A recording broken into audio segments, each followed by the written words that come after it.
The Senate will come to order. Welcome everyone in the gallery. Good to have you with us. For whatever reason you're here, welcome.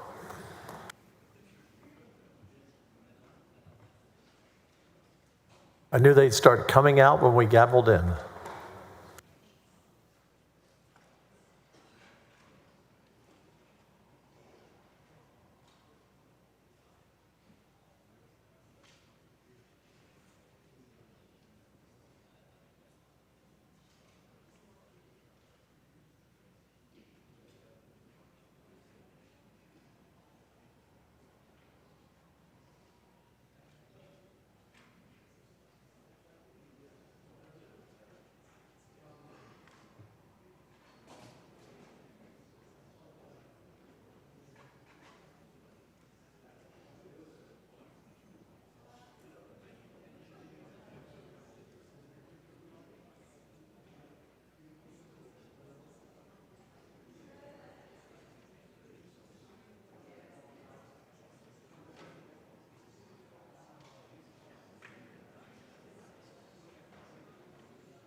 If you would stand in the gallery and on the floor for the invocation by Pastor Daniel Elevluk from Sweden, but he's been in America for 10 years. We just talked about Sweden a little bit, to give us the prayer. Welcome. Thank you. Let's pray. Heavenly Father, I thank you for each of the senators in this room. And as they are called to serve the people of our great state, today I stand with them and pray for them. I pray that you will give them the wisdom needed to lead our people, the humility required to do so with integrity and strength, to lead us in unity and prosperity. I pray today for their families, their children, their grandchildren. Protect and strengthen them, and bless their marriages and homes. Help them in their personal needs and struggles, and touch their hearts today. And today, I pray for our state, our cities, towns, villages, and our great people. As we ask God, what is on your agenda? May your will be done in this room today. God, we ask you to bless Texas. In Jesus' name I pray, amen. It was a wonderful prayer, Pastor. Hang on for a second. I want to give you a little parting gift. Members, you may not know this, but Sweden has more islands for a country of 10 million people than any place in the world. I've been there a few times, and we were talking. They have over 200,000 islands. You'd never think about that in Sweden. 200,000 islands. That's pretty cool. You all may be seated.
Mr. Doorkeeper, she's back.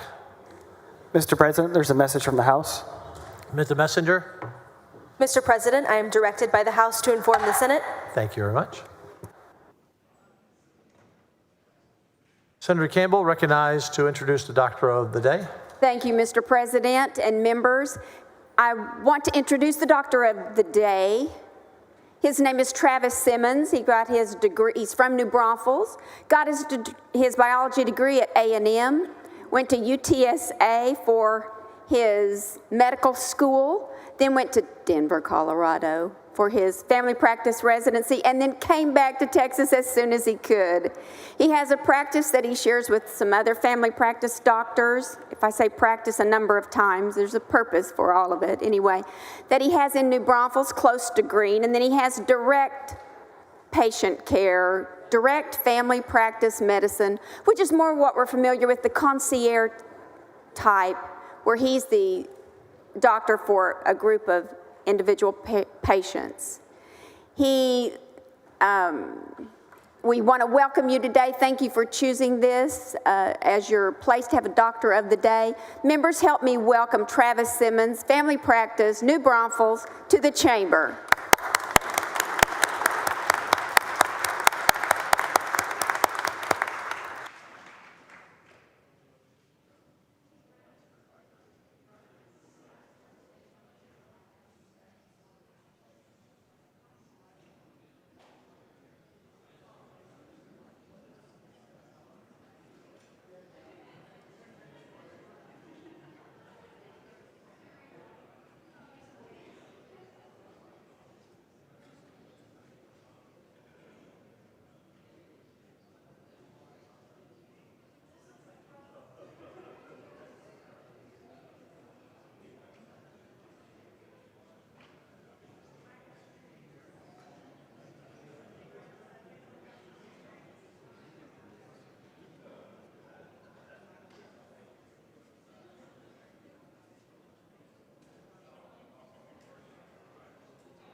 Chair recognizes Senator Flores for recognition. Thank you, Mr. President. Members, it's my honor to recognize the Texas Wildlife Association, who are in the gallery today to celebrate their 40th anniversary. And if you please stand and be recognized. The Texas Wildlife Association is committed to serving Texas landowners and protecting the state's natural resources. With over 7,000 members, TWA advocates and defends the rights of landowners to act in the best interest of their families and businesses. The TWA also oversees hunting initiatives such as the Texas Youth Hunting Program, Adult Learn to Hunt Program, and the Texas Big Game Awards Initiative, which contribute to the preservation of our valued Texas hunting traditions. Over the past 4 decades, the Texas Wildlife Association has contributed instrumentally to fostering an admiration for habitat and land resource conservation and is more than deserving of recognition as they celebrate these 40 years of service. Mr. President and members, please join me in welcoming these leaders to the state capitol.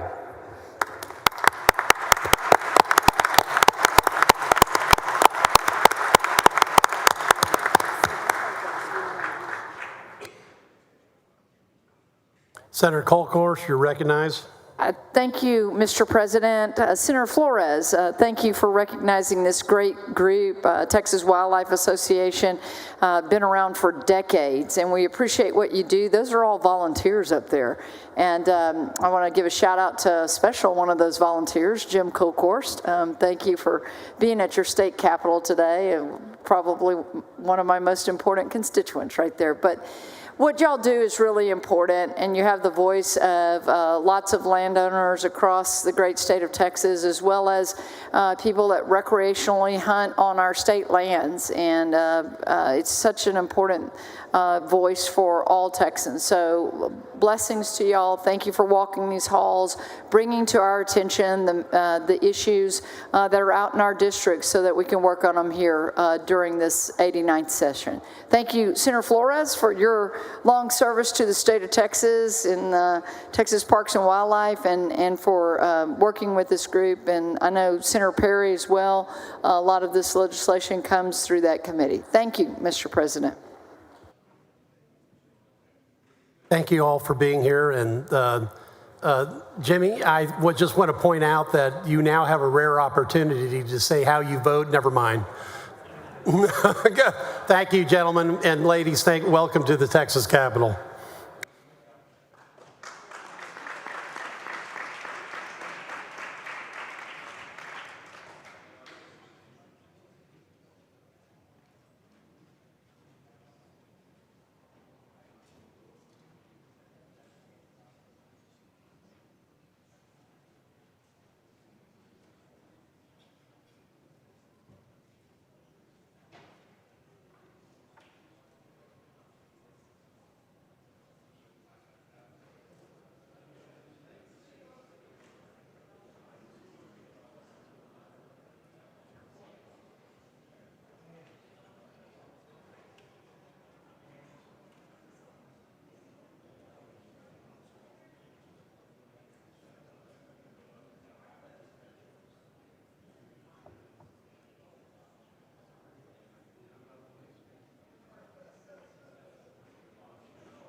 The chair lays out the following resolution. The secretary will read the resolution.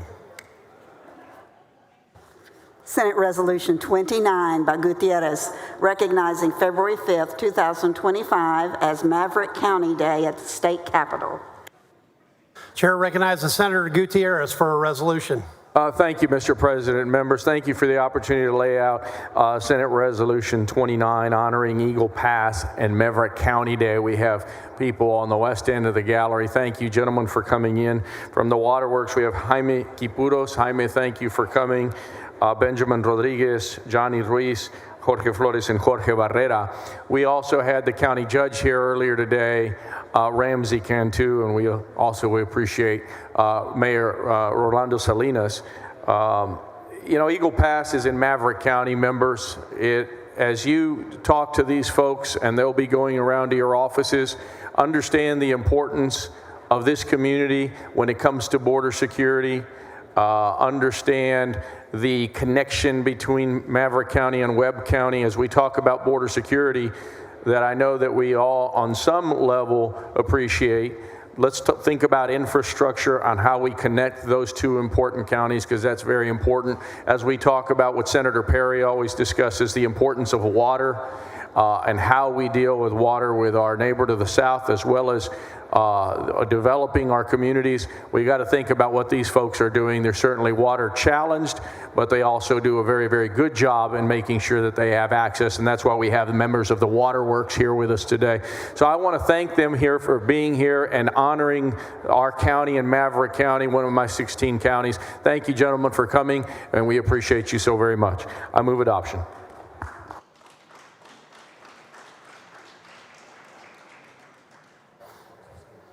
Gentlemen, thanks for coming. We have Senator Miles. You would speak on the resolution? Okay. Is there objection? Without objection? So ordered. Resolution's adopted.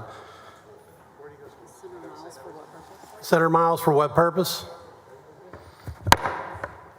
Recognition. Recognition. So, you're recognized, Senator Miles. Thanks, sir.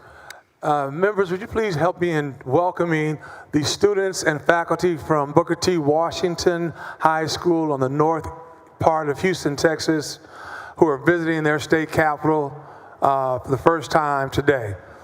Booker T. Washington.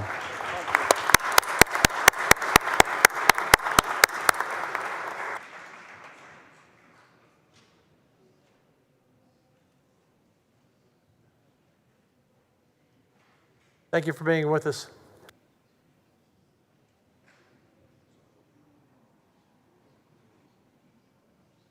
Chair lays out the following resolution. The Secretary will read the resolution. Senate Resolution 28 by Birdwell, Senate Resolution 34 by Nichols, Senate Resolution 35 by Sparks, Senate Resolution 36 by Sparks, Senate Resolution 37 by Sparks, Senate Resolution 38 by Eckhart, Senate Resolution 39 by Eckhart, and Senate Resolution 40 by Johnson et al. Any objection to the adoption of the resolutions? Hearing none, resolutions are adopted.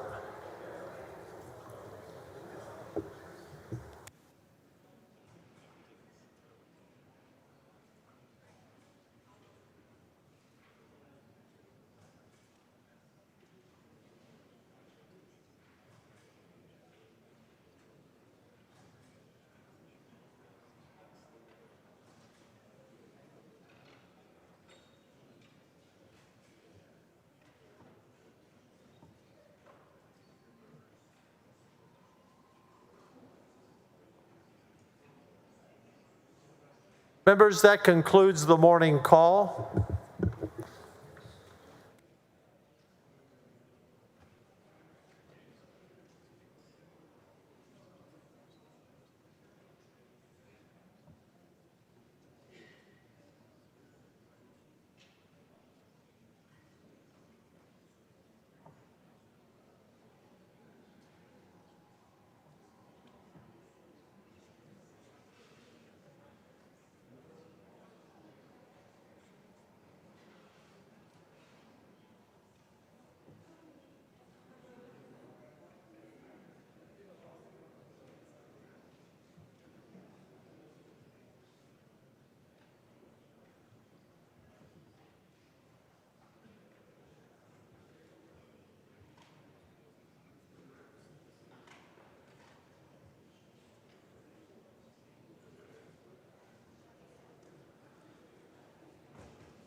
Senator Creighton?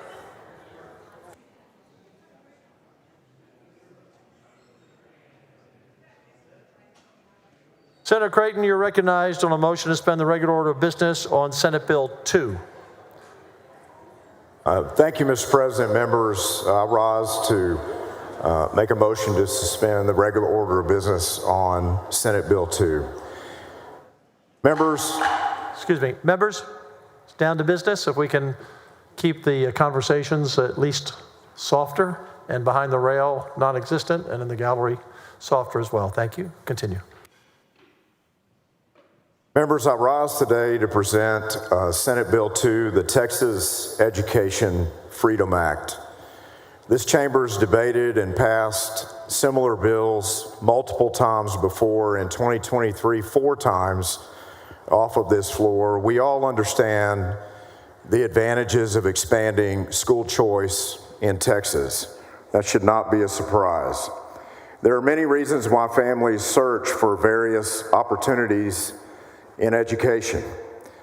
Safety, serving their student that has specific needs and disabilities, academic reasons, certainly family supports. We've all seen the recent numbers and the NAEP scores nationally and the Texas scores within those NAEP scores, and that those scores are falling.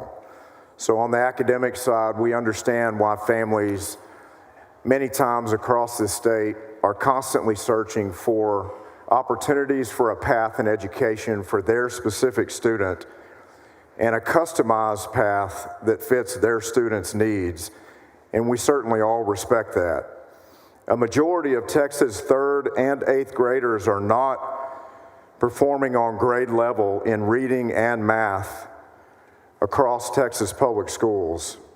Despite the hard work of our teachers that we value and respect so much and the billions of dollars we spend in our state budget, many students are feeling left behind, and they're performing in a way that leaves them behind. That is unacceptable. This weekend, Governor Abbott declared school choice once again an emergency item for the session. Last week, President Trump signed an executive order encouraging school choice nationwide and announcing a plan to allow federal dollars to flow eventually to the states to enhance and support education freedom and school choice opportunities. The momentum for education freedom and the supports for our moms and dads and our guardians looking out for their kids and their students in their path in education and what's best for them, that momentum has never been stronger than today. But the most important voices in this debate are not ours.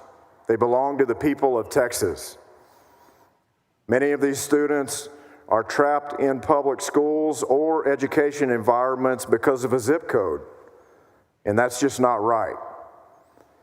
Grandparents raising a grandchild with special needs, struggling to find the right supports.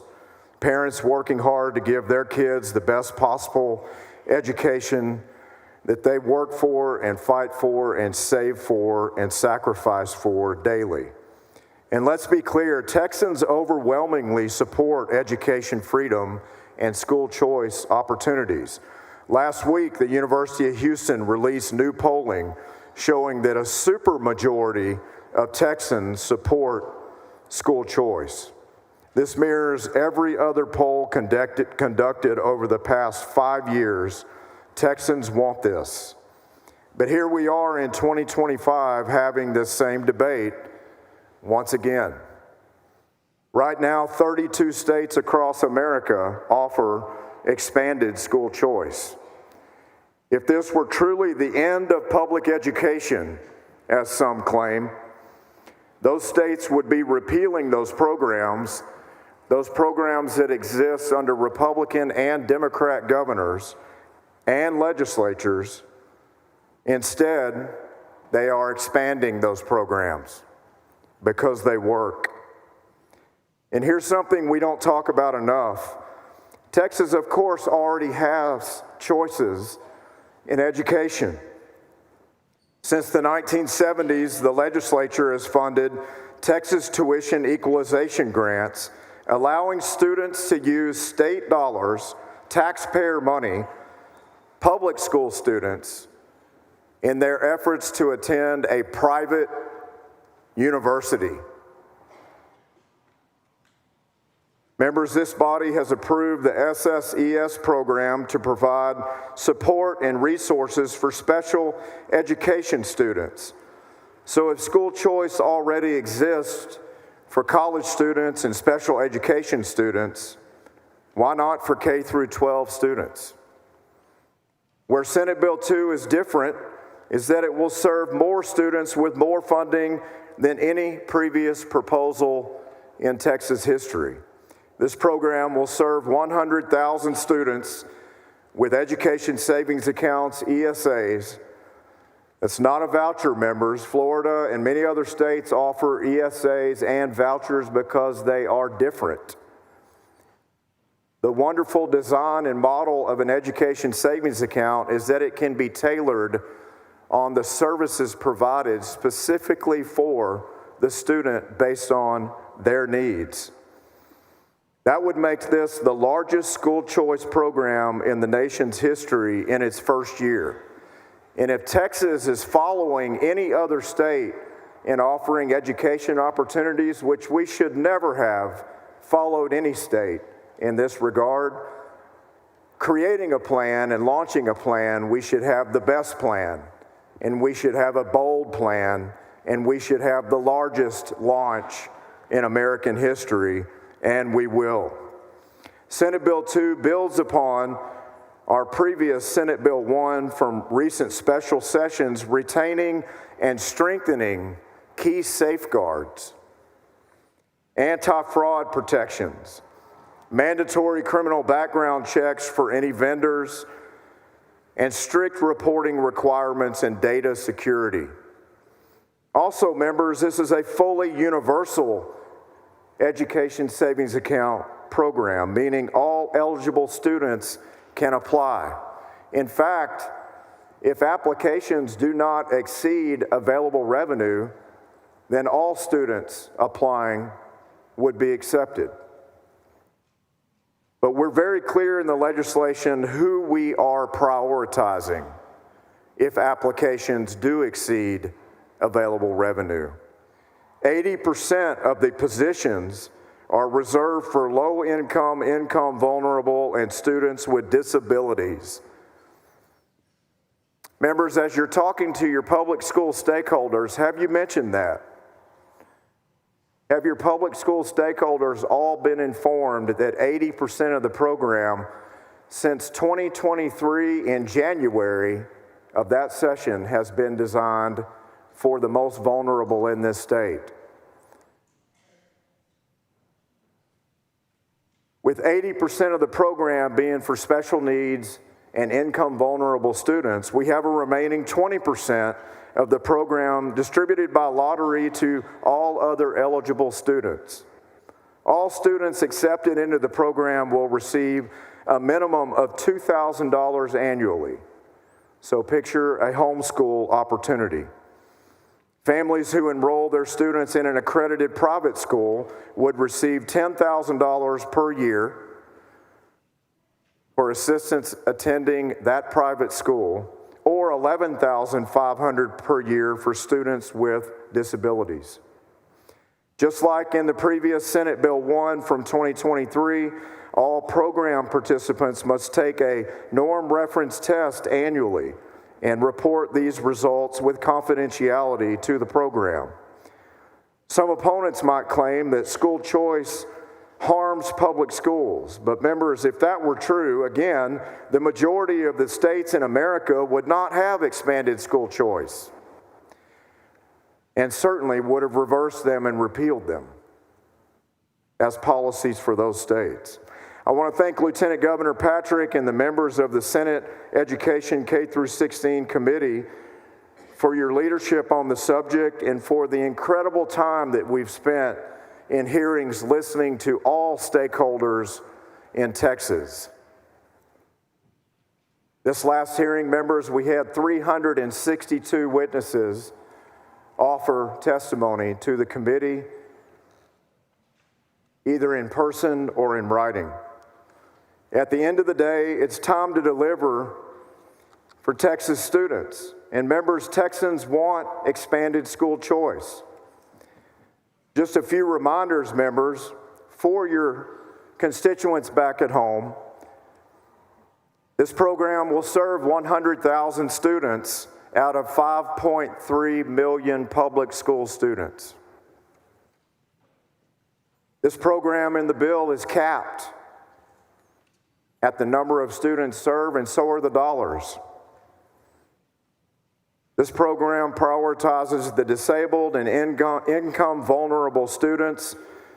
The funding does not come from public school funding, it comes from the surplus.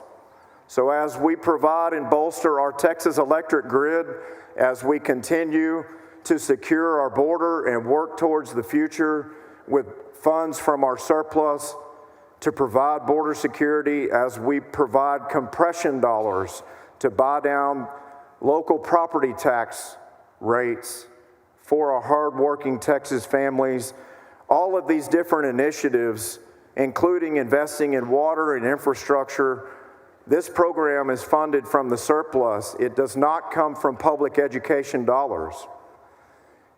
If the argument is made that it comes from public education dollars, then every funding initiative we provide in state government arguably comes from public education dollars. We could solve no other problems, address no other issues, fund no other emergency critical challenges for this state. And I would put this work today that we're considering in that emergency column, just as the governor has. ESA recipients submit to be a choice and chosen from a lottery selection. So with scarcity, members, even though we're launching the largest program as a launch in American history, scarcity of dollars have to be considered, and fairness has to be applied in how the ESA recipient would be considered to be chosen. States across the country, by and large, have shown a net gain for their public education dollars and state budgets with school choice implemented.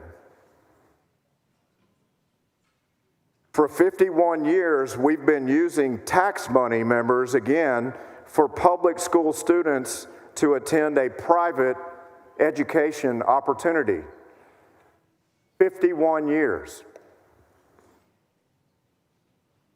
Public schools will see a funding stream this session of $96 billion and counting, and over $8 billion in new money.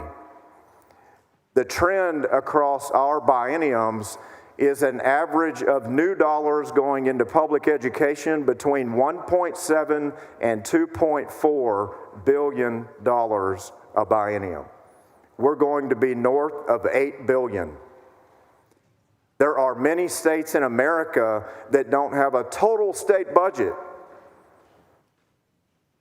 that is the equivalent of the new dollars alone that we're investing in public education. Members, this information has been well published, well documented, and well covered, not just this session, but since early 2023, again, for any of your public schools that have had any apprehension about the fact that in harmony, we can lift up our public schools and our public school teachers like never before in historic ways, and we can provide education opportunities that fit the needs and are customized for our individual Texas students. We can do both of those at the same time. Those aren't warring provisions or concepts unless we allow stakeholders to manufacture a narrative that supports such a division, such chaos, such a lack of harmony. Anyone familiar with that? Members, we have an incredible opportunity in Texas to provide expanded school choice. Our Lieutenant Governor has led on this issue. Many members on this floor have led on this issue. Our governors established it as an emergency item. And our president supports a national footprint, considering this bill, among others, as a model. The Senate has already approved it several times. With that, members, let's get this done for students, not institutions, not politics, not those that control narratives in the media and among stakeholders and lobbyists. Let's get this done for who this plan actually serves, students in Texas that need help the most. Mr. President, I move suspension, but prior to that, I know we have several members with questions and possible amendments. Thank you, Senator. Senator Huffman, for what purpose? Permission to question the author of the legislation. Do you yield? I yield. Thank you. Senator Craitman, thank you very much for bringing this legislation. I look forward to voting for it. But before we get there, I wanted to talk to you a little bit about the fiscal implications of the bill. There's been a lot of chatter, right? And as you say, discussion, and some of it accurate and a lot of it inaccurate about the fiscal implications of the bill. And I think some of that confusion was caused, of course, by the fiscal note and the fiscal note that worked on projections, correct? That's correct. You agree with me? Okay. So both the LBB and the TA had projections. They were different because they used different assumptions. Is that correct? About the potential use of the program. That's correct. It appeared that they extrapolated growth in the program on participants and the cost.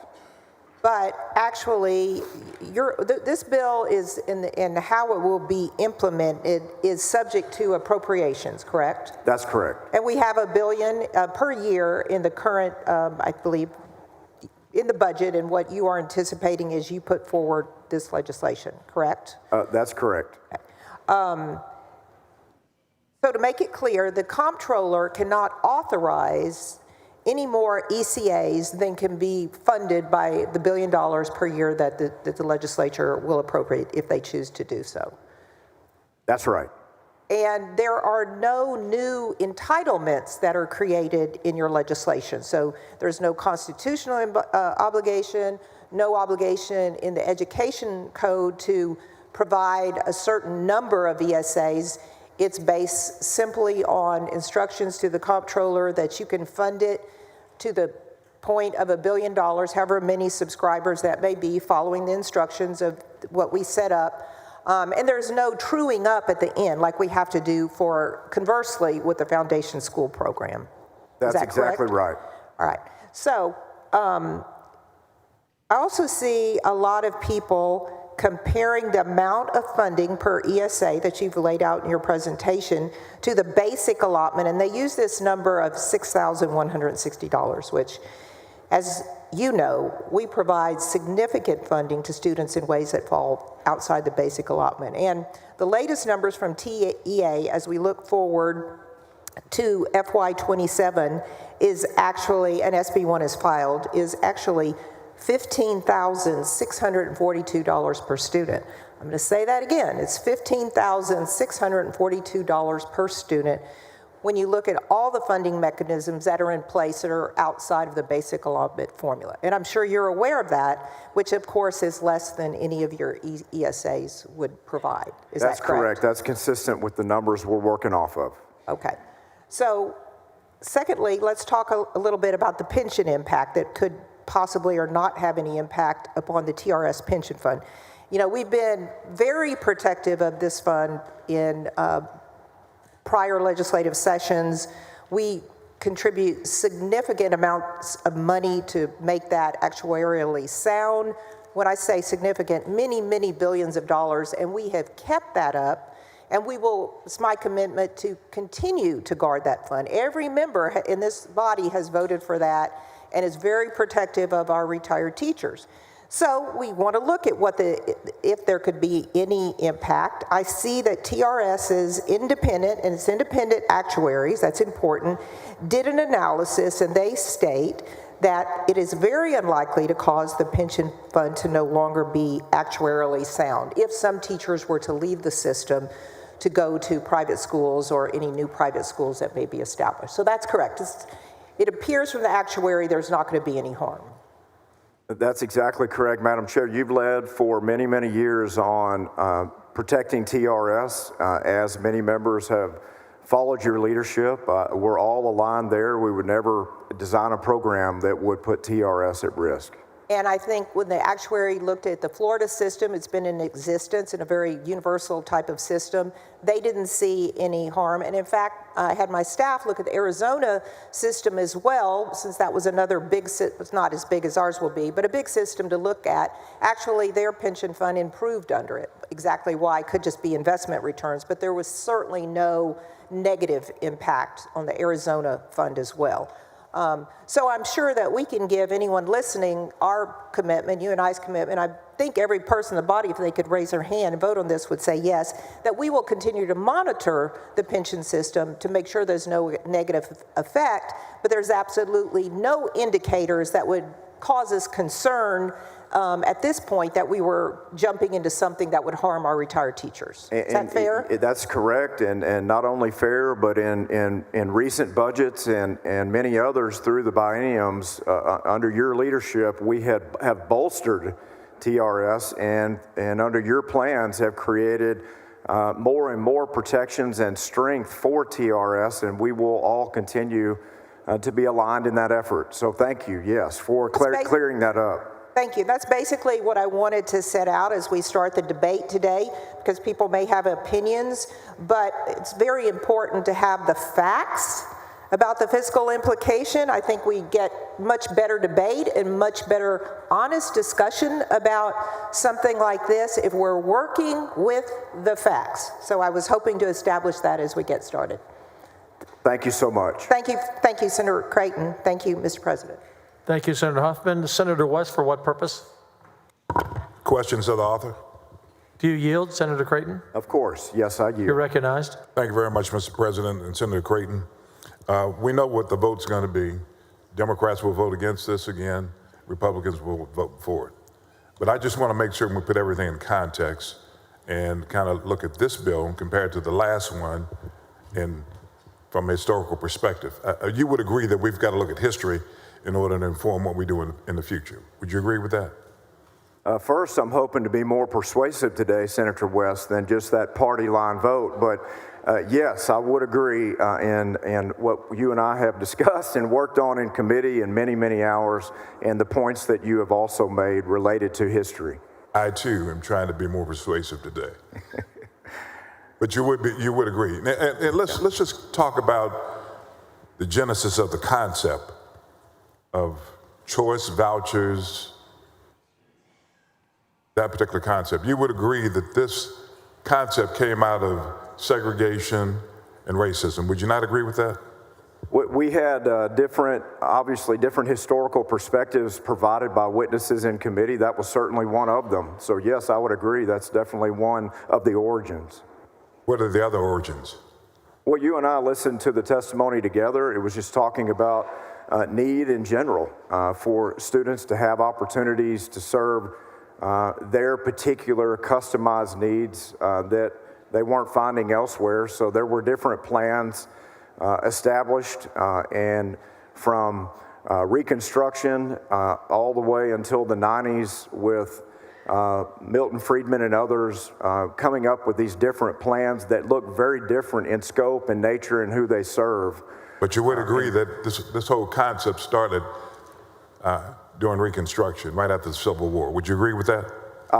When there was a fact that Caucasians didn't want to go to school with Black and Hispanic kids. Would you agree with that?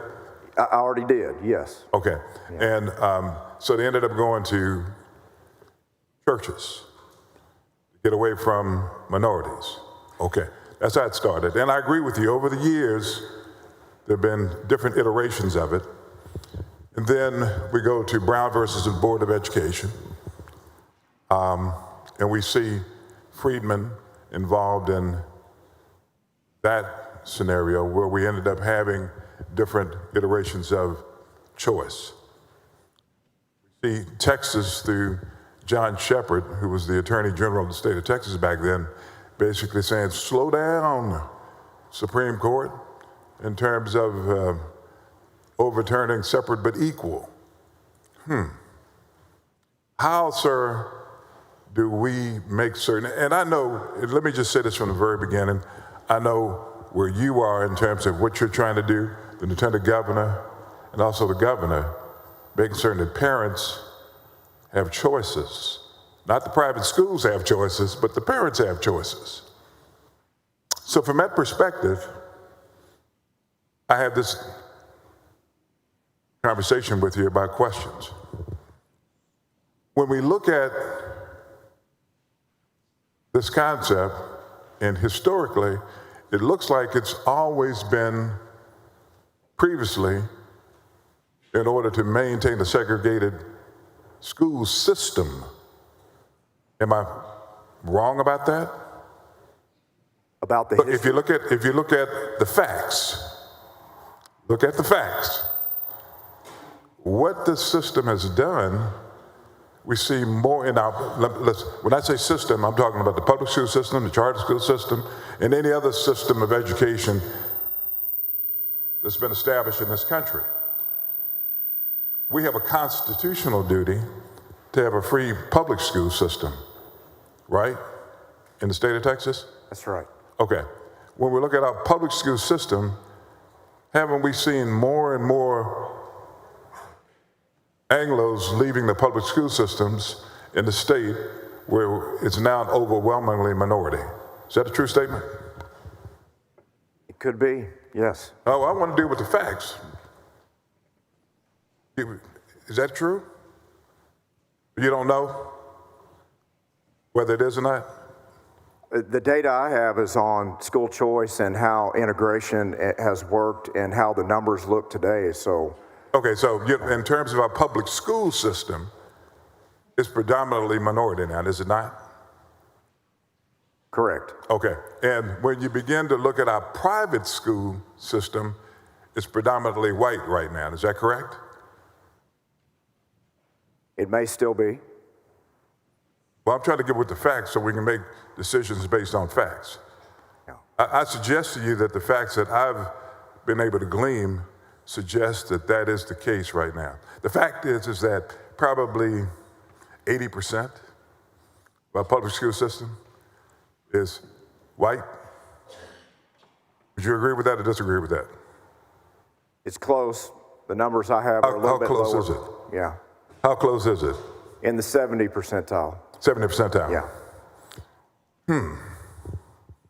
So we are about to fund an education, a component of this state's education system being private schools that is currently 75% white.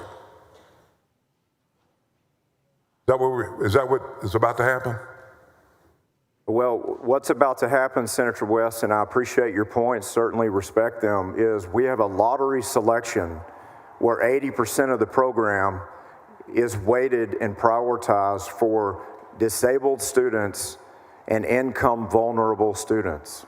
So in that lottery selection, obviously we have to know who's applying, and then the fairness of that lottery selection will tell us exactly how those ESA slots are awarded. What we do know, and I'll finish with this, is when we look across all programs, and this is 32 states, 74 programs, we find that choice students in private schools are less likely to be white, more likely to be Hispanic, and significantly more likely to be black than private schools without choice programs. So not only that, but in Florida's tax credit ESA program, so we're talking about not just choice programs, but their ESA, participants were most likely to be Hispanic, 39%, Black, 28%. The third most common group was white students at 27%. So my contention is that school choice is something that, based on your arguments of history and what we see in the demographic breakdown of public schools, would be better. Okay, stay right where you are. I will. How did you get that information? Well, we use Florida's ESA tax credit program statistics, and then we also have relied on studies from EdChoice that not just cover academic performance and overall student and family advantages and disadvantages on surveys, but we also cover the integrated and demographic related components within those studies, and it's based on several different states of a footprint. Okay, now, what I'm hearing you say is that the methodology that was utilized in order to get the information, part of which was surveys, and then from the education assistance organizations that I would assume got the information from the private schools. Am I correct? Is that the methodology that you're using to make the statements that you're making? Florida's information, their arm of state government, like we have the comptroller building the framework, is tracking and following this information just as your amendment to the bill in 2023 would require. So I'm trusting their arm of tracking information just as I'm trusting your amendment to our bill that's still in this version. So yes, that's how they get the information, and we would have to trust those studies that are well documented, published, validated, and confirmed, unless you have studies that show different. Well, I have studies now that shows that in the state, what's happening in the state of Texas. But my deal is this is going to pass. But again, what I've heard you say is that you will be insistent that we're able to track the information to make certain that we're not setting up another segregated component of public schools in the state of Texas. Is that correct? Not trying to make this an all-white thing. That's correct. In fact, I would say the opposite would be our results in a school choice program, that if kids are trapped in any all-white school, all-black school, all-Hispanic school, as they might have been segregated 60 years ago, this plan today allows them not to be trapped by zip code, but to have opportunities at many different education environments. And I understand it, and I understand exactly where you are. Understanding that is the impetus behind why this bill's even on my desk. But see, here's the piece: we've got to be able to see transparency in the information. Your goal is a laudable goal, okay? But what I'm saying is, I've got to be able, years from now, or whoever's sitting in these seats, have got to be able to look at the evidence to make certain that we're moving forward and we're not moving backwards. Absolutely, and I respect that completely. You and I. And so what I'm asking you, the question, Mr. President. Oh, okay. That I'm asking. We've got to make certain, as it relates to this particular bill, that a methodology is in place in order to get the information necessary to assure that we're not propping up and providing state dollars to a system that will be segregated. You agree with that? I agree completely. All right, now, let's kind of go through the bill.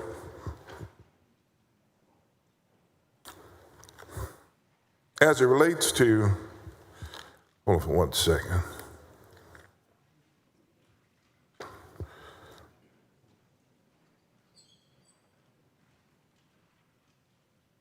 As it relates to accountability,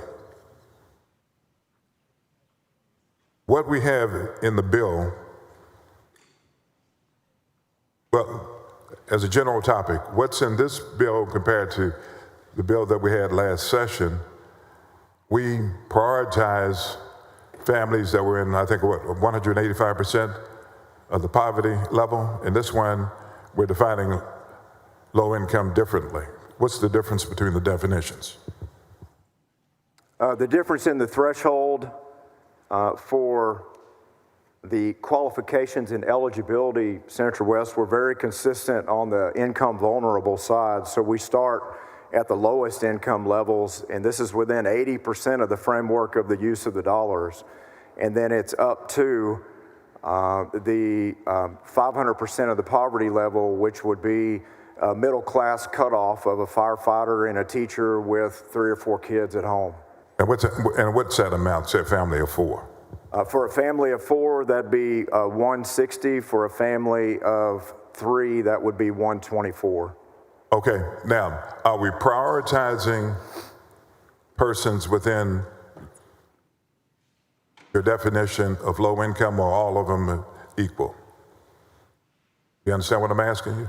That framework is up to that threshold. So right, I understand that. That's why I'm asking, are we prioritizing? Yeah. I mean, if we have a family that's 100% within the poverty level, does that family, based on where their income is, get priority over a family that's within 400% of the poverty level? Or are they treated equally? They are, and they are because of the selection process. So if you have a family that's in a zip code of a low-performing school, are they treated the same as someone within 500% of poverty? Well, it's not DNF-rated categorization. It's truly special needs and income vulnerable students. I hadn't gotten to that one yet. So all of those categories, if they're in the low-income category, are treated equally, and they have to go into a lottery. That's correct. And if they are chosen, then that's one thing, but if they're not, it's altogether something else, right? That's correct. If indeed what we're trying to do is, based on what you said, is to provide educational opportunity, shouldn't we be prioritizing those persons within the lower income, as you've defined it, in terms of awarding them these scholarships? Well, Senator West, I mean, we are prioritizing because it is an up to cutoff, $800 million for prioritization for low income that all can apply in those thresholds from 100% of the poverty level up to that middle class cutoff. So what we don't want to do is exclude within a gigantic program that a state like Texas can offer with the dollars that we have available. We don't want to exclude the middle class of a firefighter and a teacher and a few kids from that prioritization, but the bulk of it will be income thresholds down to that 100% of the poverty level on those applications. So to answer my question is all of them, regardless of their circumstances, economic circumstances, educational circumstances, geographical location circumstances, will all be treated the same in the low income category. Is that correct? They absolutely will be. But you know, let me go back to history. You've been advancing this particular legislation for a long time. And I've consistently heard you say in the past that we want to make certain that we take care of the kids in the disadvantaged schools first. This doesn't do that. This puts them into a group with everybody else. And if it's your luck of the draw, you may be able to get a scholarship. But if it's not, then you don't get a scholarship. Isn't that correct? The applications in the 80% category, Senator West, I'm talking about, will cover all walks of life, all income vulnerable students and students with disabilities in many different categories, but they may not be in a school that's rated D. They just may themselves personally not be thriving in that school, or there may be a safety concern, a fentanyl concern, a bullying concern, some other reason of grandmother that doesn't live in that district that has to offer them supports or guidance. Senator, with all due respect, I understand exactly what you're saying. Yeah. But that's not the question that I asked. I thought in the past that you've articulated that the priority should be going to kids that are in low-performing schools and impoverished communities. But what I'm hearing you say, as a result of the language in this particular bill, is that they can get in a lottery, and just like, you remember that, what was it, $5 billion lottery the other night? Did you get a ticket? I didn't get a ticket the other night. No. But I had a 1 in a probably billion chance in order to win that lottery. And so what you're saying now is that these kids have the same sort of chance, those in those circumstances I just articulated, have a chance of getting a scholarship, even though your previous arguments have been based on those should be the ones that get the priority. Well, how do you justify that? We have your framework that you offered to the bill in this version, Senator West, which will, all of our members with oversight over this program will be able to assess the demographics from an economic standpoint across many different types of demographics to establish it and learn exactly who is a recipient within this plan. But the facts show that all across the nation, these ESA plans that are offered help the most income vulnerable students in that particular state, and that will be consistent with this plan as well. You voted against the bill that limited to D and F rated schools 4 times, so I took that as a signal that that was not important to you. Well, you know what? Let me put it this way. You're giving those students that you were advocating for a chance based on a lottery. Yes. To be prioritized in getting a voucher. That's what you're doing. But if that's what you want, and then you say we can assess it. Assessments occur after the fact. Yes.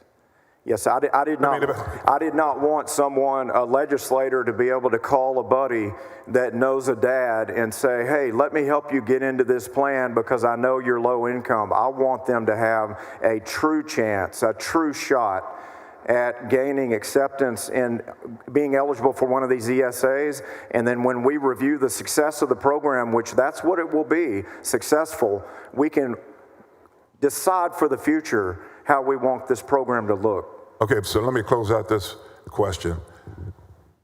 Am I right or am I wrong that a child in a low-performing school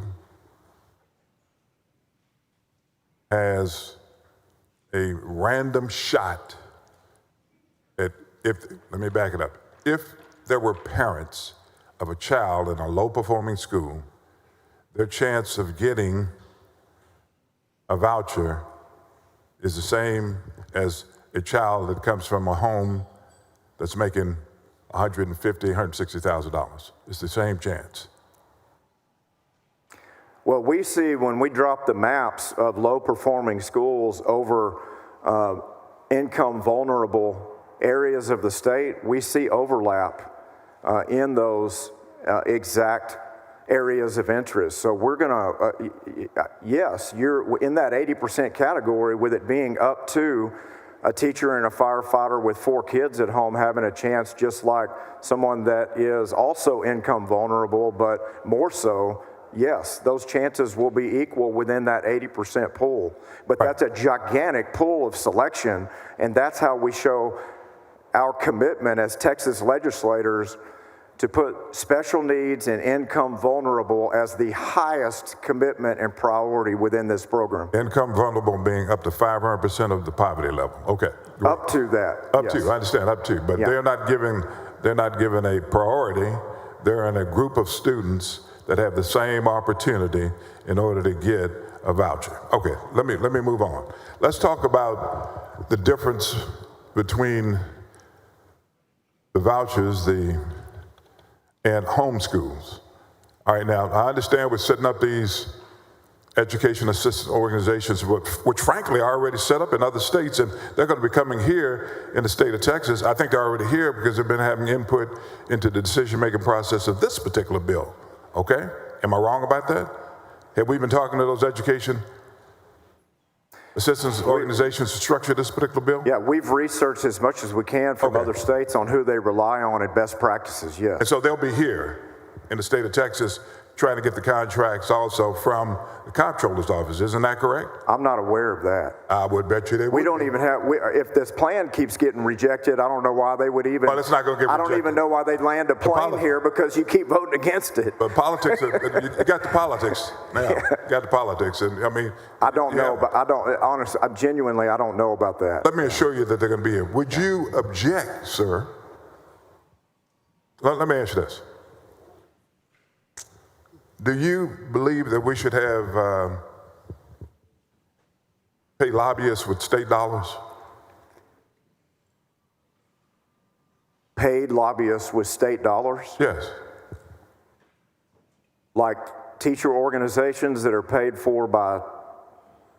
I'm just talking the general concept right now. Oh, general. Okay. Yeah. Got it.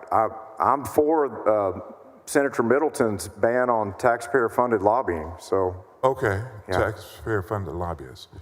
All right, who's providing the dollars for this particular program? Taxpayers, right? Correct.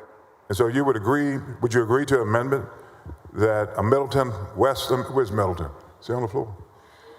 Okay, would you agree to an amendment that no taxpayer dollars can be used to lobby? I think that rather than insert something into the ESA program, Senator West, we'll consider Senator Middleton's bill when it gets to the floor, and I don't think it will carve out the ESA program if and when it passes. So the answer to the question is no? That'd be no. I think we should do that as a blanket so policy. if that bill doesn't pass, then it will be okay for those organizations that are currently working in other states to come here, use dollars appropriated by the taxpayers in order to lobby us for additional dollars, changes in the law, and also regulations, if Middleton's bill doesn't pass. Correct? Absolutely. There's 5,000 registered lobbyists in Austin. I imagine next year there'll be 6,000. All right, so y'all heard that. Taxpayers' dollars will be able to be used in order to lobby us for this particular program, and all of us have been against that in a long time. In terms of homeschool,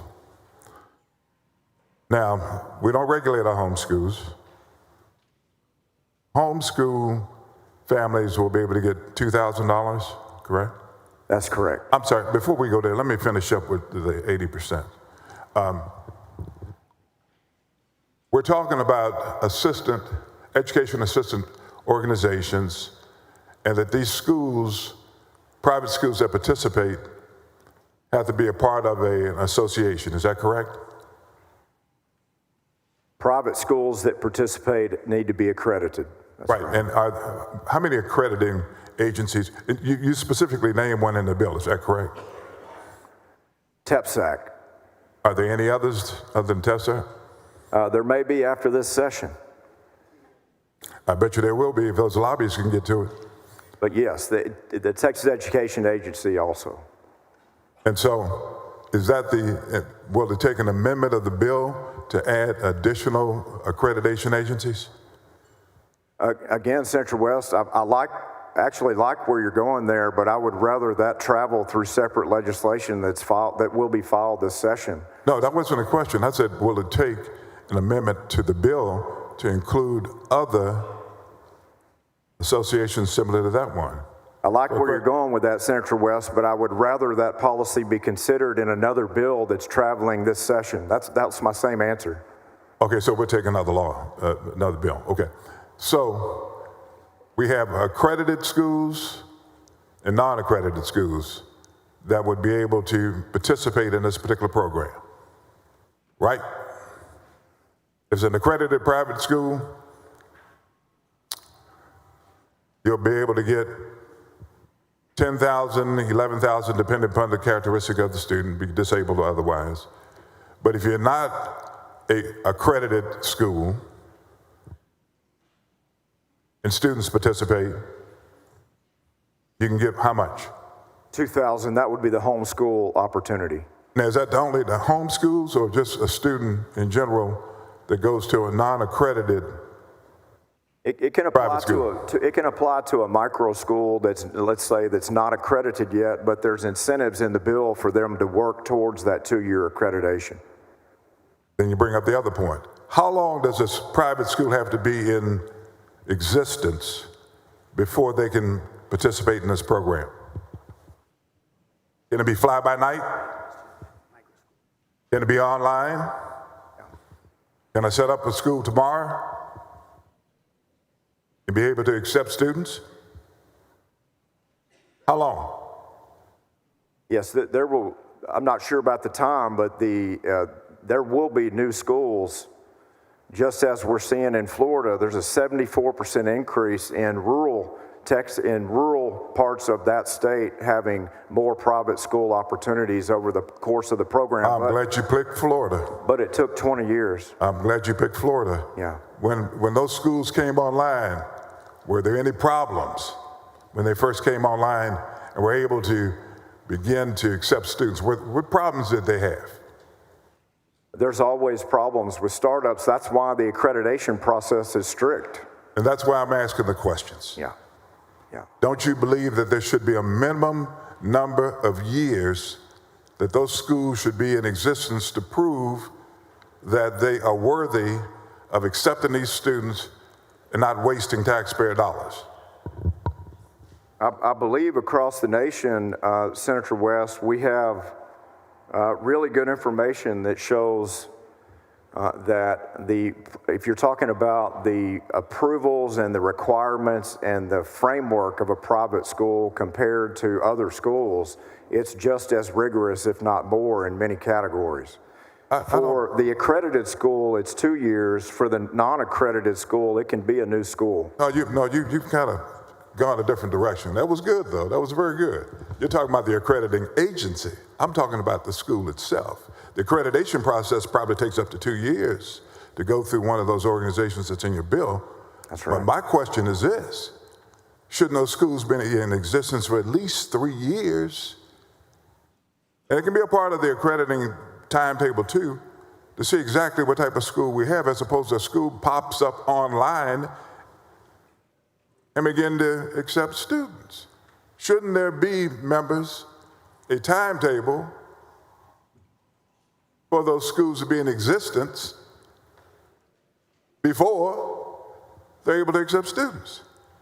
Well, better than... many of us talk about transparency all the time and accountability. Yeah.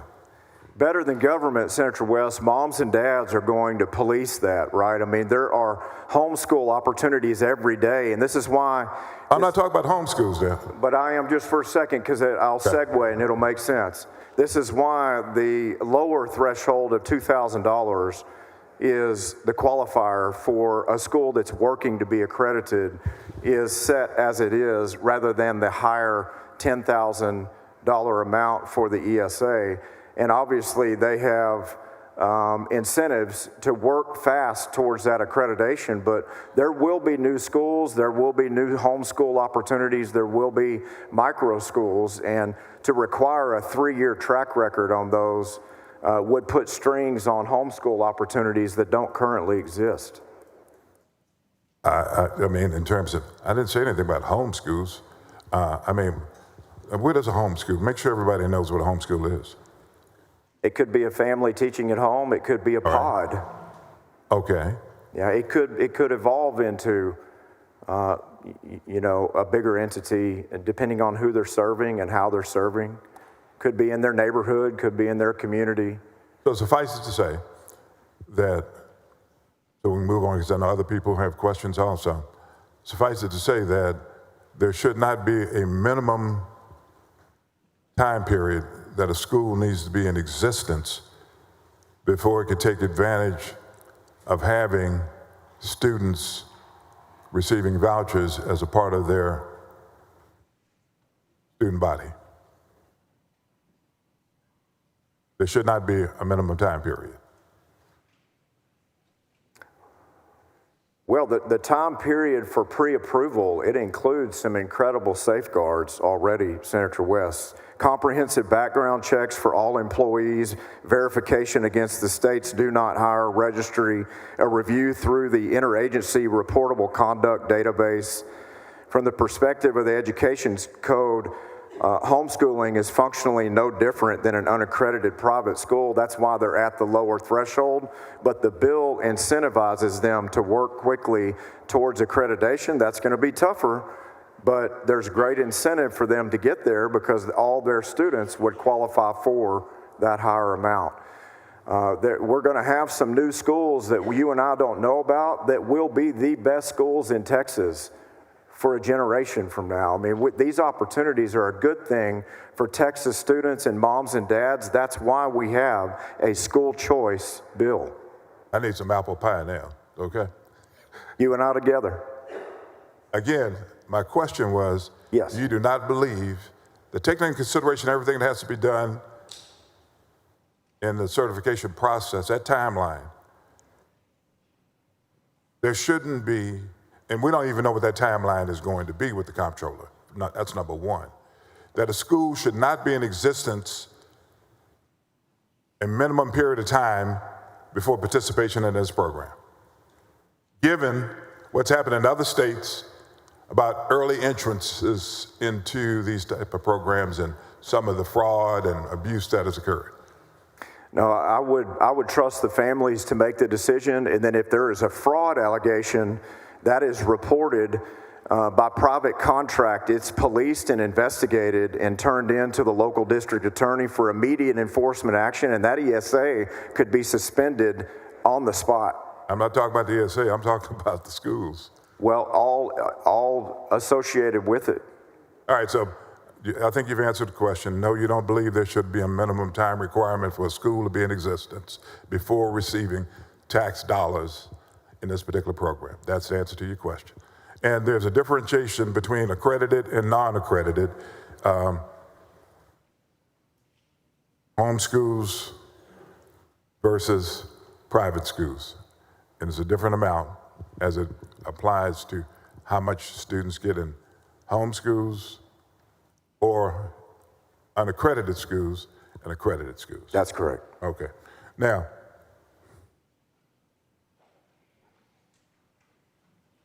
Mr. Chairman, I have a series of other questions, but I know other members have questions also. And what I'd like to do is how do I do this? I want to yield the floor at this point with the ability to come back and ask further questions after other members have had their ability to do so. Senator West, that sounds fine. All right, thank you. Senator Hall, for what purpose? Oh, just a couple of questions for the author. Senator Creighton, do you yield? I yield. Thank you, Senator Creighton.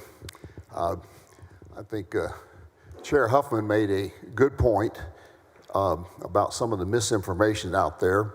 And I would like to follow up on that and kind of talk about two aspects of it. One is the misinformation that has a lot of people asking the questions that they've been asking. And that's been put out is purposely put out by those who would be opposed to this just because they don't like it. And one of them that she pointed out was the disparity that would appear to be between the $6,000 and some odd dollars that is the basic allotment that goes to the public schools versus the $10,000 that is going to be going to the private schools, which is way off because by any way you calculate it, when you look at the total taxpayer dollars that's coming either from the federal government, from the state, or from local, that number is more like $16,000 over there.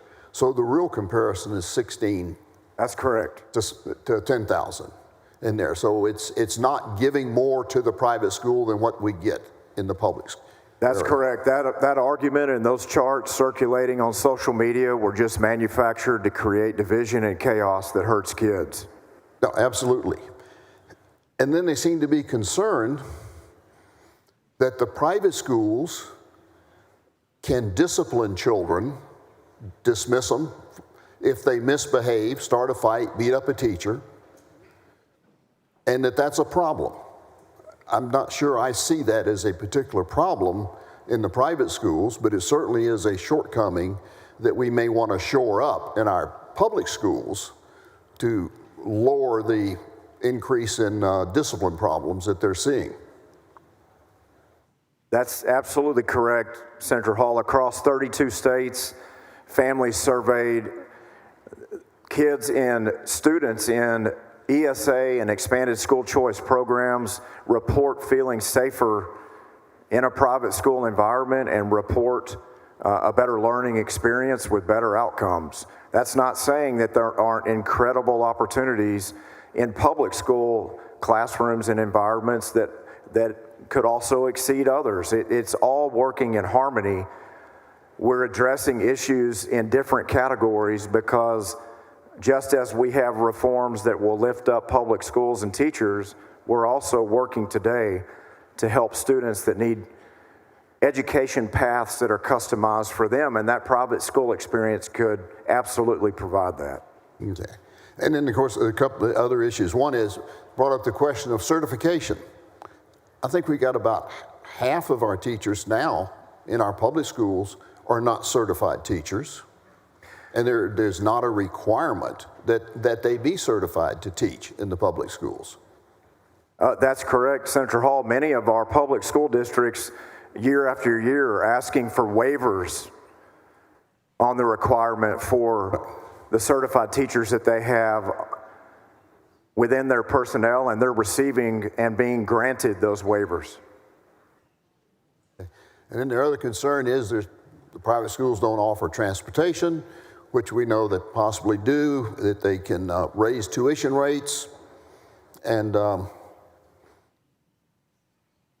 no spending mandates, but that's why it's school choice. The students are there by parents' choice, and if there's no transportation, that's within their decision-making process. That's correct. The cheap shot allegations that this is some billionaire bill to bolster private schools, whoever's saying that hadn't looked at the books on an average private school these days. It's not a gigantic profit center. It's there to help kids. And so, yes, you're absolutely right. And there are also public schools that can charge a tuition bump. Yes, a public school can charge a tuition bump increase and higher academic performance requirements on a public school to public school transfer. And that exists today in state law, and it exists in practice. Right. You know, there is not much that we do as a society that's more important than the education of our children. Absolutely correct. And if you think about our society as it is today and where it came from, when folks first came here and we formed this great nation with a constitutional republic of a government of the people and by the people, we fostered really the beginning of a true free enterprise system. And that free enterprise system had a lot of competition in it. And that competition brought us what we have today in food and clothing and transportation. Would you not agree that we would not be where we were if we had had all government developed transportation, clothing, everything? Absolutely correct. And so competition has never really hurt any place, and it's helped. But in our public education, there has been no competition. Senator Hall, to that point, Florida schools were near the bottom of the list, public schools in ranking, until school choice passed. And now in many different metrics, they are #1 in the nation. And that's in American history, to your point, there has been no greater incentive to increase the value of a service than the ability for a consumer to exit using that service. And what we've competition matters. Absolutely. Experienced over the last 10 years, our scores have dropped in math and in reading, 5%, 5.5%, over 3%.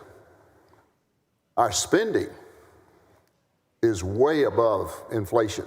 and student population growth. Student population is barely up 6%. Repeat that again, I'm sorry. Our spend cost per student is up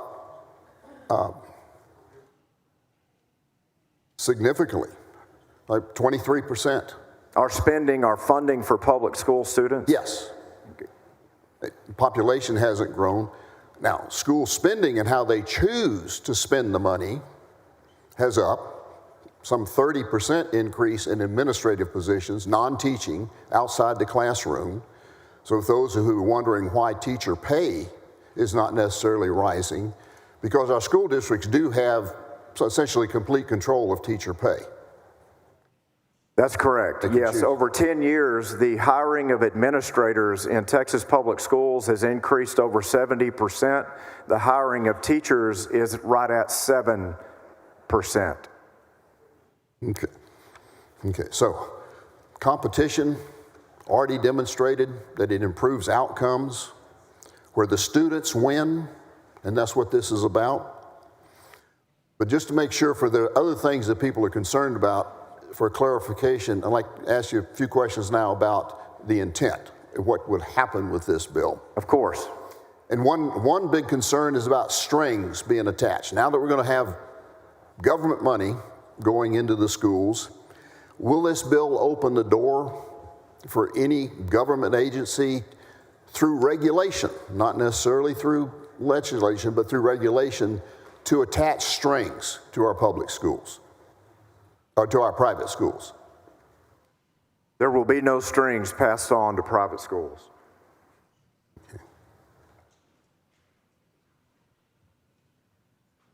Okay.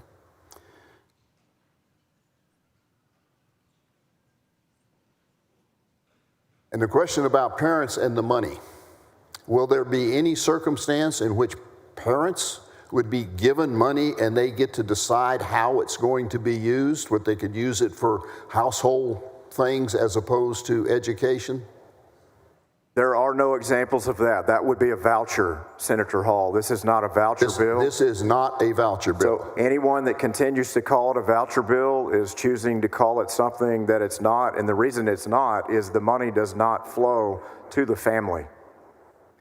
The ESA is set up and it works so incredibly well across the nation as a model because it's designed with specific services and education opportunities that families can choose from and exclude the rest. It's really based on what does that student need, and on approvals, our framework would distribute the dollars directly to that service provider or that education provider, but the family gets no refunds, no discretion over taking a balance of those funds somewhere else. Okay. Just to summarize and make sure people understand that this bill is, there will be no strings attached, no new requirements being laid on private schools or agencies being able to say, oh, now that you're taking government money, you have to do this. That's correct. On page 23 of the bill, it covers exactly that.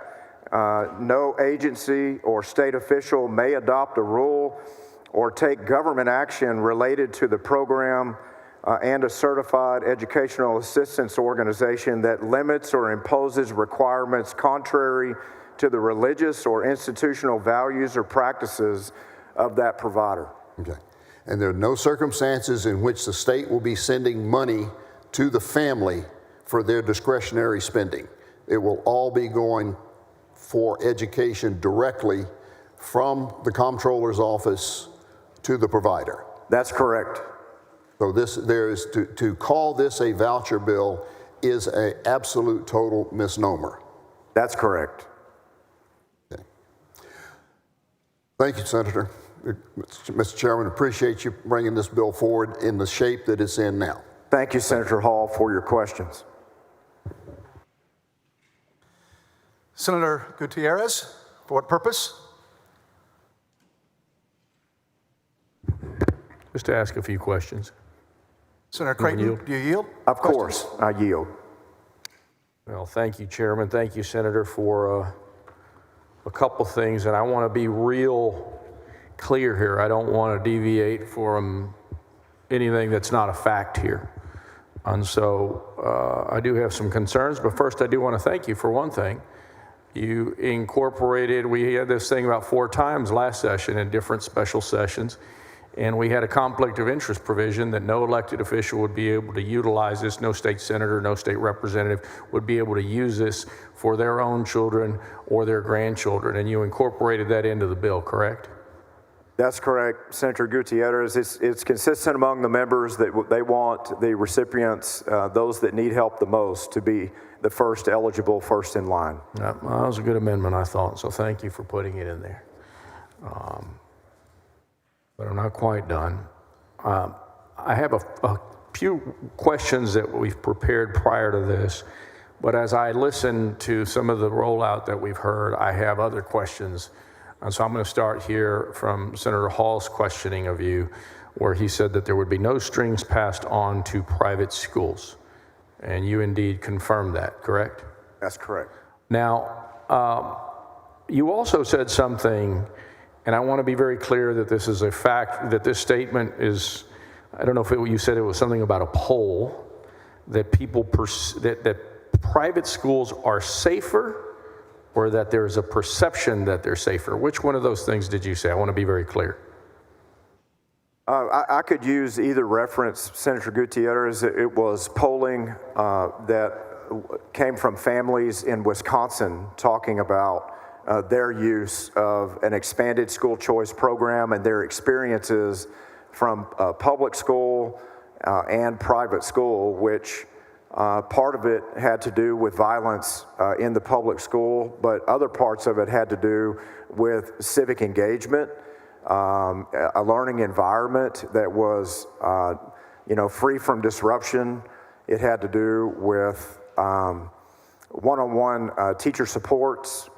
It had to do with the availability of services. So across the board, the feedback in the polling was that families indicated a better experience, and that's just one poll. So I'm referencing that because it's positive, and it was relevant to Senator Hall's comments. And you suggested that some of the reasons were for safety. You mentioned fentanyl, Yes. One-on-one teaching, school shootings. We've talked about that in the past, right? There's this perception. Gun violence and fear from that. One of the schools reported in Wisconsin, one of the public schools, led all schools in the state on the number of students that had brought a firearm to school. The Tennessee school, the Episcopalian school, where 3 children were shot dead, that was a private school, right? That's right. So you have no evidence one way or another that private schools are safer, more safe than public schools. No evidence, correct? Just family feedback. That could be, inaccurate feedback. They could not be telling the truth. I'm just reporting on studies that are well documented, confirmed, and published. So let me go back to the no strings attached piece. We all know last session I was focused probably singularly on Uvalde, and it had a significant effect on those families for certain. Yes. And I think on a lot of us in the state of Texas. We felt it impacted in a real way. So much so that this legislature, this Senate, appropriated more money than we ever have appropriated ever to school safety. That's correct. Over $100 million. Are my numbers correct? That's correct. And part of that was funding the School Safety Commission.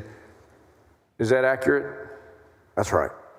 Okay, and in the School Safety Commission, that's a commission that is there to ensure that our public schools are providing high measures of school safety, windows, doors, locks, emergency mechanisms to call the police and so on and so forth. And of course, keeping the audits of our public schools to ensure that they are providing those types of safety measures, correct? That's absolutely correct. Okay. And yet, in the no strings attached portion of your back and forth between you and Senator Hall, public schools will not be required in any way to comply with any part of the School Safety Commission's audits, findings, investigations, research, inspectors. In other words, they will not be inspected by the School Safety Commission at all, correct? No, they'll have to commission their own inspections, and they will be responsible for keeping their own campuses safe. Is that in the bill? It's not in the bill, which keeps it status quo that they have to do what they continue to do now. So are you suggesting, because you're not suggesting to us that they're safer than public schools. We've already determined that. We've said that that's a poll in Wisconsin, that people perceive them to be safer. So, and we know that school shootings happen in private schools as well, because we've seen it in Tennessee twice in private schools.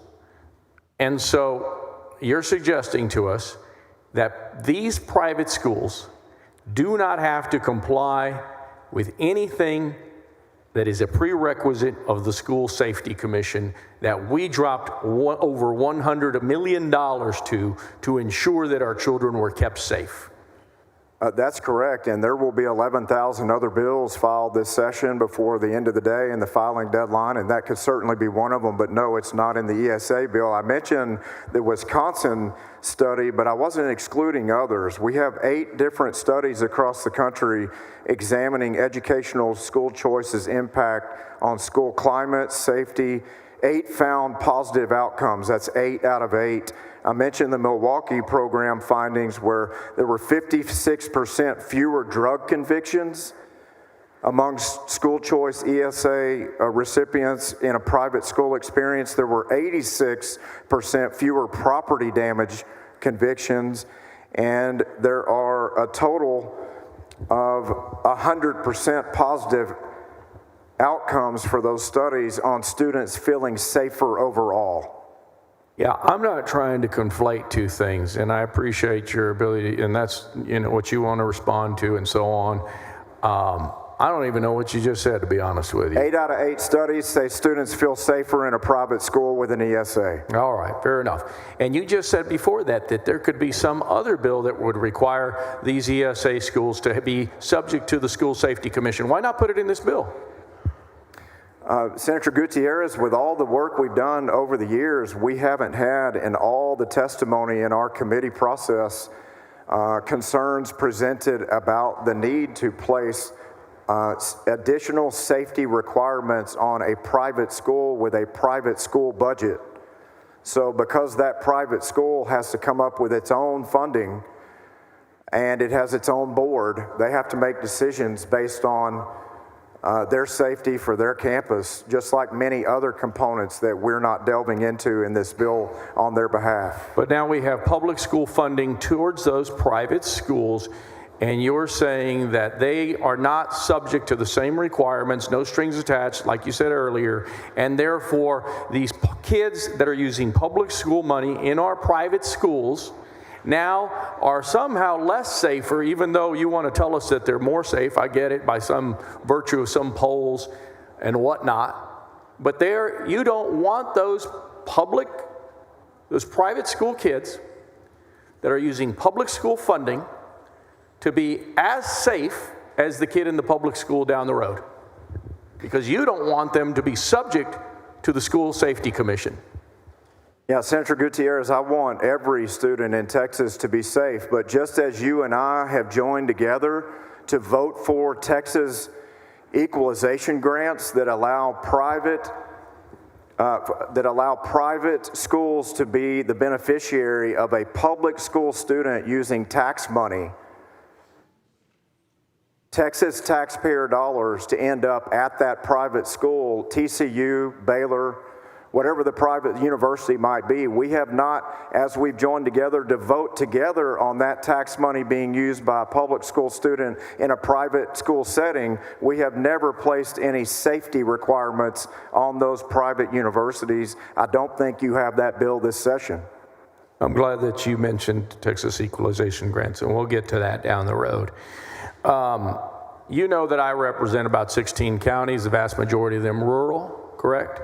That's right. I don't want to conflate or misrepresent your bill one way or another. And so when people say, oh, this benefits 100,000 kids, it might be a little bit more than that, right? Because you've got this $2,000 for the homeschool kids, so we get a few more kids. That's right. So give or take, not take, but 100,000 plus kids. Is that fair? That's right. Okay. And we got 5.1 million kids in our school system, correct? North of that. North of that. Close to 5.3, 5.4, yeah. 5.3, 5.4. But 100,000 or so lucky ones. Is that right? Senator Gutierrez, if you want to expand the plan from $1 billion to more than that to cover more students, I have not seen that amendment up to this point, but we're launching a plan that Arizona started with 300 students, Florida started with 17,000 students, and we're starting with 100,000 students. So yes, in a lottery situation weighted towards the disabled and low income, I'm thinking it is fair. Well, hell, let's do it for all the students then. Let's give everybody in Texas. Let's vote on that right now. That would be a $53 billion one-year expenditure, so we have to do some planning as appropriators. I think it's probably more responsible to launch a plan with a best in practices in the nation framework like we have today, and then weigh the success of the plan on behalf of these students, and then accept your amendment if you so choose to have it apply to 5.3 or 4 million students. That's not my bill. Well, okay. Well, let's talk about your committee structure and what's it called. Now you've changed the name. The name has been changed now to K through 12, right? K through 16. K through 16. Yes. There you go. Thank you. It's the combination of higher ed and K through 12 together, as we did last session. Right. And I'm not suggesting that you're being disingenuous. I just want to go through some facts and some bill analysis questions. Okay. A whole bunch of people want to ask questions. I don't want to take too much of your time. How many students are estimated by TEA to leave public schools for private schools in fiscal year 2027? One more time, I'm sorry. Under the bill analysis, how many students are estimated by TEA to leave the public schools for the private schools in 2027? Well, at capacity maximum, this legislation would serve 100,000 students out of, let's say it's 5.3 million public school students, it'd be 100,000 served. That would be 1.7, 1.8%, which again is why I don't understand why our public schools would even have concerns over a program that helps 1.7%, 1.8% of all public school students. Well, I promise you, my rural constituents, Republicans, Democrats, have real big problems with this bill because they don't have private schools in their counties.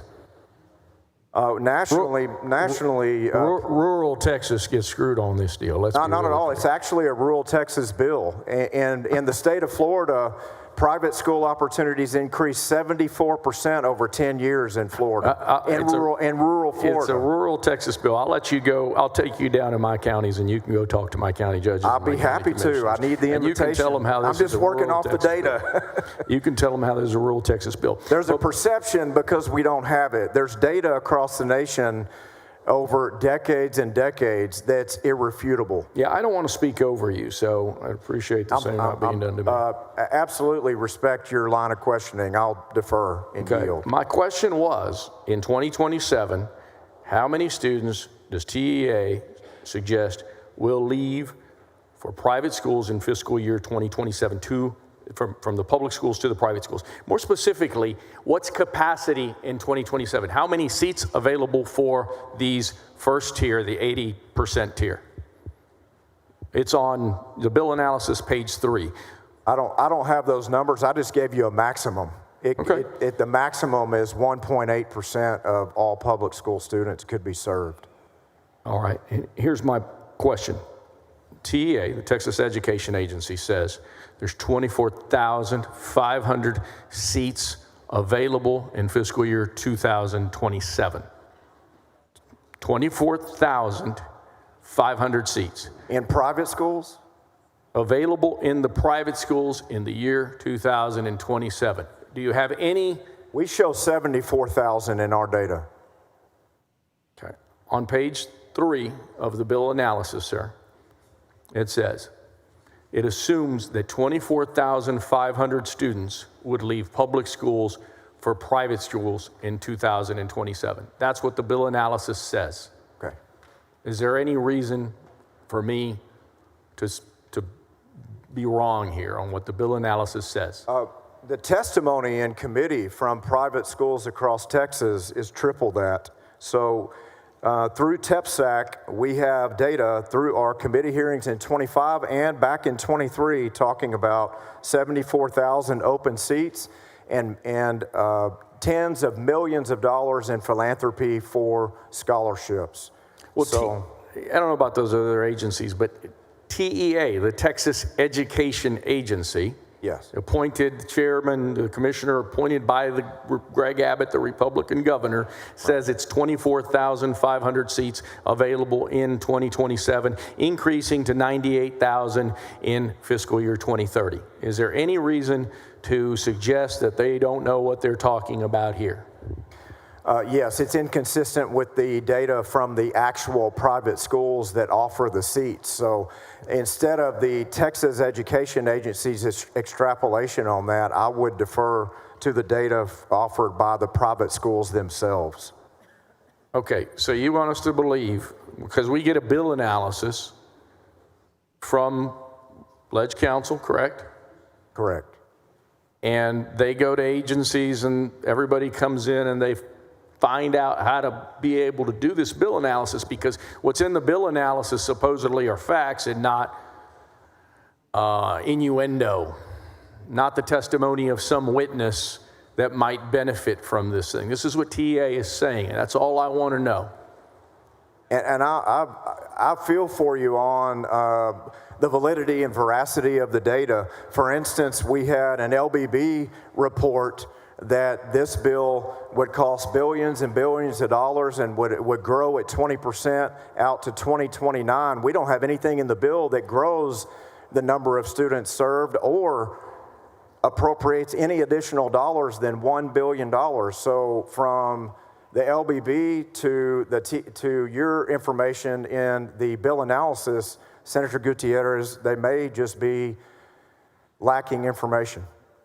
Okay, so the TEA in the bill analysis that each senator has before them suggests 24,500 seats. You disagree with that because your testimony, your witnesses, your quite frankly partial witnesses say otherwise. And so let's just go with the bill analysis numbers that have been reflected in my line of questioning. Go ahead. If you fill up all of the seats in the bill analysis suggestion, 24,500 seats, that only, and let's just round up, that only makes 25% of your available approximate 100,000. I say approximate because there might be a few more. We've already discussed that. Is that fair? On those numbers, yes. On those numbers, yes. Yes. And so therefore my question is this: what then happens if all of the seats are filled? Let's just take a different number. Let's say it's 50,000 seats are available, just for the sake of argument. Not the 80,000 that you anticipate. 50,000 seats get filled tomorrow like that. Public schools transitioning to the private schools. Now all of the seats are full. The butts are in the seats. There's no more room. What happens to the other 50%? In other words, does it escheat to the kids that are already in private school and in the home schools? In other words, do more private school kids that are already sitting in those seats get access beyond your 20% allotment?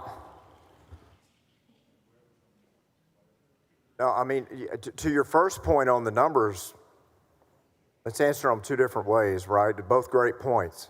To your first point on the number of available seats in private schools being less than the demand of the receiving ESA recipient, we don't know yet how many applications there will be in this program. We don't know that there will be 100,000 applications. If there are, based on your hypothetical, we're not sure how many will be in a micro school.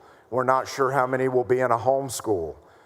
We don't know among the variety of choices, this is a school choice bill, how those students will request and direct their preferences for available spots and to apply the ESA dollars themselves. So if capacity is less than the demand, which very well could be the case, then there would not be seats available within those requests. There would be a no when that application comes in, just as if 100,000 ESA holders, if they all ask for a private school slot, my data shows there's 74,000 seats, not 80, but that demand could exceed supply.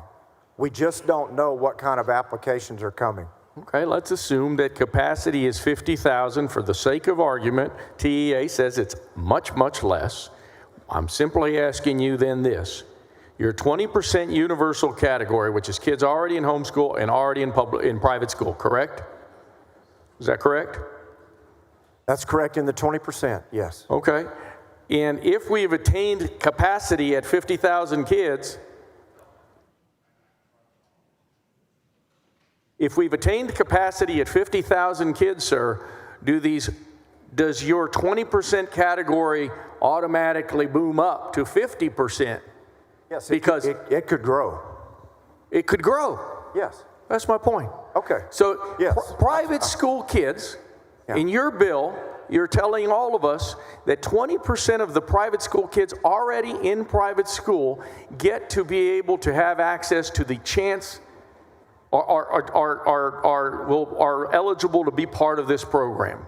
Of the 100,000 kids, 20% are in the universal category, correct? Oh, absolutely. And the rest of the 80% could become part of that population as well. I mean, that's not just the 20%, but like, for instance, in committee, we had a family, a firefighter and a teacher from San Antonio, and the firefighter was killed battling a fire. That left a widow who had 2 kids, and they were doing everything they possibly could under that dual income to provide them a private school opportunity, because the test scores in the public school that they were zoned to were, I think there were barely 34% were achieving grade level in every single grade.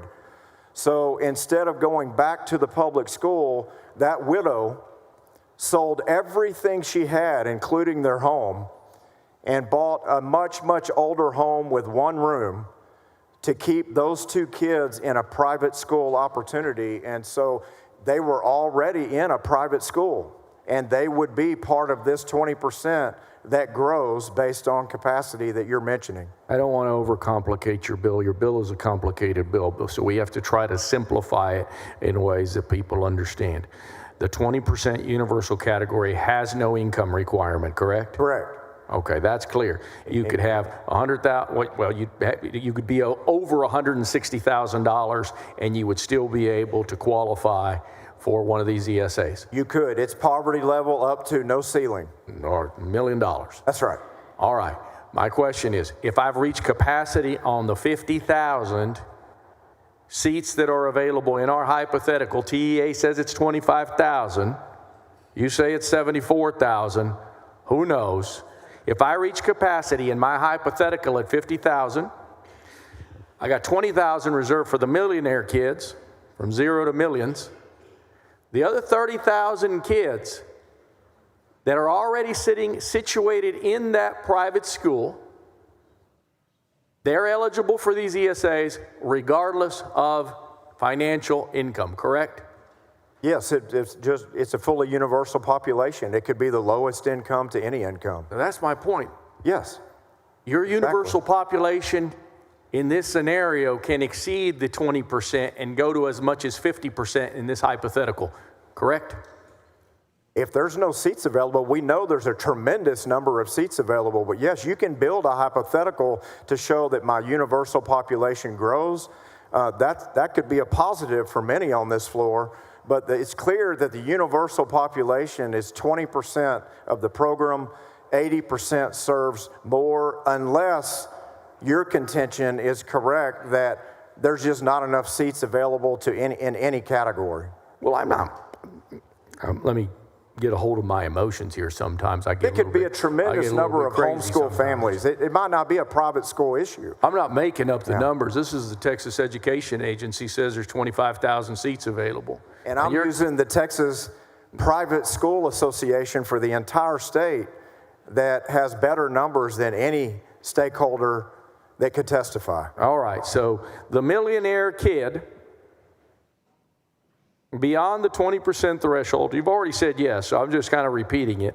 Yes. That universal section can increase to as much as, if TEA is right, as much as 75% if TEA is correct. Is that not correct?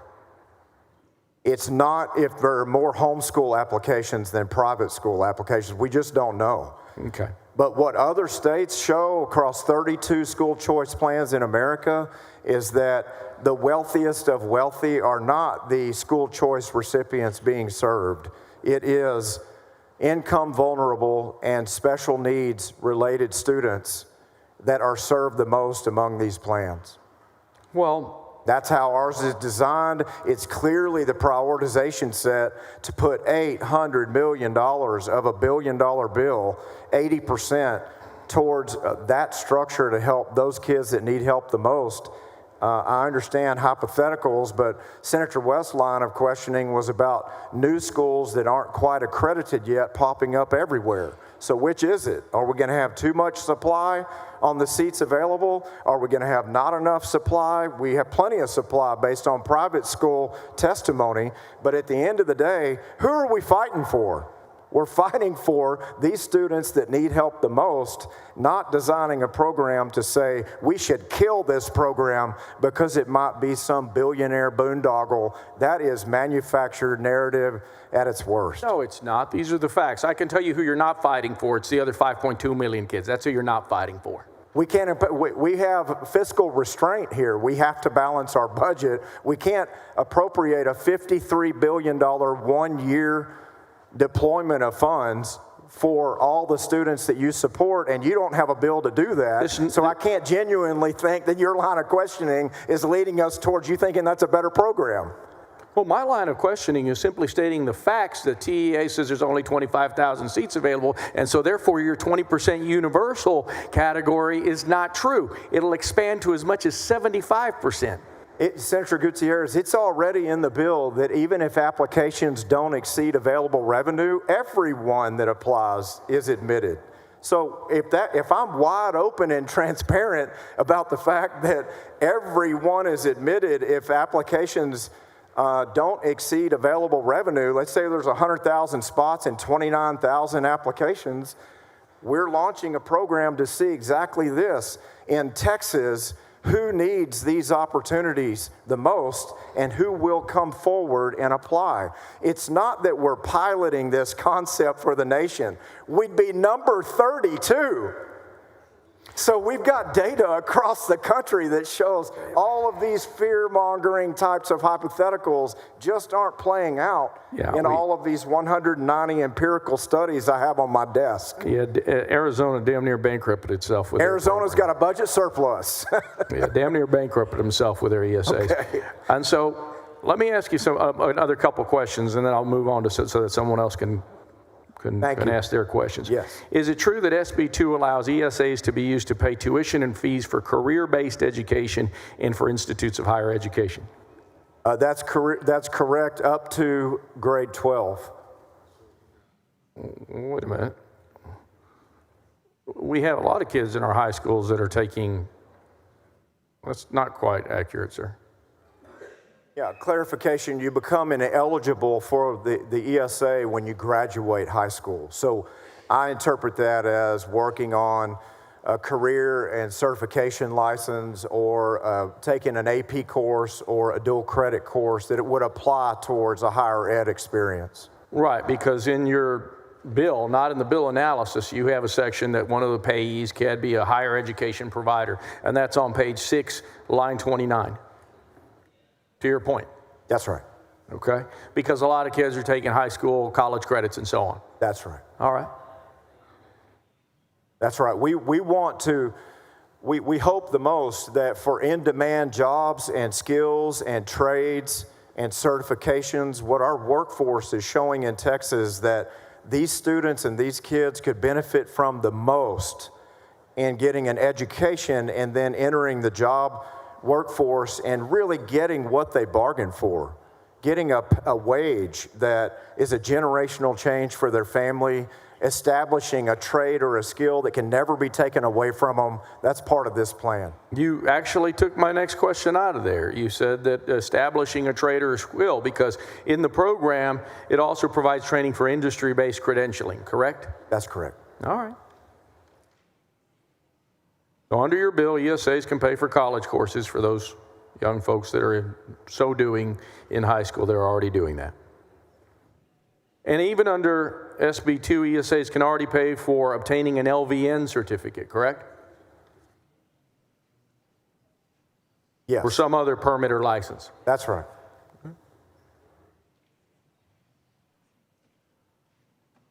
Yeah, there are amendments coming, Senator Gutierrez, that will clarify those in-demand jobs. You picked a good one when you just mentioned that one, but that will choose a list of in-demand jobs and skills that these programs can work towards.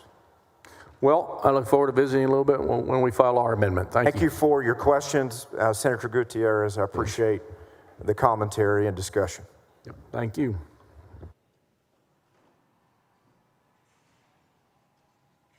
Senator Colcourse, for what purpose? To ask the author some questions. Senator Creighton, do you yield for questions? I yield. Of course I do. Senator, you and I have had a lot of discussion about this bill. Yes. We did, 2 years ago.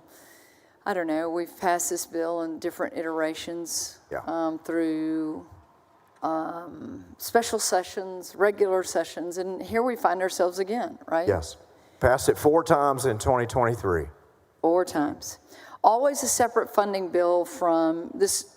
In the Senate, we've always done it separate from the funding for public education, correct? We've passed 2 different bills in Senate across the rotunda. I appreciate that point. In the regular session in 2023, the Senate kept, for 90% of the regular session, public school funding separate, teacher pay raises for public schools separate, and a school choice opportunity separate. All 3 separate bills until mid-May of the regular session. That wasn't the narrative that was promoted. The narrative that was promoted is that the Senate chose early and all the way through the regular to combine all those topics. We did not. So, you know that I'm a product of public schools. You and I both. I'm a Brenham Cub. We call it, the females are called Cubettes at Brenham High School. We're the Cubettes. Yeah. I even had a chance to be a state champion in 1983, bring home that beautiful trophy. You sure were. That's why I will never play you in golf. I love public schools. And this discussion is hard. Because I think Senator Huffman was the first to start questioning you and asking questions about, let's tap down the misconfusion or let's clarify it. Of course. And there is a lot out there. People who have my cell phone or post on websites or rather social media asking these questions. So I'm going to ask you a series of questions. Of course. Because I think that there's a lot of fear out there, and I share some of their fear, okay? Of course. You just mentioned how many other states have ESAs? I mean, ESAs or vouchers. What is it, 31? Well, there's 32 states that have expanded school choice programs in the country, all different types, right? There are about a dozen that have education savings account programs because it's just looked upon as the new modern model that protects the taxpayer, enhances the student opportunities, and it's a list of choices instead of just a voucher going to the family to hope that they choose well. So would we be number 32 or number 33 in having We'd be some number 33, excluding Puerto Rico, we'd be number 33 on an expanded school choice program in the country. For ESAs, we'd be number 15, and I'll look at Court on my staff because this is one of the hottest things in America under both Democrat and Republican governors. It's changing daily. So again, as Texas continues to follow where we should have always led, we would be, for an ESA, number 15. So through the years, we've discussed this, and again, I'm going to ask some questions that are not easy. It's okay. Ask what's on your heart. What's right. good for your district? Yeah, I do. Yeah. Sometimes we look at our small rural schools, and they are the identity of those small towns. I mean, whether you're a Shiner Comanche, or you're a Navasota Rattler, or you're a Brenham Cub, a Belleville Brahma, you can go down there to the Cuero Gobblers. The Pirates of Rockport Fulton. And there's a lot of pride in that. And it's not only on Friday nights, but a lot of times we rally in the fall, those Friday nights. Your son is in public school right now in Montgomery ISD. Yep. Last night, your Brenham Cubs beat my son's freshman basketball team by 15, but we won't bring that up. Go Cubs. I didn't know that. Thank you. Go Cubs. Hurt and didn't play, so I'll just leave a caveat there. Okay. But you see that. Yes. I mean, we have a lot of pride. Absolutely. I thought it was great at Christmas before, actually, it was Thanksgiving weekend, and the Brenham Cubs were playing the Thomas Randall High School. Dr. Thomas Randall, a Brenham Cub who went on to be the superintendent of Lamar Consolidated ISD, was so beloved there that they have named a high school after him. That high school is coached by his son, who went on to win the state championship in 5A, Division II. Incredible. But when we went to that football game, Lois Kate had come in. Jake was home from college. Lois Kate's boyfriend went with us. And we went over to Waller High School where they were playing, and it was incredible. And Lois Kate's boyfriend, hard to say, but born in California. He's here in Texas now. But one of the things that he was amazed at was the camaraderie from all walks of life as we walked around that stadium. I sat by Tommy Sullivan, who was Jimmy's baseball coach in high school, an African-American product of Brenham, that was on the school board, the camaraderie. Her boyfriend was shocked when we were leaving, and one of Jimmy's former teammates said, "White Lightning, what you doing?" Because Jimmy was pretty fast when he played with football and had so much respect and so much camaraderie. We love all of that about our public schools. And so what I hear from my constituents is the fear that Senate Bill 2 or programs like this is going to destroy what we share with our classmates, with that rallying that we saw there as we played Thomas Randall High School on both sides of the field. Do you think that's going to happen? Not only do I not think it's going to happen, there's just absolutely no data in the nation that shows that school choice programs are anything but good for private school outcomes. This is a percentage of the total number of students in the state, a fraction. So a day in the life of Friday Night Lights as a Brenham Cub at a varsity football game changing because of this bill, there is not one provision in this bill that does anything of the sort. In fact, private schools have increased in areas of states where they weren't prevalent before, in other states like Florida and Arizona as far as choices, but the bill's not mandatory. So no one in this legislation, the fraction of students that it supports, has to change any way of rural life or a choice to leave a public school in any regard. So we're not the canary in the cave. We're number 33 to do this. And in all the data, and I see that, I see your staff, I know that there's been tons of research done on this. You don't see this bill as destroying public education? The NAEP scores for rural students in Arizona under 28 years of school choice got markedly better for rural students. And they attribute, many of those experts attribute that to school choice options and competition. That's but the same. NAEP score, I mean, but not just those that were able to get one of the ESAs, but you're saying that all votes rose. I'm only talking public school outcomes. Florida, the same. Florida public schools went from near the bottom to number one in several different metrics after school choice passed. So not only is it, as I mentioned to Senator Gutierrez, this bill helps rural Texas. If we've fallen into narratives and fears that somehow rural Texas isn't served, so we need, rural Texas members need to just step aside and keep status quo, that is not what the national data shows. The national data shows that it helps them. Separate from that, we have all these incredible funding initiatives for public schools like Brenham ISD and teachers in Brenham ISD that will take this fraction of what we're investing from the surplus, $1 billion, and apply the $96 billion that we have for public schools and $8.5 billion new dollars, which is normally $2 billion of new money, in ways that a day in the life of schools in your district will see a generational lift.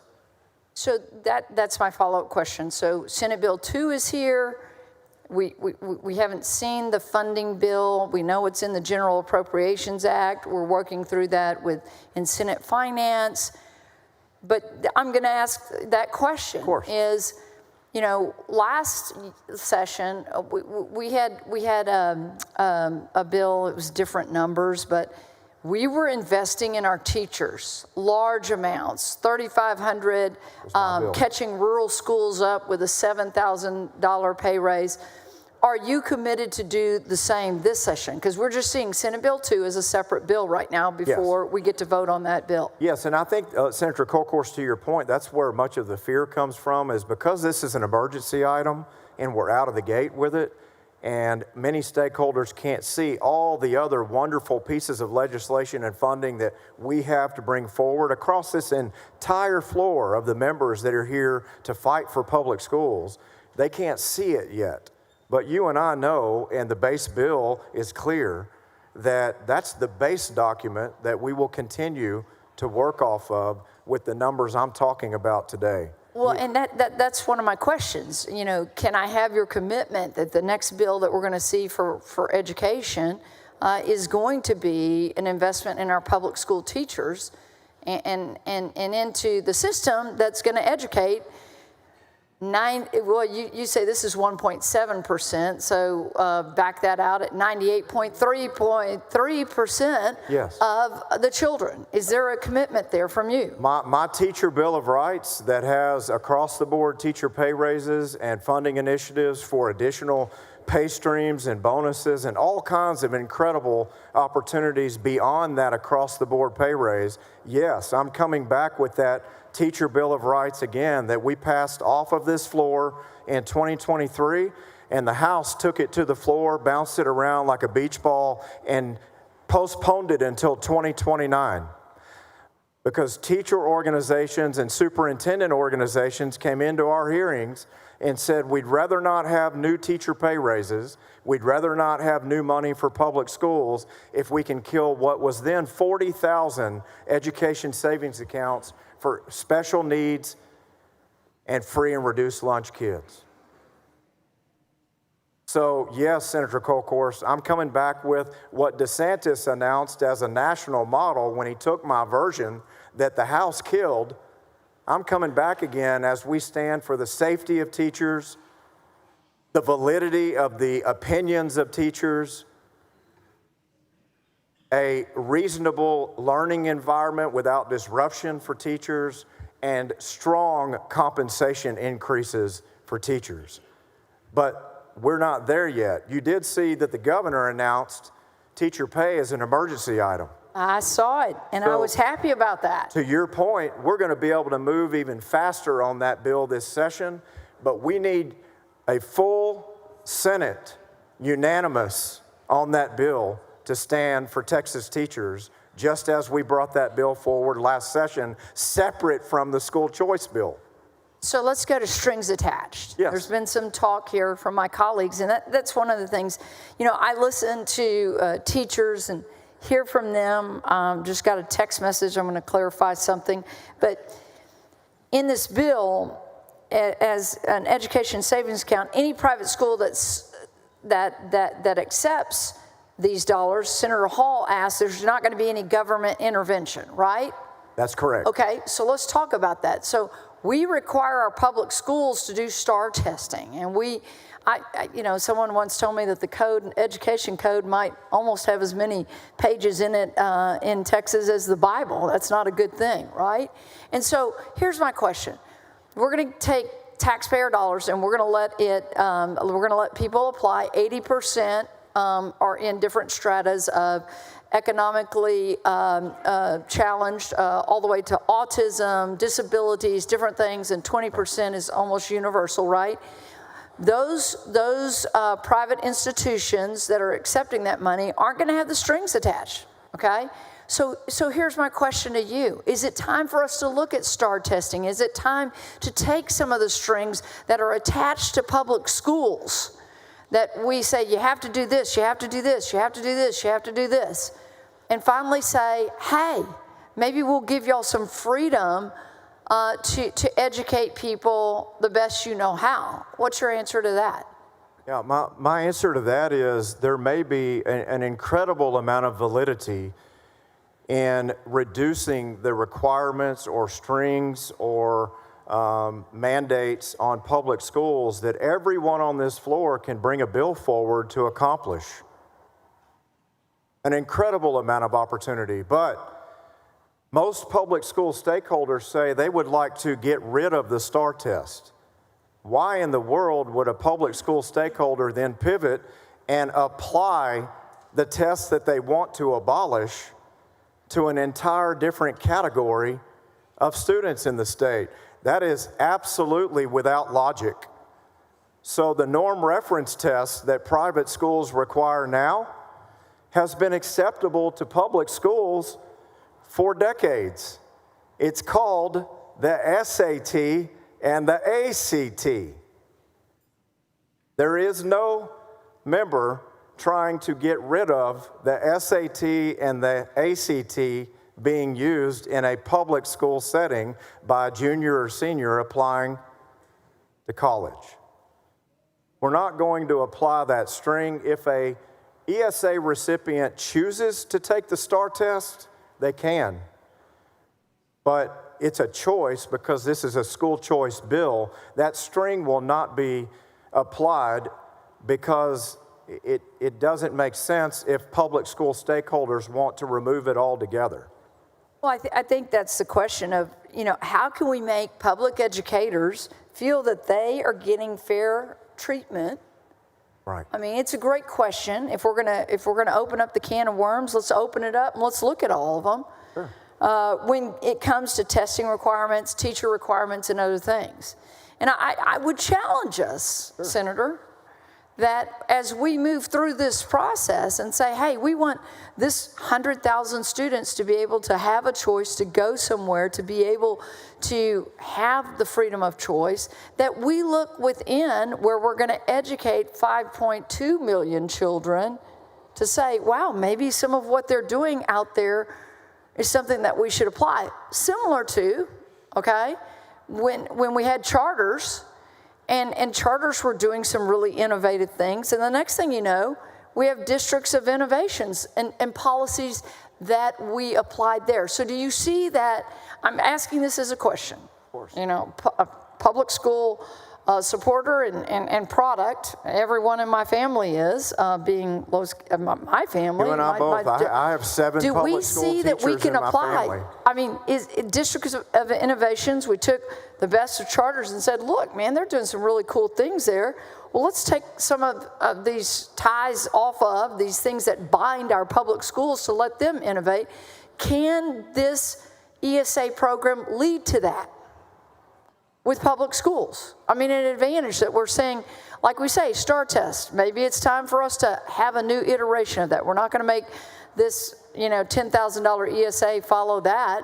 What I'm saying is, can it one day help our public schools? I know you say that the scores have gone up. Yeah. Just asking it in another way, that this program could actually lead us to take some of the requirements off of public schools and let them operate more than with the stringence we put on them through these years. I think the misnomer is that separate from this school choice initiative, we're all working on exactly what you mentioned, right?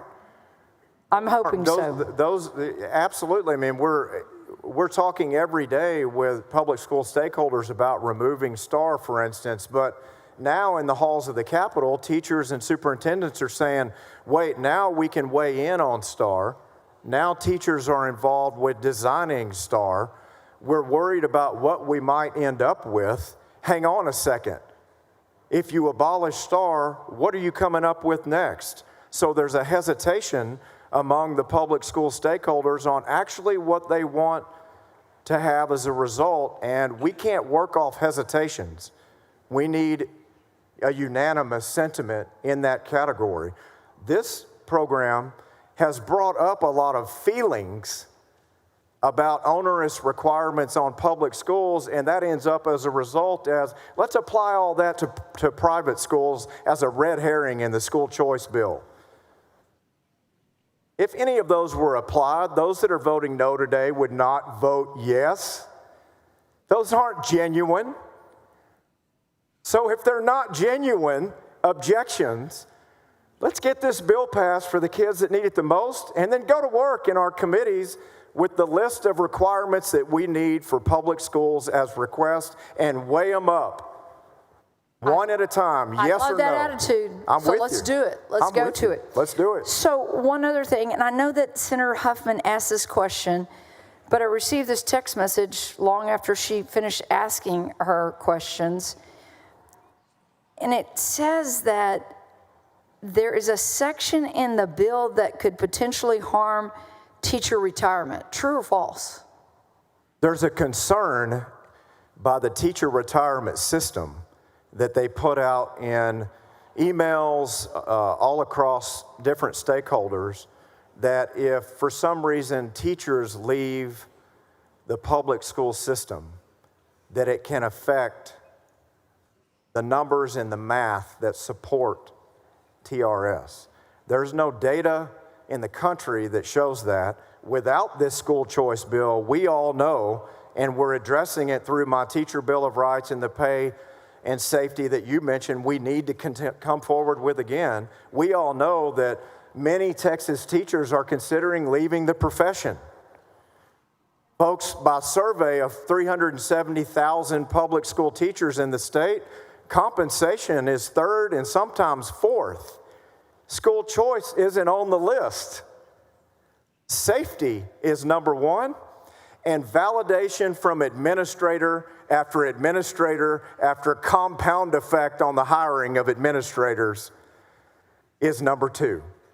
Well, to that point of the teacher pay raise, and I know many of us who've had the opportunity, the honor of spending a lot of time on Senate Finance, House Appropriations.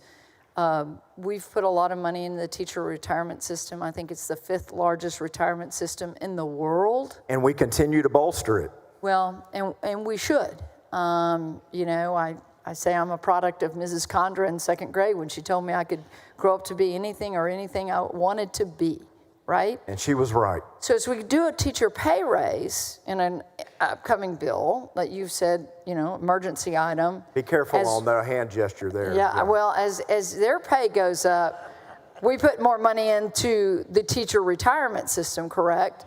And then this is the other thing I want to clarify. if someone leaves a public school and they're in TRS, but if they leave and they choose to go to a private school, they're no longer part of TRS, which is a concern for those. Of course, which happens right now all the time. Right. It does. And we're going to see incredible enrollment growth with students. We're going to see an incredible new generation of aspiring teachers come out of their education experience wanting hearts and minds to get in that classroom. There's not going to be, and there is no data in the country to show that a school choice program has hurt a public school or a retirement pension fund. In fact, it shows the opposite. So in my last question, I saw where one of my daughter's teachers, remember her in 7th grade, and she was also a cheerleader sponsor, which was great. She was wonderful. And she said something on social media that really stuck with me over the weekend. And she said, if something doesn't change within the public school system, I can guarantee you good teachers will continue to leave this profession. And so I know that, Senator Perry, you have a discipline bill that's going to help teachers, hopefully. Senator Creighton, I know that you're working on some things, whether it's teacher pay raise or, as you say, security and making sure that they're safe. This is a new day for Texas. Now, we're not the canary in the cave, as you said. We're number 33 in the nation of offering some kind of school choice, correct? Correct. A lot of programs out there. But I look forward to working with you and other members. I'm not on the committee, but public education is Fortune 1 in the state of Texas. As you said, it's $96 billion and growing. Yes. So this session will go over $100 billion. Absolutely. Okay. That we continue to work and to give them the tools to hire the best and the brightest, because what we're talking here is 5.2 million versus 100,000 that might avail themselves of this. Is that correct? And the funding will reflect that. The ESA funding is a fraction of what we are putting into public ed, or if you want me to relay the fraction, it's just at or just over 1% equivalent of the total dollars we're going to put into public education funding. If we are not all telling our school districts that, or conversely, your school districts are telling you something other than that, they are being misled. Why would they be misled when everyone in the Capitol that's paid to represent school districts understands these numbers? Why would they not be putting out charts all over your social media that say $100 billion is headed to public schools? Why is that? Why would they take a chart, build it, and take the new money, a portion of it, divide it by all of the public school students and say $600 per student is headed to Texas public schools? Why is that? Are they looking out for the kids? Well, I'm glad we had this exchange. Again, there's a lot of misinformation out there. You're clarifying quite a bit of it. And our commitment to public schools is there, as they will educate 5.2 million of our children if this bill passes for 100,000. Senator Kolkhorst, you've been a public school champion since you arrived in this building. I served with you in the House for many years. I've served with you in the Senate now, somehow to believe, for 10 years, or a little longer, actually, because we came in at the end of 14. Your advocacy for public schools and your assurances are going to be reflected in our work through this session. And at the end of the day, when we're finished, this is going to be a commitment to all students in this state, including teachers and public schools themselves. And a commitment to the children. Absolutely. That's our future. All students in this state. That's our future, is our children. I once heard the only thing that you can take to heaven is your children. You can't take your home, you can't take your riches, your fortune. All you can do is all you can take to heaven is your children. And that is what we're talking about today, is our children. So thank you very much, Senator. Thank you, Senator Kolkhorst. Just to clarify, Senator Kolkhorst, teacher pay will be a low priority number bill because I still have 15 left. And to clarify, this body unanimously passed the teacher pay raise multiple times last session. We purposely, remember members, separated it from the school choice bill so we could not be accused of teachers not getting a pay raise if school choice failed. And on the last day in December, after we knew school choice had failed, we still pushed a teacher pay raise bill. And Representative Allison, I believe his name, from San Antonio, he's not here anymore, he begged for that bill to come to the floor. It would have passed unanimously. And correcting the record, the Senate did that. We passed a $10,000 raise total for rural teachers to close the gap. That's what we did, you all did, time and time and time again.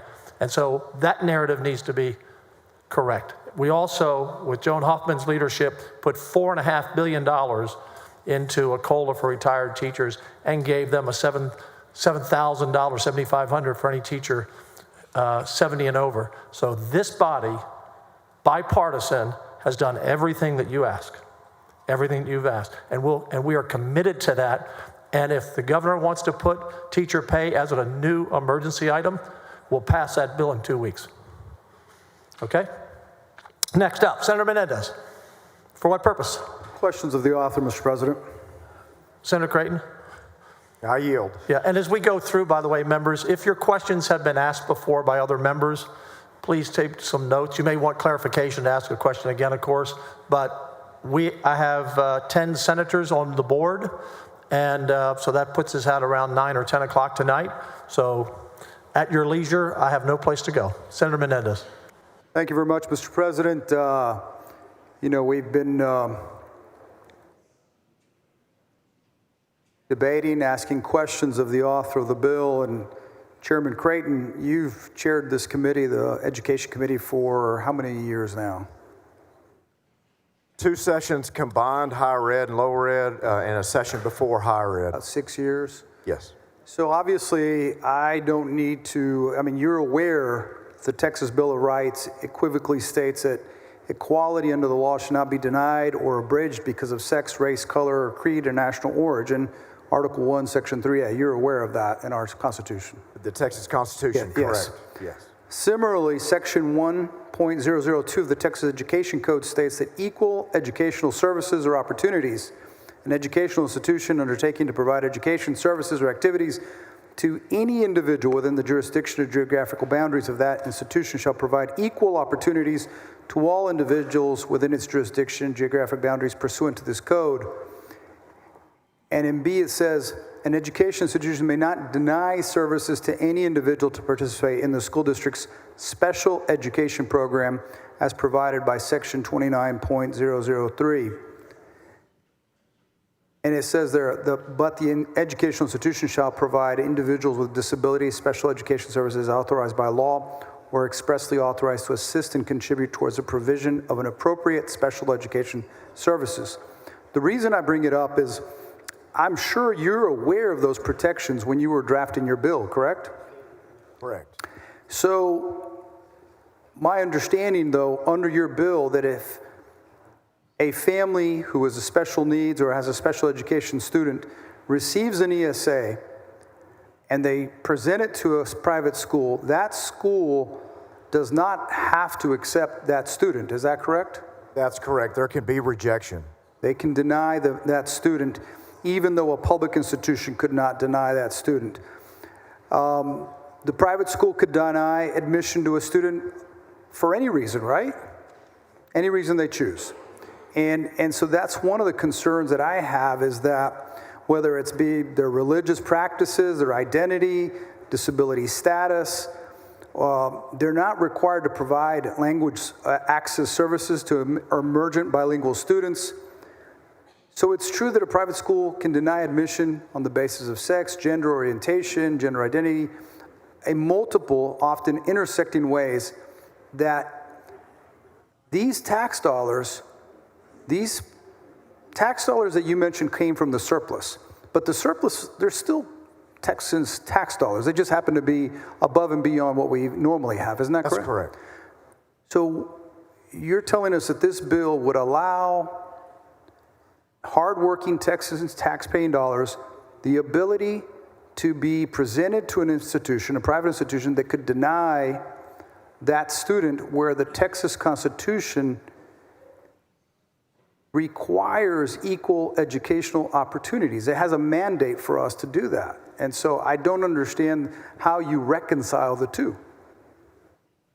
Well, private school admissions is as it has been before this bill was considered, right? Just as with Texas grants, we have tax money going to public school students going to a private school university setting, and they have their own requirements at TCU and at Baylor and others that we've all supported those grants and the use of those funds. But no school, public or private, can discriminate on the basis of race.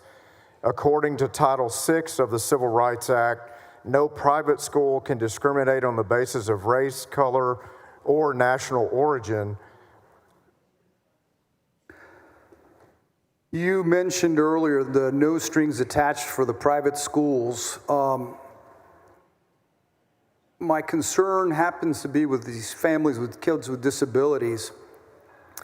Isn't it true that in similar previous versions of this bill, parents with students with disabilities, if they move from a public school to a private school, they waive their rights to their protections from IDEA and free and appropriate education, accountability, and dispute resolution for those services?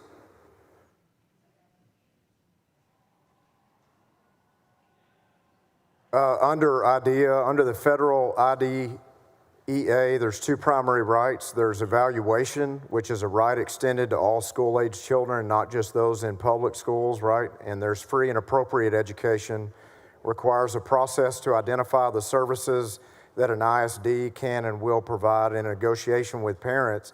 We also know that 87% of private schools serve special needs, and there are 50 main schools around the state that are nationally known for serving all special needs. So, of course, if a student with a particular disability, like, let's say, a need-based tied to autism, is accepted, but a student with another severe challenge and disability is rejected because that school either doesn't serve that type of special need, or maybe they don't have seats or capacity. That is seen as a difference between rejection and bias and discrimination, or worse. Correct. Why is there any reason that 504 students are not included under the definition of disability? Because that leaves out children with dyslexia and other health issues that could require additional flexibility and or accommodations. Senator Menendez, you have championed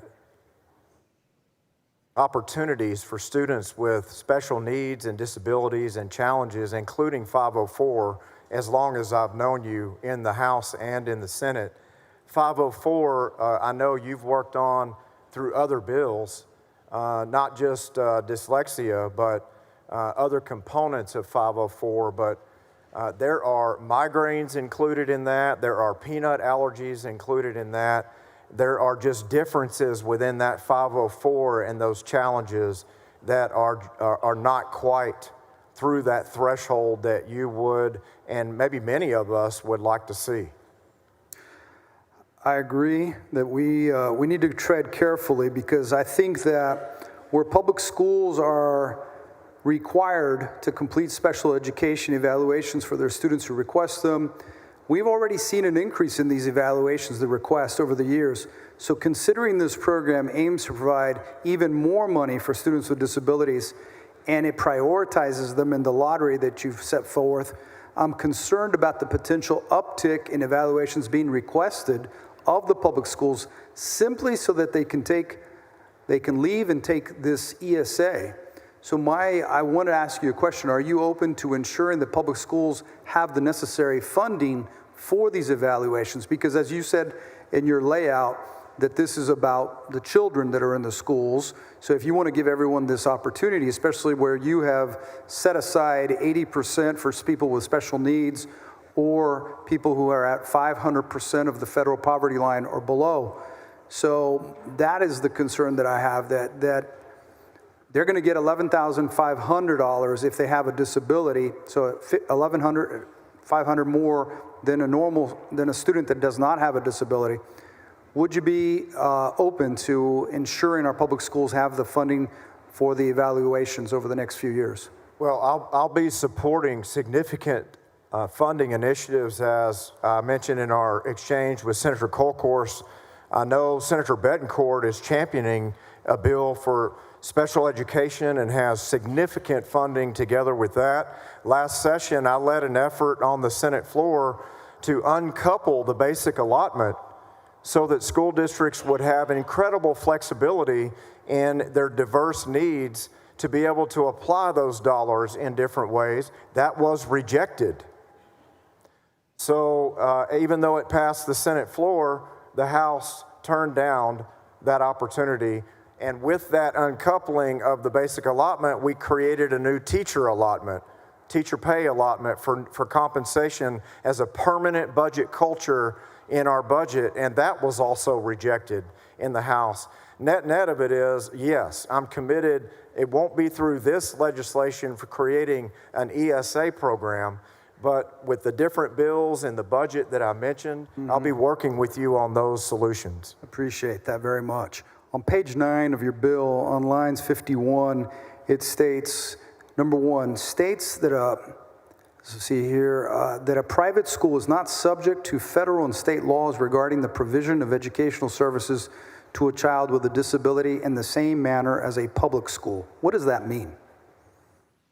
Well, just as I mentioned, if there's like the Thrive School in Magnolia, Texas, that is statewide known for assisting students with autism, right? They may not either have the capacity to take more students, or they may not have the ability to serve another student with a severe disability or challenge in that category or another category. So that rejection is possible. A public school would need to accept that particular student, and the significant and tremendous difference in the public education budgets that we bring forward are to apply federal, state, and local dollars towards the needs of that child. Private schools do not have that kind of help, even with the fractional dollars we're putting into an opportunity that they might have a fighting chance to get a better education there. Yeah, that whole section is the special education notice, where the Certified Education Assistance Organization needs to post on their website so that people know that the private school is not subject to the same laws as a public school. So I see where the differentiator is there.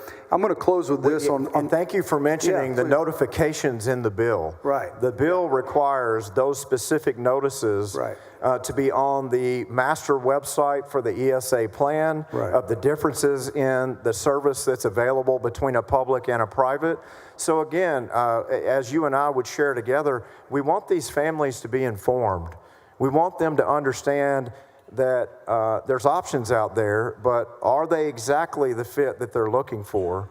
And is it a better opportunity or path? And many of them will say, no, I'm staying right here in my public school because I love it. So my last question for the opening here, we've got some amendments we're going to talk about. How did you come up with, when you said that you set aside 80% of the programs weighted for special needs, and then you go on to say low income, and you say special needs and low income. You referred to low income several times, but you define low income in your bill as 500% of the federal poverty level. So in the state of Texas, that would be over $160,000 for a family of 4. Is there any other program in the state where we define low income as 500%? Well, because I know free and reduced lunch is at reduced is at 185 and free is at 130, I believe. Correct. And to clarify, it's up to that amount, right? Right. So any threshold at the poverty level and up to that amount, which is the cutoff of a teacher and a firefighter, which we had testimony in our committee where a teacher and a firefighter as a couple and their children. The firefighter died. He passed away in a firefighting situation, and the widow, the mother, sold everything to be able to keep her kids in a San Antonio private school because they were thriving. That would have included them in the top end of that 80% category, along with all other income thresholds. So I don't think we want to remove the middle class from an opportunity to be able to have a fighting chance, but what we see across the nation is the 100th percentile, 200th, 300th are by far and above those that are served through as ESA recipients in a weighted priority set like we have. My concern is that when the bar is so high that it doesn't really weight it, because in your prior iterations of this bill, you had other ratios at a lower level that prioritize those people, and then you didn't have the sort of the upper level free-for-all until a higher level. So if you don't prioritize, then it's almost in name only. It doesn't really prioritize the very poor or the people. Depending on who applies, right? It depends on who actually approaches and submits an application. True. But we know that our commitment is nothing beyond appropriating dollars to any income level but those and below. And I believe that it's going to be very impressive on that. Now, that other framework that you mentioned from 2023, that was rejected by many members on this floor that voted against the bill. So we took that as a signal that that was not a good framework. We still sent it to the House, and the House rejected that framework, and possibly it was too confusing. So we leaned it up. We made sure that all income thresholds at low income are covered, and then that is the priority set for 80% of the legislation. I appreciate the explanation. I don't believe that the rationale for who was eligible was the reason why many of us voted against it, but I appreciate your time and your questions. Thank you, Senator Thank you, Menendez. Mr. President. Thank you, Senator Menendez. Your questions were point on and to the point. Thank you very much. I recalibrated our time based on 40 amendments and growing, based on how much time we spend per amendment and how many senators speak. Set your clock for 4 a.m. this morning, so don't plan dinner. Senator Johnson, he's not here on the floor. Let's go to Senator Campbell. For what purpose? To ask a question of the author. I yield. You yield? You're recognized. Thank you, Mr. President. How do we know that Senate Bill 2 won't allow for high rates of fraud? How are we protecting against any kind of fraud? Thank you, Senator Campbell. I couldn't hear you at first, but yes, how are we protected against fraud? There are some of the strongest anti-fraud provisions in this legislation that you'll find in the country. So not only can the contractor, the comptroller, contract with a private entity for investigation services tied to whether or not the ESA program is being handled in accordance with the expectations of the bill. If there are any improprieties found, the comptroller can call upon the local district attorney to assist with that investigation. There's also background checks, criminal background checks. Senator Bettencourt has a bill coming soon on a do not hire registry list that he's worked on for years.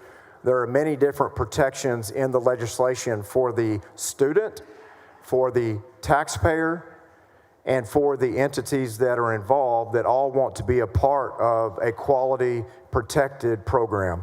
And I think that's great for everyone listening today, that you do have protections in there against fraud. The last question I want to ask, a common criticism of school choice that we've heard is that rich kids in private schools will disproportionately benefit. Will you just touch on that?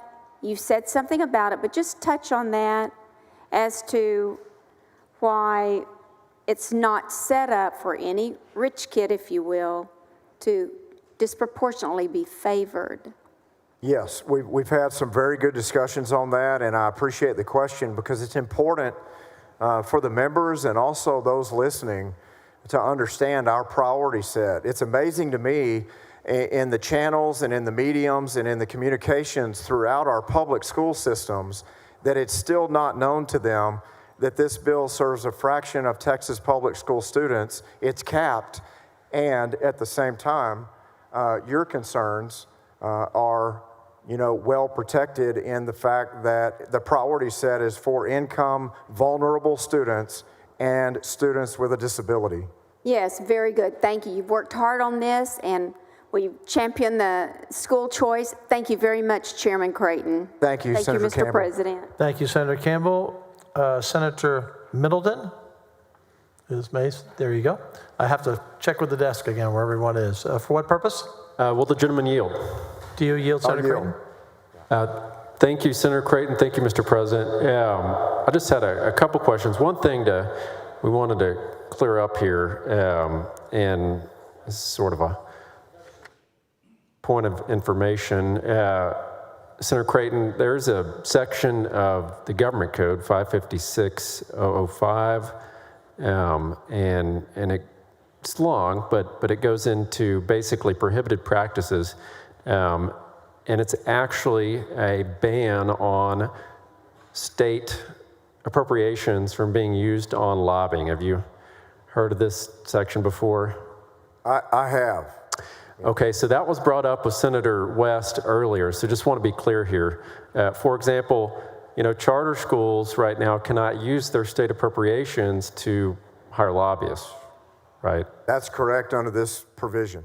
And so what that would mean is under this program, under the ESAs, that this is a state appropriation, as Chairwoman Huffman said earlier. It would prohibit that state appropriation from being used to hire registered lobbyists either directly, or there's also provision B that says paying an association as well.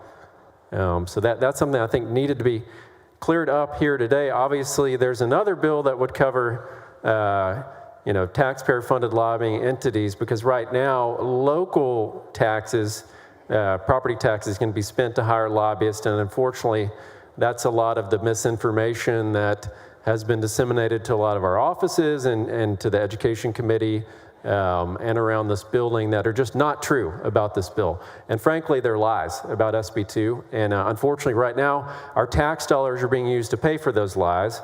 And I think that's one of the reasons why this debate has gone on so long already. It's because we're trying to correct the record and make sure that our constituents and parents know what this bill really does. So thank you for taking the time to do that. I'm sorry you have to do that, but it's part of it. Senator Middleton, I appreciate your comments and bringing this statute forward. I mentioned your bill earlier when Senator West brought up those concerns and that we should all be supporting it. At the same time, absent the trend in this building for the bills that are advanced and filed every legislative session, the advocates for this bill are moms and dads and families, not lobbyists. So the narrative can be as much garbage and innuendo and subterfuge as it needs to be, but at the end of the day, Texas moms and dads and their families and students that need help the most are the advocates bringing this bill forward, and they will continue to be. That's right. That's right. And I had a couple other questions, hopefully pretty quickly here. So, we brought up the tuition equalization grants earlier. I'm glad you did that. It's a long-time program, and the great state of Texas provides school choice for higher education. So can you tell us more about those tuition equalization grants and how public funds are being spent there? Yes, again, it's a program that Republicans and Democrats have supported for 51 years, since 1972 or 3 when it was created. I think it can be up to $5,800 in the amount that a public school student can take to TCU as a university experience at a private school, relying on taxpayer-funded dollars. And it's been incredibly successful. The threshold is financial need, so it is a very bland threshold, and it's usually tied to the delta between an average of state tuition costs and the cost at whatever private university there might be that student is seeking an opportunity with. So it doesn't cover that full cost, but we've all joined together for many, many years in supporting those opportunities with great success. There's no difference here. So there's been about 50 years of an opportunity for a member of the legislature to have outrage of public funds going to a religious-based private institution, but we haven't really seen any bills to take that away, right? And we haven't seen any bills filed to repeal those Texas grants, equalization grants, and we haven't seen any bills filed to place strings on those private schools through the use of those Texas equalization grants. Fascinating. Thank you for clarifying that, Senator Middleton. So we're trusting Texans to decide how public funds are spent at private religious universities. We're trusting Texans to decide how public funds are spent with private doctors with their Medicaid dollars. We're trusting Texans to decide how public funds are spent at private grocery stores with food vouchers, which is food stamps, right? And we're just saying, look, we just want to trust moms and dads too in education. Same thing, right? It's the same concept. That's exactly correct across many different strategies and disciplines that we fund every session. And just one question on homeschooling. So this has been brought up to a number of our offices too, and I want to make sure that this is clarified because it's important as a homeschool dad. How are homeschool families protected from government intrusion under Senate Bill 2? Page 23 of the bill itself speaks specifically to no state agency or state officer or official can interfere or overreach into, for religious purposes or curriculum or driving certain decisions and outcomes related to how that child is educated. They cannot interfere or impose additional restrictions or strings on those providers. And it's very strong on and that's vendor autonomy and participant autonomy. So I think that's important to point out that it's not just protecting the homeschool parents, it's also protecting vendors where the state isn't going to go in there and regulate the providers under this program and have any strings on it or force them to modify. I think you actually have that word in the bill that they can't be required to modify their curriculum or method of instruction. And it's very strong on the language that protects religious liberties and religious values. As we know, religious reasons in Florida, I think, were one of the #1 cited reasons of why parents decided to choose school choice. So thank you for including that strong language to protect those values, those religious liberties, those academic freedoms in the curriculum for private schools and homeschoolers. So thank you for including that. Thanks for those clarifications, Senator Middleton. Senator Paxton, I missed you. Hold on. I'm going to go to Senator Alvarado first. I just skipped over you by mistake, so you'll be after Senator Alvarado. Senator Alvarado, what purpose? Thank you, Mr. President. For what purpose? To ask the bill author some questions. Okay. Yes, I'll yield. You're recognized. Well, here we are again. Seems like just yesterday we were debating this issue. Speaking of clarification, I think that's the note you ended on with Senator Mays. I think it's important to be crystal clear and transparent when we're talking about funding, basic allotment, and what that number is versus the money that's going for this program. Basic allotment has been said to be at $6,160. You and I had a brief conversation about that earlier. And then in exchange earlier, the number of 15,642. That's what y'all are alleging that the basic allotment is at, right? Yes, so we have 15,000 plus that we're relying on for our estimates in the current base bill and with the new funding that we have before us.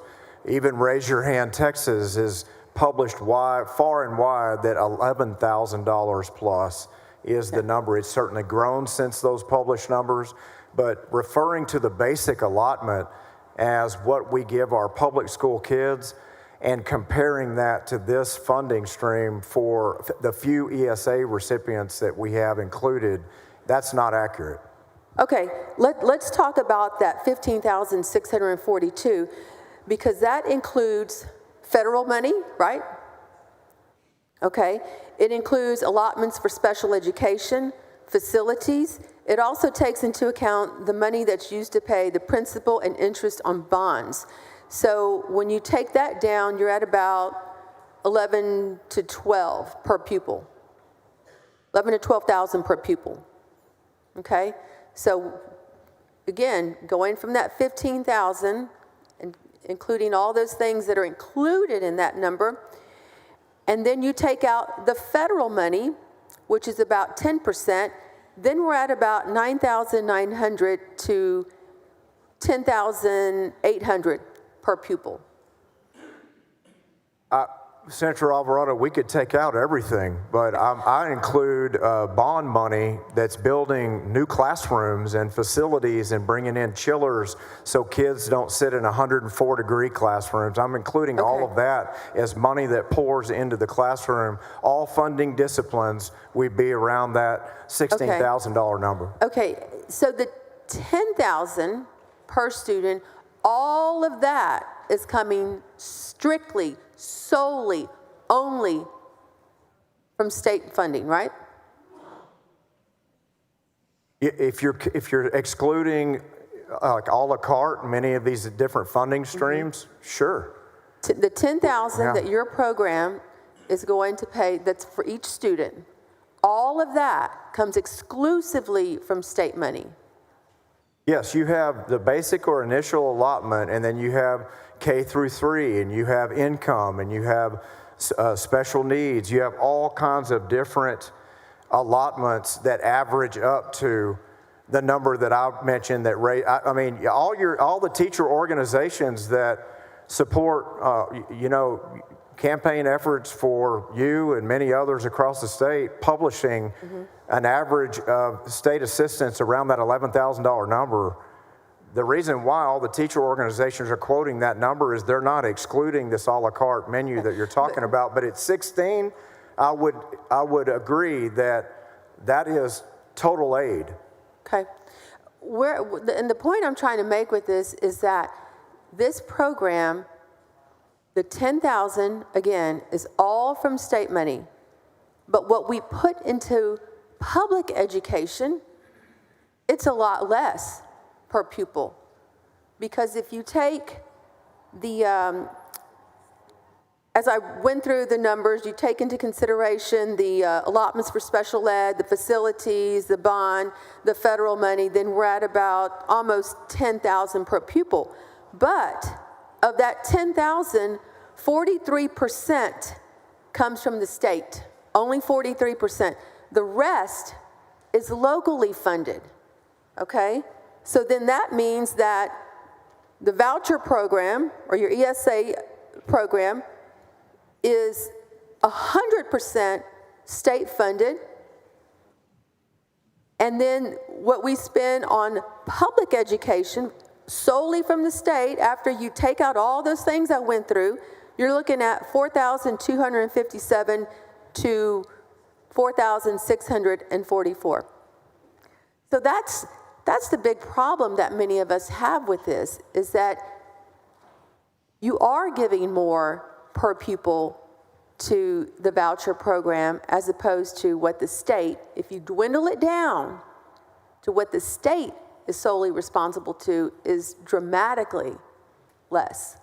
Senator Alvarado, of course, federal funds flow through coffers just as ESSER 1, 2, and 3 went straight to school districts and billions of dollars showed up that who knows where it went. All I'm saying is that we have to consider that if we have a $96 billion budget for public schools and you spread that across 5.3 million students, I'm a lawyer, I'm not great at math, but I think that's north of $18,000 a student. So if that's the case, yes, you can a la carte exclude all these different items, but I think if you went back to your public schools and you said, I'd like to exclude all these different allotments from your funding streams because let's just reduce it to the ridiculous. They obviously don't matter for the debate on ESAs. They would absolutely tell you, stop saying that. I think what is happening here, and I think it's spending in a very irresponsible way. I don't think you're comparing apples to apples when you dwindle everything down, okay? I think that there are some other things that haven't been taken into consideration in this. Recapture is one. I haven't really heard anybody talking about that, but recapture is going to be an issue in this because if you take into account the attendance that will be lost, okay, as student enrollment declines, a district will appear to be wealthier and push school districts into recapture. Senator Alvarado, as the exchange indicated with Senator Kolkhorst and I, we have 40 other bills that deal with propping up and lifting up public schools and public school teachers, including reducing our reliance on recapture, which Republicans on this floor have shown a budget culture of doing over the past few bienniums, and on STAR, for instance, where we've taken the test in previous sessions from 15 down to 5 and counting. We have so many different pro-public school funding initiatives and reforms that are on the list of the teacher organizations for us to accomplish, and we're completely aligned on them, and we're going to accomplish them. This is bill number 1 on the Senate floor for this session. And I wish that we were taking up, and I know we're taking this up, it's an emergency bill from the governor, and that's why we're doing it right now, but it would be responsible, I think, and prudent if we were also having conversations about what those other bills are going to be and what we're putting into public education. The comptroller had said that the economy is strong, however, that revenue collections are set to return to normal levels of growth. And I think it was at maybe our first finance meeting that it was said to keep that in mind, cautious not to commit short-term spikes in revenue to new ongoing state expenses. So I think, there's potential for a very slippery slope here when it comes to the funding of this, and I'm going to save the rest of it as we take up some amendments. Thank you for answering my question. Thank you, Senator Alvarado.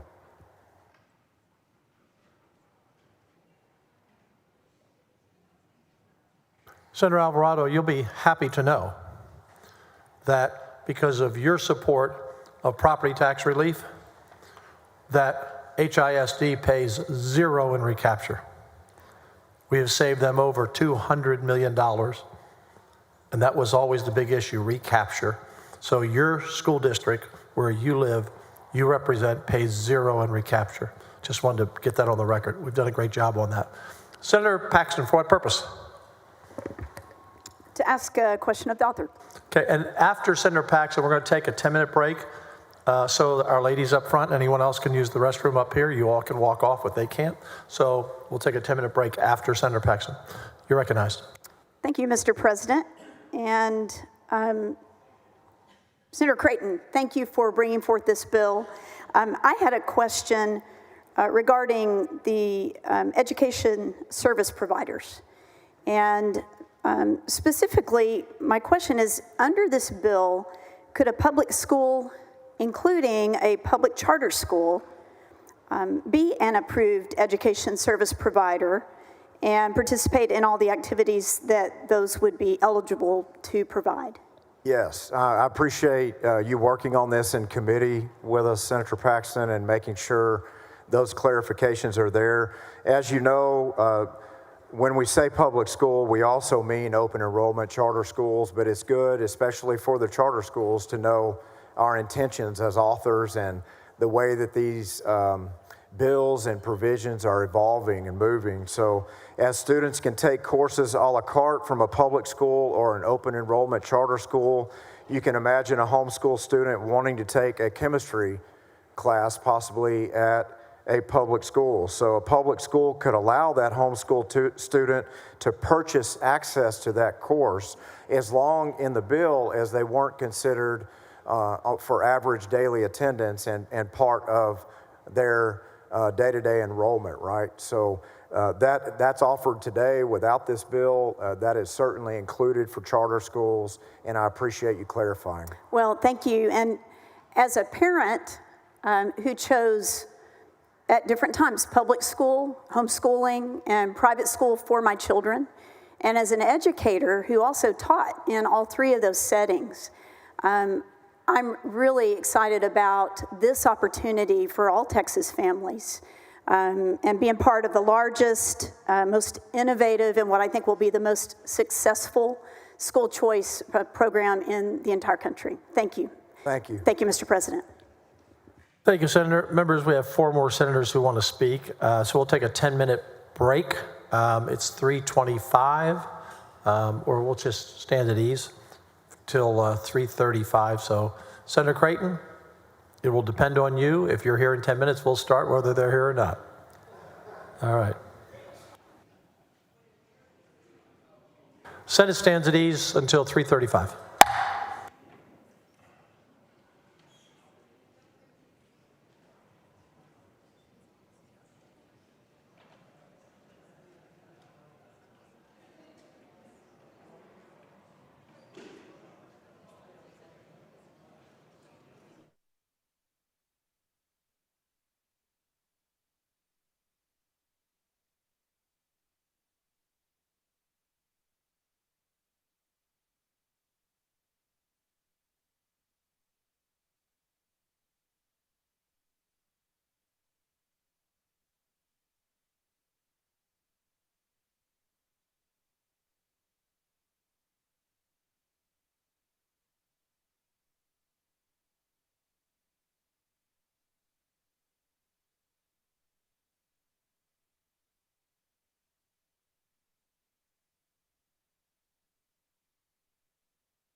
We're through the bonus time above the 10 minutes.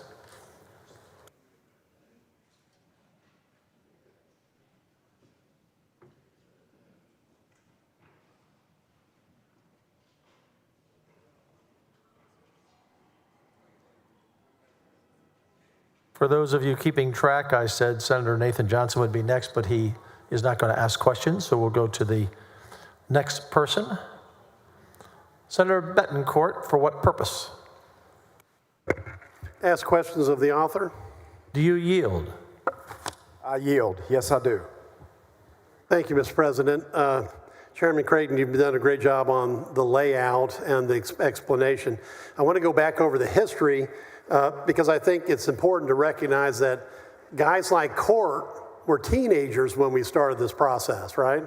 That's right. Okay, your son Cannon, okay, has grown up watching the Texas Senate pass these bills, Mr. President, and because it really started back in 2015 and 17. I know I filed some tax credit scholarship bills that were rolled into omnibus bills. Those were passed, and then you picked up the ESA portion of the attempt in 2023. So my question is, sometimes it's okay to be late to the party because you learn things. We're now going to be number 32, and so really, what have we learned from these other 32 states? Well, we've learned many different things, right? We've learned so much about how the ESAs serve a very diverse population of students. We've learned how different states have established their own priority sets for students that are served within a scarcity of dollars. We've certainly learned about outcomes and how there's just such incredible positives across these empirical studies throughout the country on these 74 programs for success. I think out of the 190 different empirical studies, almost 170 of them are a very overwhelming net positive, and then there are about a dozen past that are net neutral. They're still new. Of course, there will always be a handful of programs in the country that don't set themselves up correctly, so they have to recalibrate, make adjustments. We've learned from every single one of those as we launch this best model, best practice for the country. Right, because that's really what it's all about. Taking SB2, making a collection of best practices, what we've seen that's worked across the country, and there's been lessons learned, but a lot of demonstratively good things have happened. You've been talking about Florida's tremendous rebound on their score testing. Would it surprise you to know that a majority of participants in the Florida school choice programs are low-income single mothers of color with a $40,000 a year or less, making $40,000 a year or less? That would not surprise me. No, because that's where the need is the greatest, right? When you're looking at someone that has got a family, that's a single wage earner, they're trying to make sure that the next generation has the best opportunities. And so that mother in Florida that makes $40,000 is a majority of the recipients of school choice. Now, you mentioned in Florida ESA, you've already talked about the tax credit scholarship, some of the survey results, which show, predominantly 2/3 majority minority usage of school choice. In that case, a tax credit scholarship. That's correct. True? That's correct. Right. Now, the other mathematics of this are really simple, which is the state of Texas, I think the last data I saw was free and reduced lunch is close to 57% of the cohorts of all the kids in the state of Texas. So that's right. Right. And it's not just that the public school system is that way. When you look at the parochial schools, they're also majority minority, slightly due to the fact that the Hispanic population growth is so high. That is misunderstood among many of the stakeholders reviewing this program. And actually across the country, those numbers even grow on behalf of minority students that are served. across these different states through ESA and expanded school choice programs. Right, because that's the critical thing we've talked about the $15,642 expenditure that Texas has. We've done various myth busters today. But one of the big myths that has to be busted is that somehow these mathematics won't work out to be what Texas looks like now, which is a very diversified school-age population. Am I missing something? You're not missing anything at all. In fact, you're hitting a bullseye on the target. We have a program in place that will serve students that need help the most. Our priority set is a heralded structure and model that the Lieutenant Governor even presented in the West Wing just a few days ago among the nation's leading school choice plans, and they were just going on and on about the Texas model itself. So I think this might be an America First model for success across the country, and we may see significant federal dollars flowing for that exact reason. Well, and importantly, the population that is going to use the inescapably by any mathematics I understand is majority minority that's going to be using these ESAs, because that is the population that's being drawn from. Senator West, it is. I mean, it's the public school system is majority minority from the standpoint of free and reduced lunch. The Catholic schools are, and importantly, so that's the group that's there because that's what Florida shows. It's so critical to understand that regardless of what the level is set, $122,000, $160,000. When you look at the Florida data, a majority of those families that use this are literally single family moms that make less than $40,000 a year. A majority. That's what the statistics show. And across the nation, it's very consistent with that. And I know those are the statistics you're referring to, but among school choice recipients in a private school, so a student in a private school that's relying on a school choice plan, the Hispanic population is at 31%, and the African American population in use of those expanded school choice options is at 19%. Right. Now, there's one issue that we haven't tackled yet: bullying. Okay. Now, Senator Menendez, I'm going to turn the clock back because I think it's very important. You had a bill that was on the floor in 2017. I believe that the sad victim of bullying, his name was David, right? And if you can remember, you were sitting over there at the time, and you made such a compelling story that I remember as the Republican caucus chair, literally going around and working for you because you had the right public policy, flipping votes on the floor. Because, David's story, and I don't want to go through the whole thing of it, but it's basically was enshrined as David's Law in 2017, and the co-authors of that bill, with you was myself, Senator Campbell, Senator Hinojosa, Chewy, not Adam because Adam wasn't here yet, Senator Huffman, Senator West, and just this morning, we got a note in from David's Legacy Foundation that they support Senator Creighton's bill. And I think it's very important to read this into at least the concluding paragraph into the Senate, okay? According to the 2023 CDC Youth Risk Behavior Survey data, there were approximately 1.7 million Texas students who have reported being bullied or cyberbullied. 1.7 million. Families whose children are unsafe on a school campus need to have options and should be able to explore moving to a school where they are safe. Students cannot learn if they are living in fear. School choice is a necessary option when it comes to keeping all students safe, and education savings accounts are a necessary component of the toolkit for parents to find the best school for their child. Signed, Maureen Molek, co-founder, David's Legacy Foundation.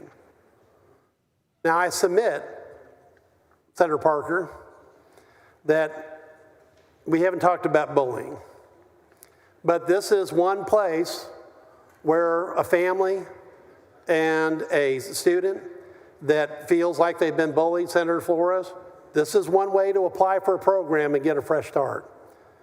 Because when Senator Menendez brought this bill to the floor in 2017, Senator Campbell and I, said, sign us on immediately because we had to do something about bullying.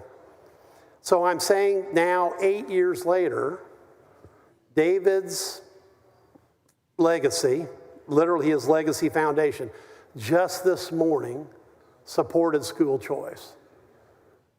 How should the public feel about this, Senator Creighton? Well, they should feel very confident that the investment in this education savings account program will bring good results. And those results aren't just positives in academics.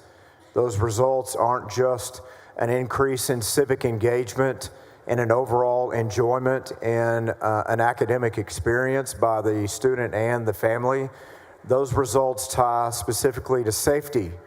And so the safety requirements and the reports that you mentioned that are so important, we find those also in studies that reflect among school choice families that have experienced the program, the school choice recipient matched to the public school student on agreeing strongly with a particular statement. The school choice recipient was 10 times more likely to say, my school provides a drug-free environment.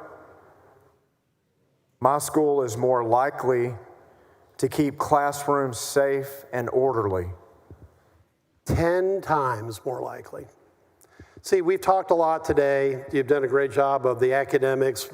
I use the term iron sharpens iron. I know that this school choice ESA program will sharpen not only the ESA side of it, but the public school side and the charter schools and the parochial schools and the private schools and homeschooling even, okay, with this.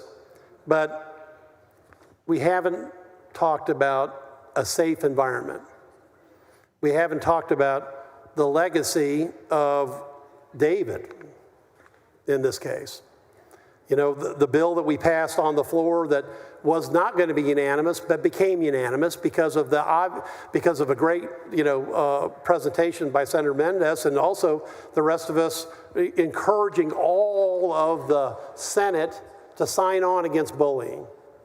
And here, this morning, David's Legacy endorses ESAs as a necessary component of the toolkits of parents to find the best school for their child.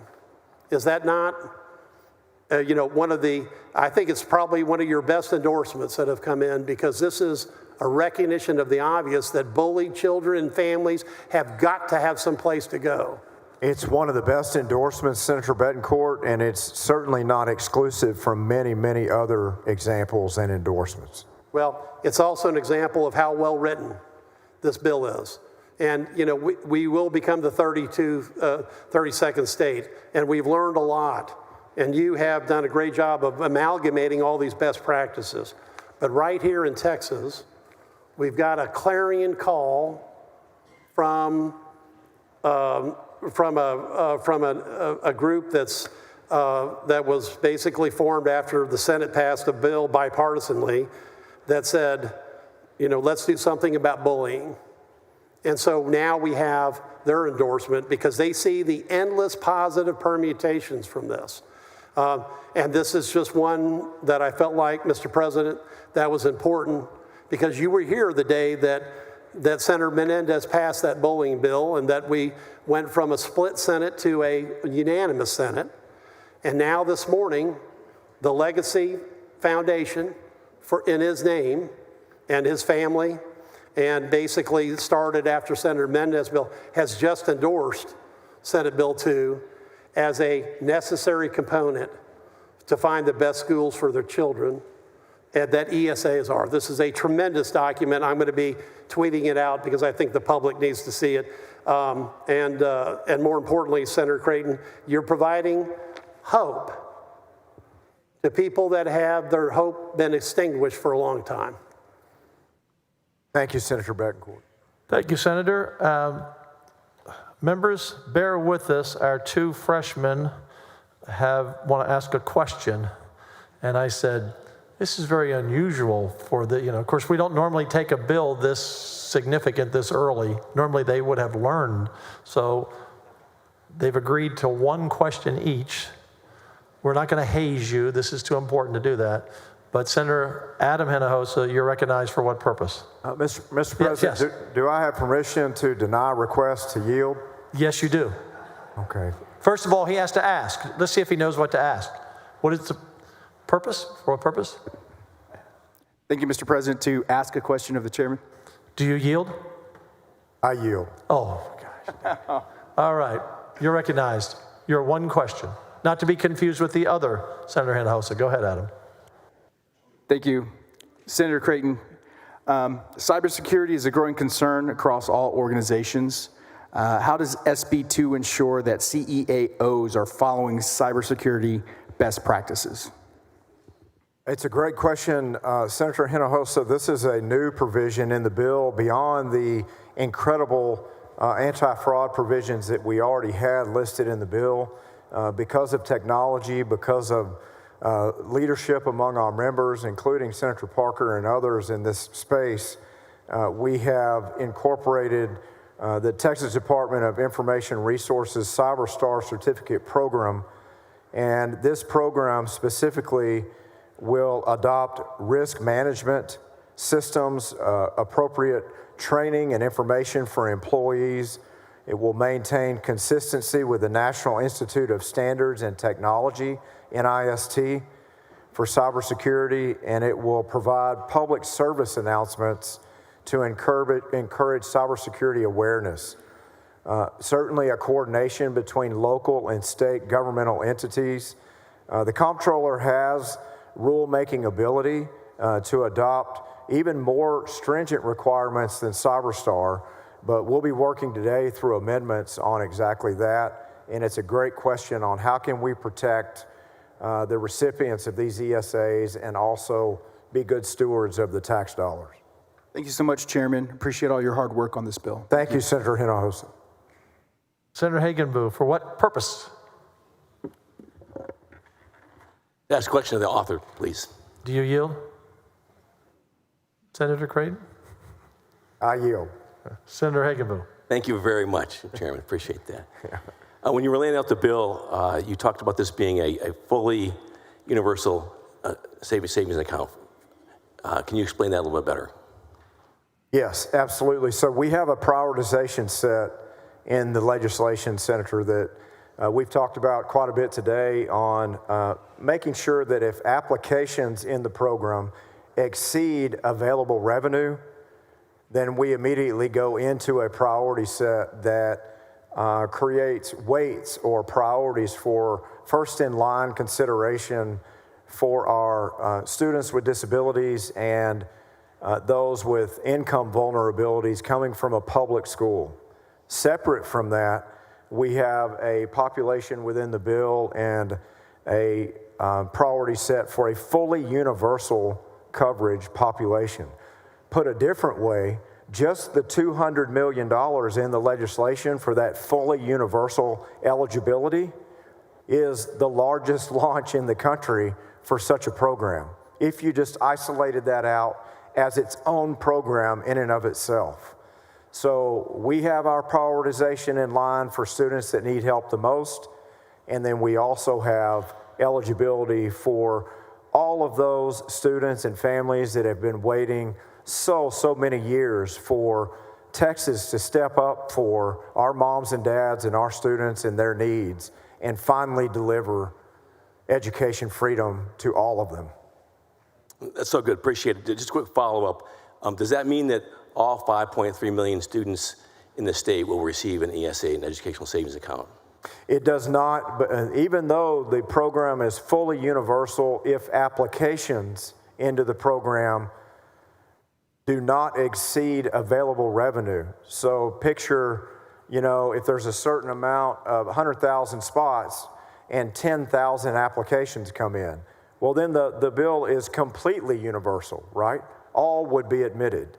But we're assuming, because of scarcity of dollars and because of the tremendous amount of interest in school choice, right, we're hearing it from all of our families session after session as we go home. We see it in the polling at supports of 77% among Republicans and over 50% among Democrats.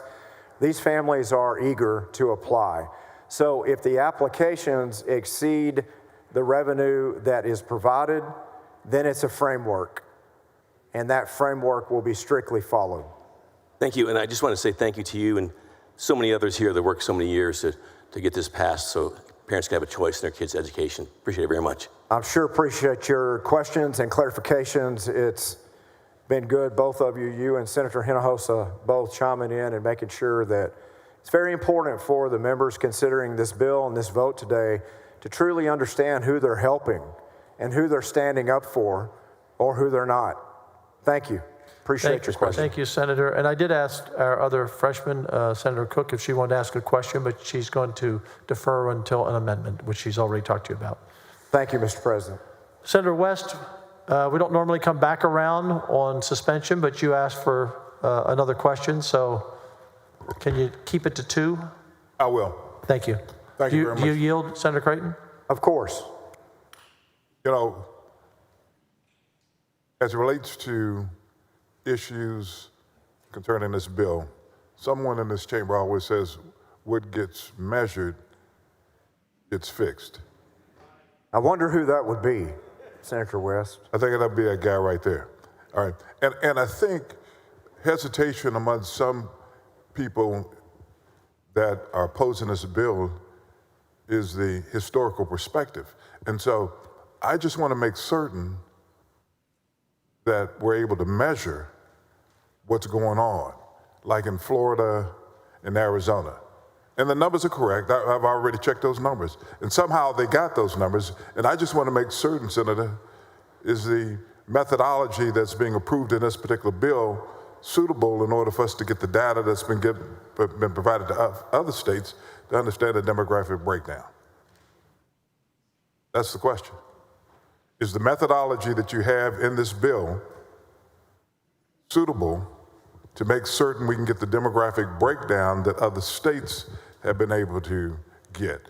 Yes, I believe the framework that we adopted in 2023 that's in this bill now, in working with you and your office, that's a very sound framework. That's why we adopted it into the bill and approved it as the author to continue to get the information we need. It's identity protected, but on the other demographic categories, it will tell us quite a bit about the performance, about who is using the program and relying on it, and many of those different subsets where we can make decisions on who truly is being served with the ESA. Now, there's no ban on DEI on private schools, is that correct? No DEI or book bans on private schools in this bill, is that correct? They can do what they want to do. Yeah, legally, just in the same argument of why the Blaine Amendment is not applicable to this bill, in the law, the ESA money itself is awarded to the control of the family, even though they don't get those dollars and cents in their own personal bank accounts. And because it's going to the control of the family, they can direct it towards the educational provider that they see fit. It's not anything to do with reviewing their curriculum or their teaching methods or any of the like. Thank you very much, Mr. President. Thank you, Senator West. Senator Creighton moves to suspension of the regular order of business. The Secretary will call the roll. Alvarado, Betancourt, Birdwell, Blanco, Campbell. There being 20 ayes, 11 nays, the motion is adopted. The rules rules are suspended. Chair lays out on second reading Senate Bill 2. Secretary will read the caption. Senate Bill 2, relating to the establishment of an education savings account program.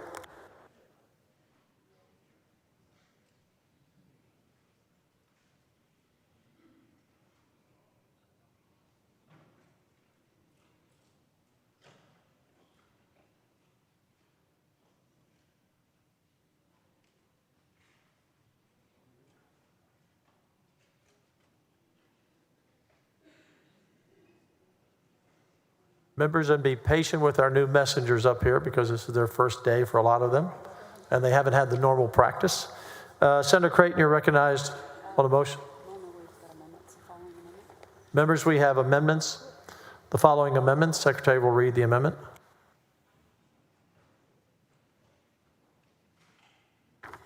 Floor amendment number 1 by Creighton.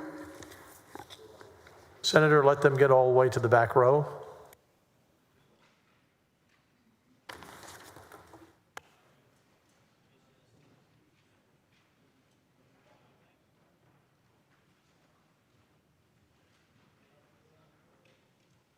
Senator Creighton, you're recognized on your amendment.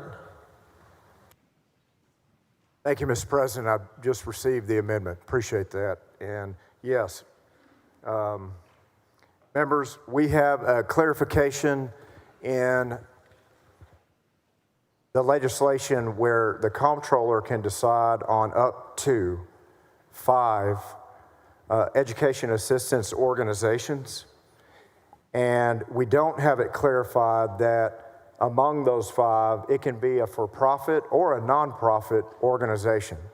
This amendment is making it clear that among those education assistance organizations that will help build the infrastructure, prop up the program, assist the comptroller with providing a framework that will serve 100,000 students, that it can be a choice of a profit or a nonprofit entity depending on who brings the best proposals and the best presentation. Senator Creighton moves adoption of the amendment. Any objection? Hearing none. The amendment is adopted. Members, there is an amendment. Secretary will read the amendment. Like that one, Jose.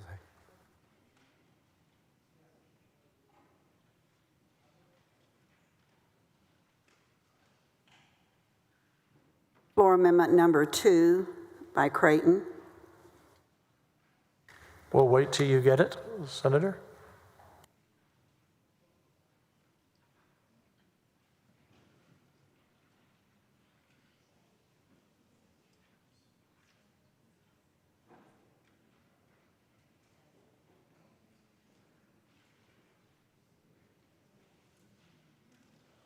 Senator Creighton, you're recognized on your amendment. Thank you, Mr. President. Members, this amendment represents several requests from the Comptroller's office. We've been working diligently with their office to make sure that, again, that we can launch a program and put a program in place that serves the students that expect to be served and their families without delay. The only major substantive change in this amendment is that the amendment gives the Comptroller the authority to perform any duty assigned to an education assistance organization in the bill. So that if they determine that because of fee structures or because of certain disadvantages in using even best-in-class opportunities for a provider, that the comptroller can do that service better, they have the authority within the bill to handle those duties and save the fees that can in turn be redeployed back into the program for the students. The comptroller is still bound by the up to 3% cap for their portion of the program overhead. The amendment further clarifies that interest generated by the program funds, money recouped from any fraudulent purchases that are discovered, or money from any closed student accounts that are returned to the program, that interest generated would be redeployed back into the program so that students could benefit from those monies. Senate Bill 2 requires that education assistance organizations be in good standing with the state. The comptroller considers that language to be too vague. Instead, those education assistance organizations under this amendment would be required to be registered to do business in this state with the Secretary of State's office and to be in good standing. Additionally, the comptroller has concerns with our provision that says that vendors and education service providers must operate in this state, as operate is not defined. To resolve this, we're requiring any vendors and education service providers to be registered to do business in Texas with the Secretary of State, while also ensuring that the education service providers are physically located in the state. That way, there's nothing vague about what was in the bill, just doing business. Maybe they land an airplane, have a meeting. Is that doing business? No, we want them registered in the state, and we want them to be set up, physically located here in this state. We want to ensure also that Texas taxpayer dollars are being used for Texas schools, not schools in other states. Next, we're taking all references to comptroller website or Education Assistance Organization website and changing that to the program website.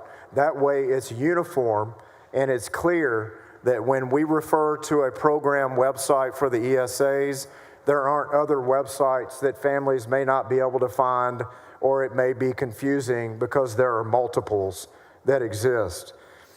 We're also clarifying that in order to be eligible for program funds, the industry-based credentials must come from TEA's list of in-demand industry-based credentials. There's a broader list through the Texas Workforce Commission, and we have been moving as a culture in the legislature over the past couple of bienniums, especially with our education strategies and curriculum, to focus on in-demand credentials and jobs that the workforce of today pays a good living wage and also is plentiful in those positions being available. Some of the Workforce Commission's list is just, quite frankly, outdated. We're retaining the 5% cap for Certified Education Assistance Organization contracts, but we're getting rid of a cost-plus arrangement to further promote savings for the taxpayer. If there is a fee that's negotiated by an education assistance organization to work with the comptroller, let's say it's the investigation arm, or let's say it's Class Wallet to handle the transactions, they don't need to be double dipping. That needs to be a fee that's arranged and set, and any interpretation in the bill as drafted for cost plus, we took out. There are two more important changes that I'd like to highlight. The comptroller asks that we strike references to subtitles A and B of Title II of the Tax Code. This provision evokes the comptroller's Business Enforcement Division in recouping money from families. The comptroller retains the duty to be able to recoup taxpayer funds, but this change protects families from having their personal bank account frozen. Again, this change was requested by the comptroller's team to help them enforce the bill more appropriately and with guidance from us that is appropriate. Lastly, the amendment further clarifies that appeals to the comptroller don't constitute a contested case that could end up at State Office of Administrative Hearings. The comptroller on any contest or appeals would have the final say over the program. By clarifying that an appeal to the comptroller is not a contested case, we're again making sure that the comptroller does not have to go before SOA to defend every program decision. Members, this is the longest amendment I'm offering today. These changes are a series of meetings with the comptroller's office that we covered in one cleanup amendment so that we wouldn't take your time all through the day on long explanations from their office. Senator Cook, for what purpose? To ask a question of the amendment's author. Do you yield? Yes, I yield. Thank you, Mr. President. Thank you, Senator. In the section, the 29.358, lines 13 through 15 on page 2, we had a conversation earlier today about concern over protecting Texas businesses and making sure that folks have a real commitment to the state when they're here. So I was very excited to see that in your amendment. Thank you. Just wanted to clarify, does that apply to virtual schools as well? Do they also need to be physically present in the state? I wouldn't, let me consult with my team on that. I don't believe so, but let me ask.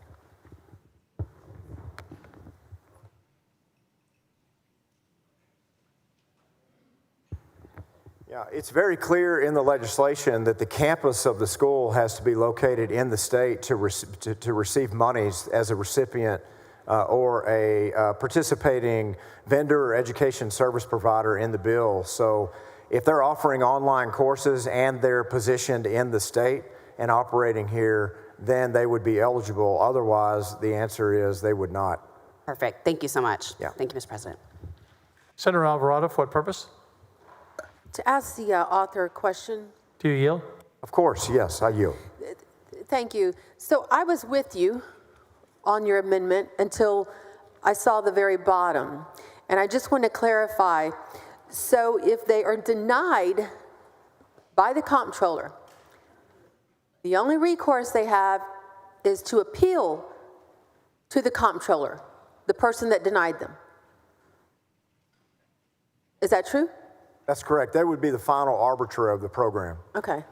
Okay, I just want to make sure everybody's aware of that, because for all other agencies, TCQ and others, you can go to the to SOA for your appeal. But in this case, you get denied by the comptroller, the only person that can deny you, then the only recourse you have is to go to that very person that denied you. Okay, I just want to make sure that I had that right. Yes, that's correct. Okay, that's quite an appeals process. Thank you. And again, I was with you until I saw that, so thank you. I'll keep working on you, Senator Alvarado. Senator West, what purpose? Just a question of the... Do you yield? Yes, I Senator yield. Creighton, would you check with your staff to see whether or not, even though you have the appeal going to the comptroller, whether a claimant can then still go to district court based on arbitrary and capricious? Or is it just the comptroller and that's it? You understand what I'm saying? It's final with the comptroller's office, yes. And the reason that is what? So, I mean, we're cutting off a person's, we've got a great comptroller right now, okay? But what I'm asking is, if we believe the comptroller is wrong, can't you go to district court?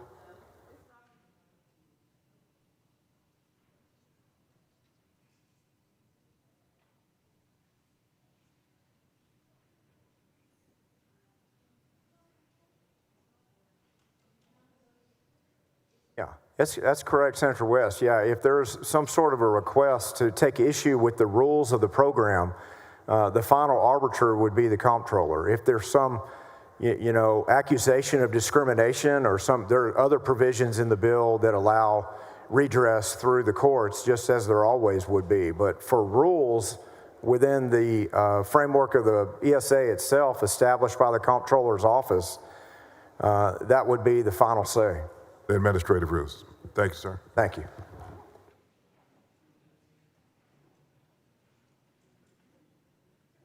Members, objections? I think there are objections. Secretary will call the roll. Alvarado, Betancourt, Birdwell, Blanco, Campbell, Cook, Creighton, Eckhart, Flores, Gutierrez. 20 ayes and 11 nays. The amendment passes. Members, there is an amendment. Secretary will read the amendment.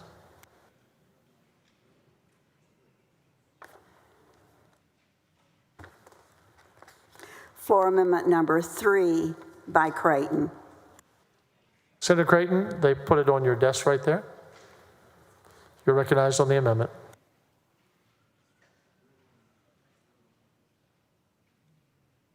Thank you, Mr. President. Members, this amendment removes the authority of the comptroller to approve education service providers that are not explicitly authorized by the bill, while preserving the authority of the comptroller to pre-approve vendors and services of products for education not explicitly authorized as pre-approved providers in the bill. Our original intent for this language is to ensure that homeschoolers have options to buy curricular materials or take advantage of transportation services from a wide variety of vendors. This language originally drafted was a bit broader than we anticipated, and so the bill already includes that private schools, public schools, higher education providers, we don't need a vague provision that would allow the comptroller to authorize different types of schools outside of the legislative intent. Thank you, Mr. President, members. Any objection? Hearing none, the amendment passes. Members, the following amendment, Secretary will read the amendment.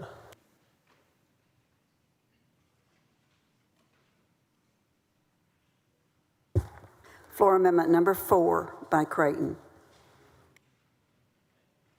Senator Creighton, on your amendment. Thank you, Mr. President. Members, Senate Bill 2 provides $2,000 for homeschool students that are awarded an ESA. This is a 100% increase in funding for homeschool families from where we left off last session. Each time we've come to the floor with an ESA bill, this body has taken additional steps forward for homeschool families, and today is no different. This amendment provides an additional $500 on top of the $2,000 for homeschool students with a disability to use towards educational therapies. Any objection? Senator Menendez, you're recognized for what purpose? Mr. President, quick question of the author of the amendment. Do you yield? I yield. Thank you, Mr. President. Sir Creighton, so this $500, would this come out of the money that's already allocated in the program, or would it be new money? It would come out of the money already allocated to the program. Okay, thank you. Thank you, Mr. President. Thank you. Any objection? Hearing none, the amendment is adopted. Members, there is an amendment. Secretary will read the following amendment.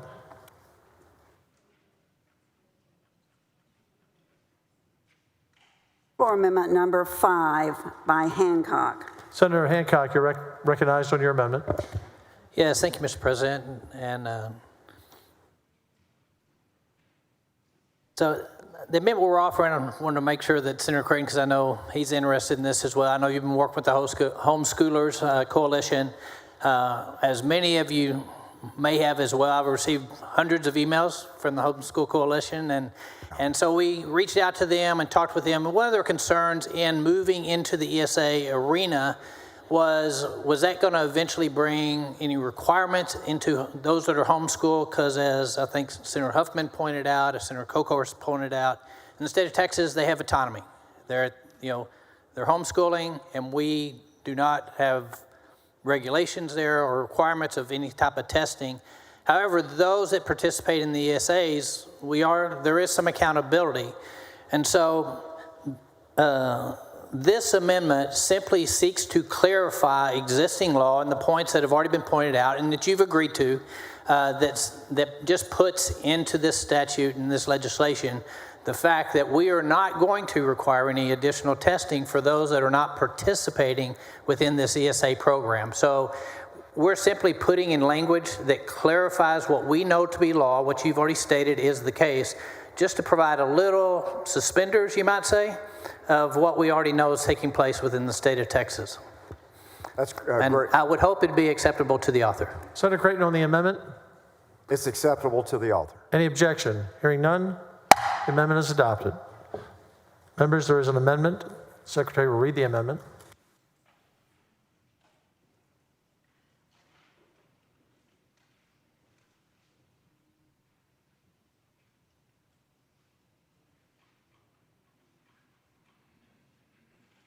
Floor Amendment number 6 by Creighton.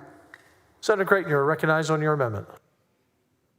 Thank you, Mr. President. Members, this amendment caps the amount of funds that are allowed to accrue in a student's education savings account at $20,000. There are different needs and services that a student awarded the education savings account might take advantage of in any given particular year. If they do not use the total amount of the education savings account as the bill states, that amount would roll forward. We also want to make sure that the recipient of the ESA is truly using the ESA as it's intended. So for that reason, if the student's fund balance would exceed $20,000 upon disbursement of funds, the comptroller shall only disperse an amount that causes the account to equal $20,000. If the account already has $20,000 within it, the comptroller shall not disperse additional funds. While families should be able to save program funds each year, depending on their particular education needs, in order to help afford dual credit courses and industry credentials when the student's in high school, we want to make sure that students have incentives to use the ESA funds each and every year. Any objection, members? Hearing none, the amendment is adopted. The following amendment.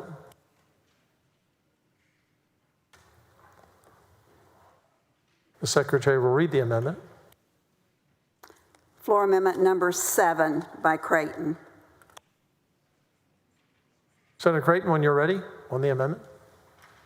Thank you, Mr. President. Members, in section 29.368C, there's a provision that allows governmental action if the governmental entity demonstrates that the application of the burden is in the furtherance of a compelling governmental interest and is the least restrictive means to further that interest. Think in terms of boilerplate language in American jurisprudence that if the health and safety of a child was at risk, or it was determined that a tutor that was approved, it was later discovered that they were on a sexual predator list, whatever it might be the case. I wanted to assure members that this language is not reducing in any way the autonomy of providers or recipients, because these are rare exceptions that the Supreme Court has allowed for when the government is allowed to consider infringing upon any religious liberties in other cases, such as protecting safety. This language is already located in the Texas statutes in the Civil Practices and Remedies Code, known as the Religious Freedom and Restoration Act. So in other words, this provision already exists in statute. In our conversations with the comptroller, we determined that it's not necessary to have this language in the bill, as the Religious Freedom and Restoration Act already protects homeschool families and private schools from this type of activity. Because the language is redundant and has caused some confusion for members of the public, we've chosen to remove it from the bill as it already exists in other statute. Any objection? Hearing none. Senator Alvarado? Okay. Secretary will call the roll.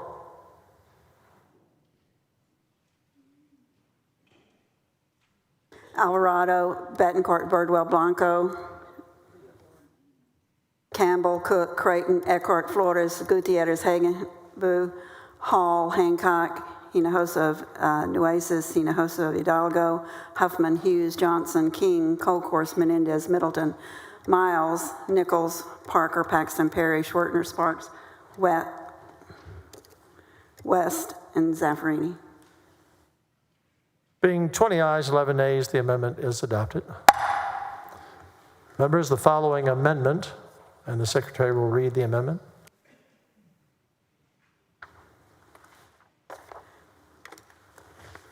Floor amendment number 8 by Creighton. Senator Creighton. Thank you, Mr. President. Members, this amendment makes it very clear on the prohibitions on the use of funds within SB 2. It makes it clear that the program participants cannot transfer funds from their ESA to their private bank accounts. That's obviously boilerplate, already prevented within the bill, as Comptroller Hager will have rulemaking to establish frameworks like this, but we're being very, very prescriptive here. In the same way, we're making it also very clear that the program participants cannot be reimbursed for out-of-pocket expenses under SB 2. If they choose to enhance an educational experience with materials or technology or something else outside of what's provided for in their ESA, that's on their dime. Several other states have had major issues with reimbursements and some lag times, and parents purchasing unapproved items and expecting reimbursement. We're making it very clear in this bill, along with our anti-fraud provisions, that we're not going to put our Texas parents in any uncomfortable positions where they're wondering, waiting, or not sure exactly what this ESA program requires and expects of them. And that will again be very clear through comptroller rulemaking beyond these provisions. Lastly, in our discussions with state leaders in states with education savings accounts, there's a growing concern about the certified education assistance organizations that take a given percentage of each transaction.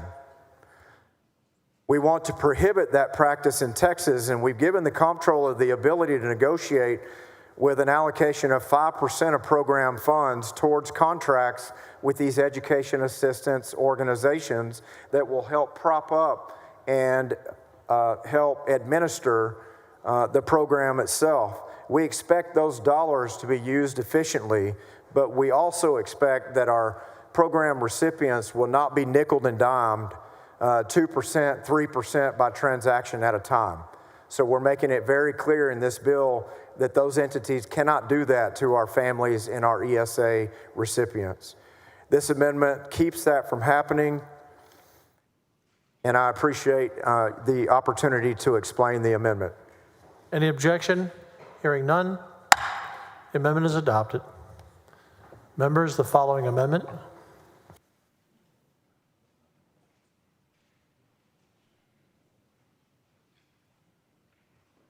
Secretary will read the amendment. For amendment number 9 by Alvarado. Senator Alvarado on your amendment.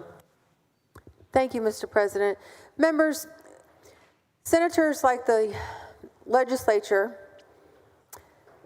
not the executive branch or a state agency, controls state appropriations. This amendment prevents unilateral funding decisions made out of this chamber.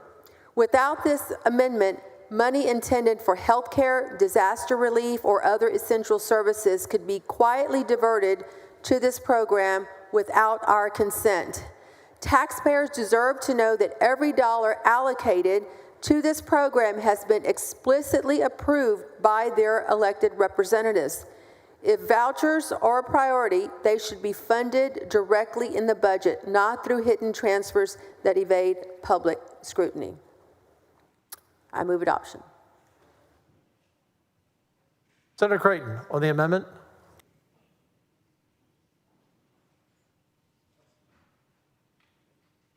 Thank you, Mr. President. Members, I will oppose this amendment. What purpose? For questions of the author of the amendment. Senator Alvarado, do you yield? Thank you, Mr. President. Senator Alvarado, you were in this legislative body in the 88th legislative session in 2021, yes? Yes. Do you recall that session, what the regular session appropriation was for border security? How much that was? I think maybe $1 billion. That's my recollection too. I think the facts would check us out. It was $1 billion. Shortly after that, the comptroller issued a revised budget revenue estimate that freed up some additional money. Do you recall whether or not any further funds were appropriated to border security in a subsequent special session? Did we put more money into it in special sessions? In the specials, I don't believe so. Whether it was a special or the regular, do recall that we had $1 billion appropriated, and shortly after that, it was $3 billion because we got more in the budget revenue estimate. Yes, and I believe more was added after that. But more was added after that. And then in the interim, another $2 billion went for border enforcement. And no, we are not talking about whether that was good or bad. We are talking about money that is spent beyond the initial appropriation. If your amendment is accepted, it would stop us from having some sort of interim appropriations to the program, wouldn't it? That's correct. That means that only the legislature could appropriate money for the continuation of this program. Not the executive branch, not the LBB, not agencies. This means that only we and the House could appropriate money for future funding for this program. And it would have to be done in a regular session. Aha, so that interim extra couple of billion that happened on the other topic wouldn't happen if we did the fiscally responsible thing and adopted your amendment. That's correct. And in fact, in, I believe it was Arizona, I know that this was mentioned earlier about their budget shortfall, and I know Senator Creighton said there was a surplus now, but they did go through some rough patches where they had basically a budget meltdown of about $1.4 billion, a shortfall, and a good portion of that came from the voucher program. So what they had to end up doing was they cut about $333 million for water infrastructure, Senator Perry, and then they also made some cuts in highway expansion and repairs in congested areas, Senator Nichols. So there has been a budget impact, and so if more money had to be appropriated, and without this amendment, we would have no say. And so, Senator, hard word, in short, your amendment would hold us to what we're saying, what this legislature says it's going to do, which is a $1 billion appropriation. It says that's what we're doing, not some larger number that's going to take away from other funding. Correct. Thank you for bringing this amendment. I'll be voting for it. Senator Creighton, on the amendment. Thank you, Mr. President. Members, I would move to oppose the amendment. Secretary will call the roll. Alvarado, Bettencourt, Birdwell, Blanco, Campbell, Cook, Creighton, Eckhart, Flores, Gutierrez, Hagenbu, Hall, Hancock, Hinojosa of Nueces, Hinojosa of Hidalgo, Huffman, Hughes, Johnson, King, Colcourse, Menendez, Middleton, Miles, Nichols, Parker, Paxton, Perry, Schwertner, Sparks, West, Zaffarini. There being 11 ayes and 20 nays, the amendment fails. Members, the following amendment. Secretary will read the amendment.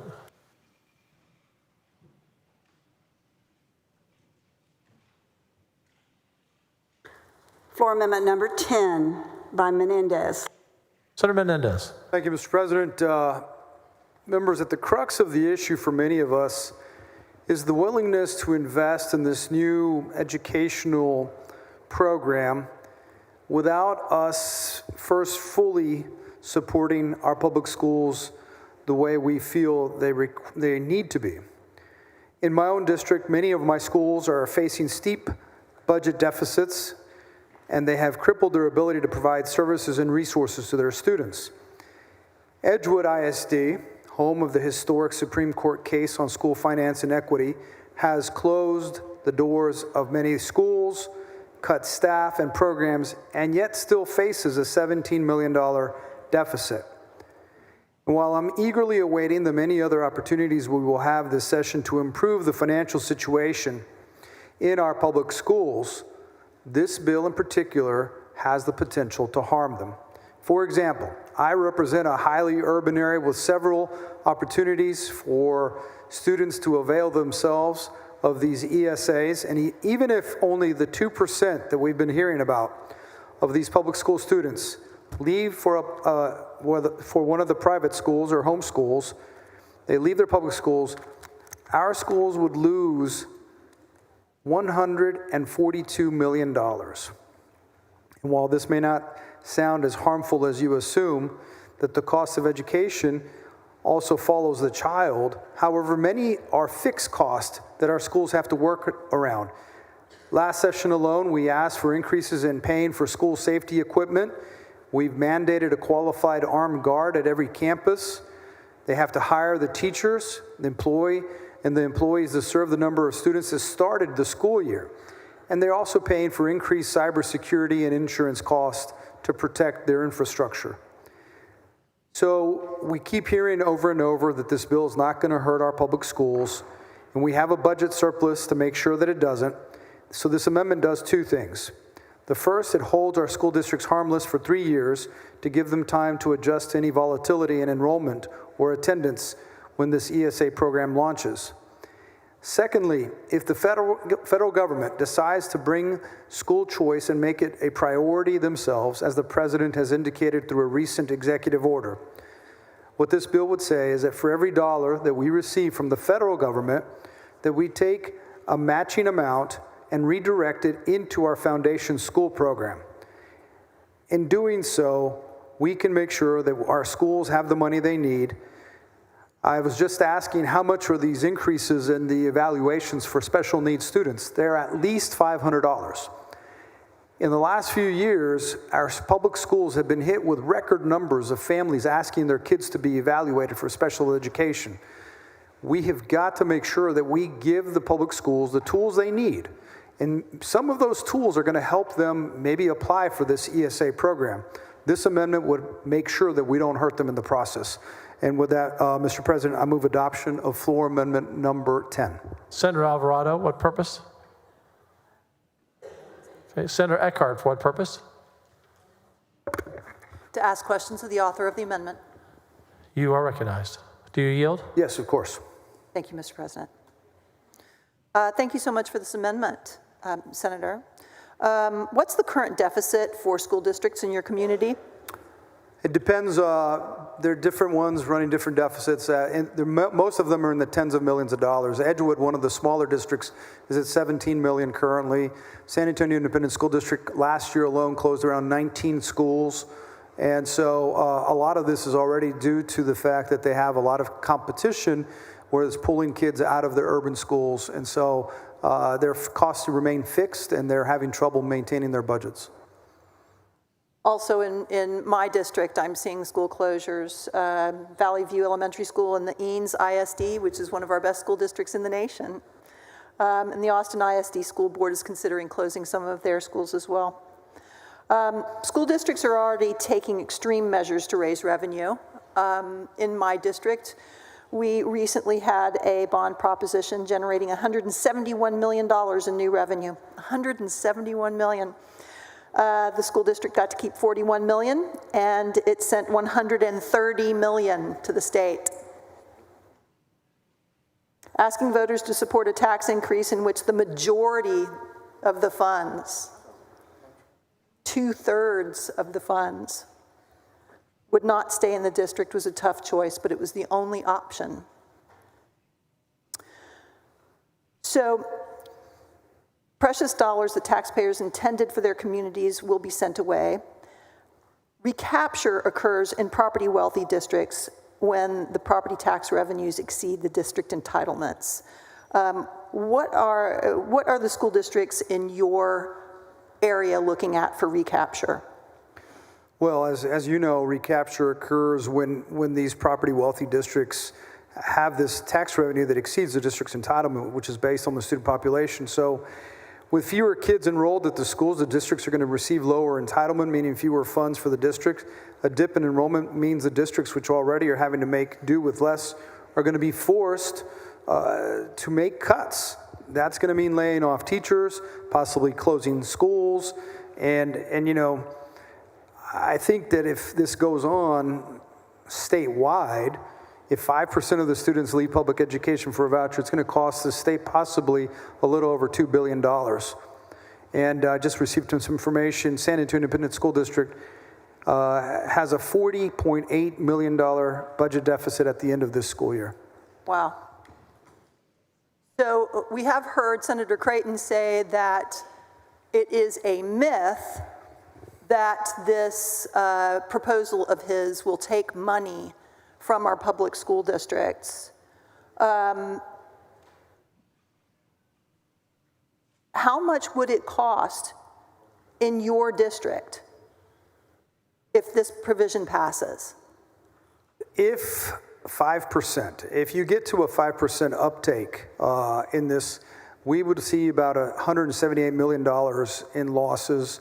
San Antonio Independent, ISD, inner city school district would lose about $18 million. So, you know, it could be devastating. So without this amendment, we know that this will destabilize our schools, but your amendment would at least delay that destabilization and give them a chance to adjust? Absolutely. I mean, and the reality is that if everything that Senator Creighton proposes works as he plans, then there is no harm, no foul, and you know, we move on. The 3-year hold harmless is just that. It's just in the event that you're not going to lose any more money than you're already losing. They're already running at a deficit.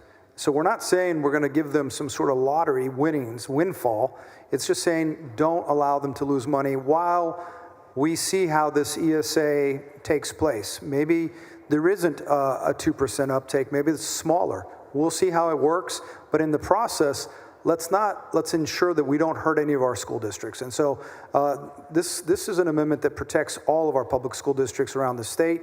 And in doing so, the 98% of students, that 5.2 to 5.3 million kids that are in the school district. So earlier, Senator Creighton talked about helping the children, fighting for the children being there. That's exactly what we're trying to do with this amendment, is making sure that we have the resources in place so they can have the right number of teachers, so they can have appropriate classrooms, so they're not overcrowded. And so that's what we're trying to do, is defend the overwhelming majority of the kids who are going to remain in our public schools. Thanks so much for the amendment. Thank you. I'll be voting for it. Thank you for your questions. But my colleagues will too. Senator Creighton on the amendment. Thank you, Mr. President. Members, Senator Menendez speaks of concerns about a school district in his district possibly losing $142 million in funding. We are advancing a base bill with historic, incredible funding for public schools, public school teachers, and their compensation. Separately from that, many of these school districts received billions and billions of dollars across all of these districts. We have at least 1 or 2 districts that received $1 billion just for that district in federal ESSER 1, 2, and 3 tranches. And that money is now gone. And that money was used in fiscal cliff types of decision-making by those CFOs against the advice of letters coming from myself and from the TEA, and declined workshops on how to avoid those fiscal cliffs that the TEA offered, and very, very few superintendents or CFOs bothered to show up at those workshops. This legislation, consistent with the rest of the nation, where you look at all school choice programs across the country, the nation's school choice programs in the aggregate involve 2.4% of public school kids. With incredible enrollment growth in Texas, with incredible budgets that we're bringing forward on behalf of public schools, this amendment is not only necessary, those budget concerns and fears are unwarranted. I move to oppose the amendment. Secretary will call the roll. Alvarado, Bettencourt, Birdwell, Blanco, Campbell, Cook, Creighton, Eckhart, Flores, Gutierrez, Hagenbu, Hall, Hancock, Hinojosa of Nueces, Hinojosa, Hidalgo, Huffman, Hughes, Johnson, King, Colcourse, Menendez, Middleton, Miles, Nichols, Parker, Paxton, Perry, Schwertner, Sparks, West, and Zaffarini. 11 ayes, 20 nays. The amendment fails. Members, the following amendment.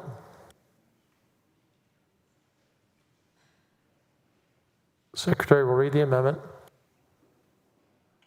Floor Amendment 11 by Menendez. Senator Menendez, on your amendment. Thank you, Mr. President. Member, Senate Bill 2 has been marketed as and promoting educational choice, particularly for low-income families and students who may be experiencing a disability, who are not being effectively served at public schools. If this bill passes, this amendment would hopefully ensure that advertising efforts would be fair and concentrated in areas where those students typically may be found. We typically don't typically find a state-funded advertising campaign for public education. So if we're going to be investing in an educational choice, we need to make sure to include all choices available to families. We'd like to see some fairness, including painting public education in a fair light as one of the many educational options students have.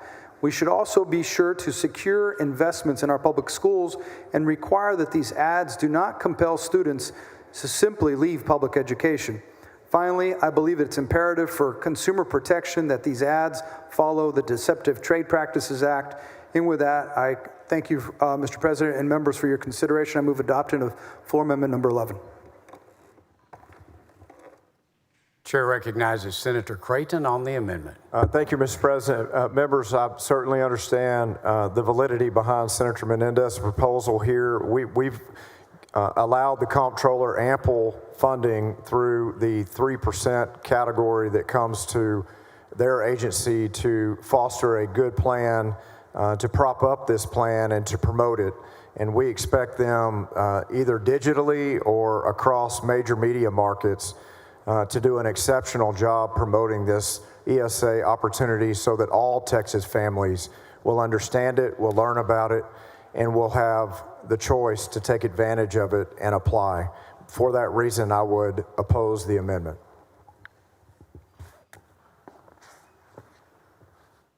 The question is on the amendment. The secretary will call the roll.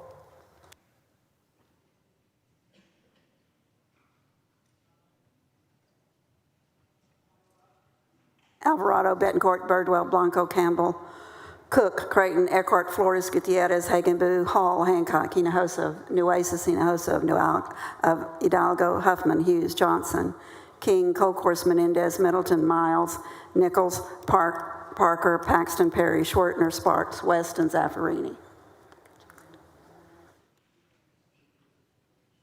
There being 11 ayes and 20 nays, the amendment fails. The following amendment, the secretary will read the amendment.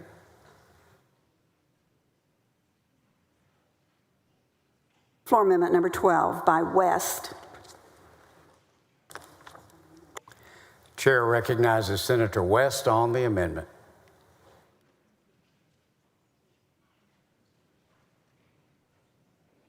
Thank you very much, Mr. Chairman. This is a pretty simple amendment. For government contracts of every size, from a few dollars to providing pens, we have a process in place. And frankly, the only thing this bill does is make certain that that procurement process is followed in procuring these services. I move adoption. Chair recognizes Senator Creighton on the amendment. Thank you, Mr. President. Members, the practices, best practices that Senator West is suggesting through this amendment, it's already part of the best practices model that the comptroller follows, and for that reason and the redundancy of the amendment, I would oppose the amendment. Mr. President, I was looking in the bill to see whether or not that was in fact in the bill. I don't see that in the bill, Senator Creighton, unless it's outside of the bill. Best practices. Senator Creighton, you're recognized. Yes, I'm speaking about not the bill. I'm talking about the comptroller's current best practices within their agency on contracting. Follows this state law. That means yes? Well, The comptroller would already follow the framework that you're suggesting within this amendment, and because they would do so, there's no need for the amendment to be placed in the bill. okay, I've tried to find out whether or not that is the case, and I assume that you want that to be done. And so what I will do, working with you as this bill moves through the process, let's verify that, and if that's the case, then this is not needed. So I'll pull it down at this time. That'll be great. We'll continue to talk about this provision, Senator West. Thank you. Members, floor amendment number 12 is withdrawn. Members, floor amendment number 12 is withdrawn.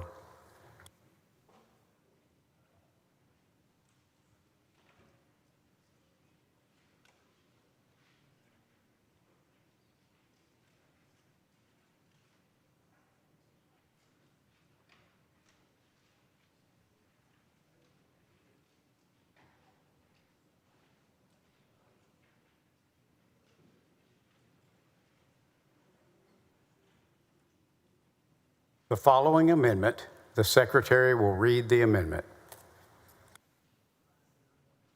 Floor Amendment number 13 by Campbell.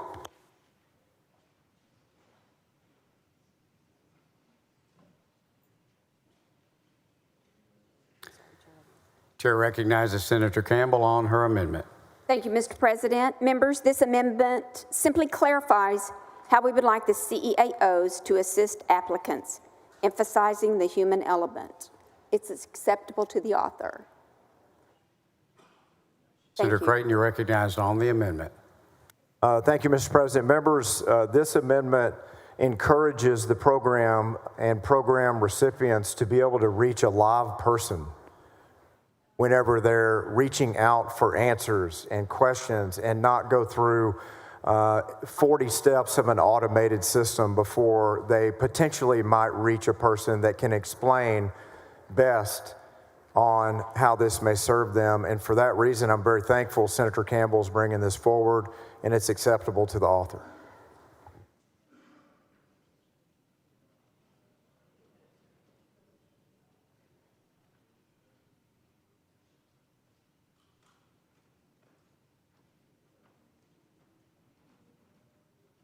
Is there objection to the amendment? Hearing none, the amendment is adopted.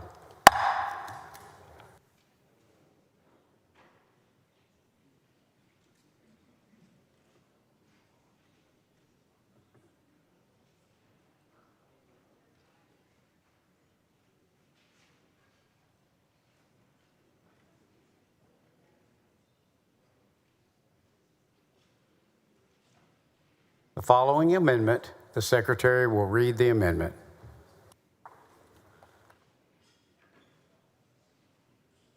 Floor Amendment number 14 by Parker. Senator Parker, you're recognized on your amendment. Thank you, Mr. President. Members, this amendment requires that certified education assistance organizations comply with reporting requirements for data breaches under Chapter 521 of the Business and Commerce Code, otherwise known as the Identity Theft Enforcement and Protection Act. This amendment requires businesses to follow best practices to protect sensitive personal data. It also requires CAOs to notify individuals impacted by a data breach and authorize a civil penalty if a business fails to comply with the requirement. This amendment is in line with best practices that the comptroller already implements in all of its contracts.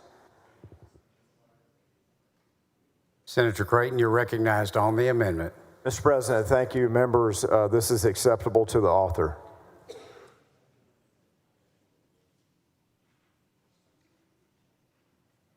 Members, is there any objection to the amendment? Hearing none, the amendment is adopted.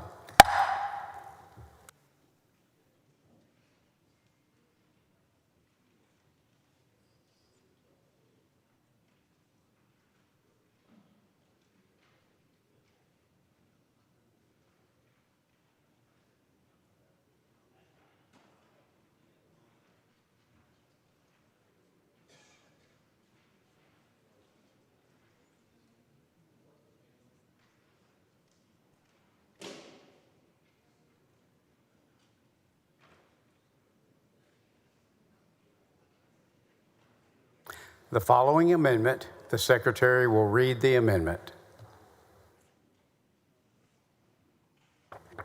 Floor Amendment number 15 by Menendez. Senator Menendez, you're recognized on the amendment. Thank you, Mr. President. I was just telling Senator Creighton his original bill had some better parts than the sequel. So this amendment has 6 parts. And look, it's rare that we kick off a program, $1 billion program, without any type of strings attached. And so what I think this amendment will help to do is better administer the program. First of all, I believe that when the bill that passed out of here in the Senate in both special sessions, it prioritized economically disadvantaged, and this amendment would change it from the currently 500% of federal poverty to what we passed out of here, which would be 50% at 185% of federal poverty, 30% between 185 and 500, 20% for students with disabilities, and 10% whoever else applies universally. It would also require that a private school should be open for 3 years so that we can prevent the pop-up unaccredited private schools. It also has a conflict of interest provision so that a certified educational assistant organization should be required to honor conflict of interest provisions and not be directing people to private institutions where they have a potential conflict. We have a use it or lose it provision so that funds expire after the following year. And finally, we have some accountability through having the CEAOs, the education service providers and vendors, having them subject to the Texas Information Act, because these are public dollars. Members, these programs are not going to be universal without all school-age children, so this amendment adds licensed, high-quality child care and learning centers as pre-approved providers. I believe that these folks will be on the front lines of setting the foundation for educational attainment for the next generation. And in many of our big cities, most of the private schools are legacy schools that cost much more than this voucher. So we think that this amendment is some belt and suspenders. If we're going to be putting $1 billion of taxpayer dollars into this program, we should mitigate the risk that come without having accountability. So we want to make sure there's accountability. I want to make sure that there is public trust in our government. And so all elements of this program should be subject to the Texas Public Information Act so that people can understand and see where their tax dollars are going to work. With that, Mr. President, members, I move adoption of floor amendment number 15. Senator Eckhart, for what purpose? To ask questions of the author of the amendment. Senator Menendez, do you yield? Yes, of course. Senator Menendez, I'd like to ask you questions on just two portions of this bill. Sure. First, on the child care portion of the bill. We really are struggling with early childhood education and child care in the state of Texas. Do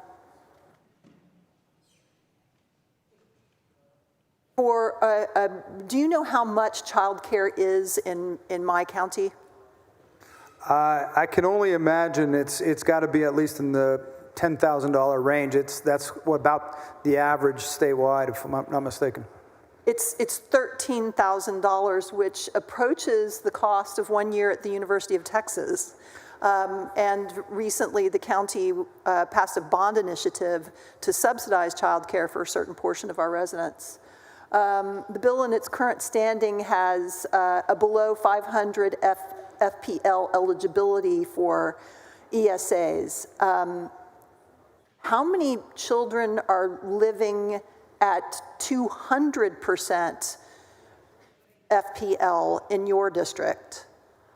According to the Census Bureau, it's approximately 23,000, 36% of kids under the age of 6 who are at 200% of federal poverty levels. So I know that Bexar County is not quite as bad as some of our other counties with regard to the expense of child care. Are you aware of which counties have the highest, counties and cities have the highest cost for child care? I would imagine Austin, I would imagine Dallas, probably Houston, probably our most populated areas, because there is such a demand for it. And if you have a higher populations, possibly higher paying jobs, and therefore the market they're going to get whatever the market will bear. So would your bill, would your amendment help us solve some of these child care deserts that we are seeing, where you simply can't find child care, you can't get a slot? Well, if we include early child care, then you have people who are currently making a decision whether or not they can afford to go back to work because the cost is so expensive. So if they receive one of these education savings account applications at $10,000 and it's now only $3,000, now the job becomes, whether or not they can take the job becomes much easier. In essence, it helps the children get early childhood, good education, get started on a good education at an early age, but also helps people go back into the workforce. So it's a workforce development issue as well. And I want to now pivot to the FPL provision of your amendment, because this is so important, I think. As you talk about the workforce, I was looking at the 500% FPL. So how much does that work out to per household? If it's a family of 4, it's a little bit over $160,000. So at $160,000, I just did a quick glance at American Communities Survey. About 80% of Texans are at 500 FPL or below. That doesn't surprise me. We've heard Senator Creighton talk about teachers and firefighters. Do you know roughly how much the average salary is for a teacher or a firefighter? I know starting teachers are in the 45-ish type range around there. I don't know firefighters and police officers at this time. About the same range. We're talking, 40 to 60. Okay, so then combined maybe 100,000? Yeah, so we're talking about, 200% federal poverty line for teachers and firefighters. At 500% FPL, what professions do you imagine would classify as low income at 500% FPL? My understanding is a lot of engineers. My understanding is some software developers, some law school professors, some pharmacists, optometrists, folks who have got pretty good jobs. So I see that your amendment would devote 50% of the available positions in the program to families who are at or below 185% FPL, which in your layout you mentioned was how this ESA passed out of this Senate last time. Right. Why did you settle on 185% FPL? Families who are at 185% of family poverty levels are the ones who qualify for free and reduced lunch in Texas. So this would assure that the bill accomplishes what it aims, what was set out by Senator Creighton in his layout, that it's going to give low-income families and families with disabilities a priority in the bill. My concern that is that if the bill at 500% is 80% of the population in Texas does not really, if everyone's a priority, then no one's a priority. And that's my concern. And I'm just going to wonder out loud this question. If we did want to redefine low income in the state of Texas as 500 FPL, why not apply that definition of low income to Medicaid expansion? I think anything that would help reduce the number of uninsured in this state, I would be for. Thank you so much for your amendment. Thank you. Move adoption. Chair recognizes Senator Creighton on the amendment. Thank you, Mr. President. Members, we're going to oppose this amendment.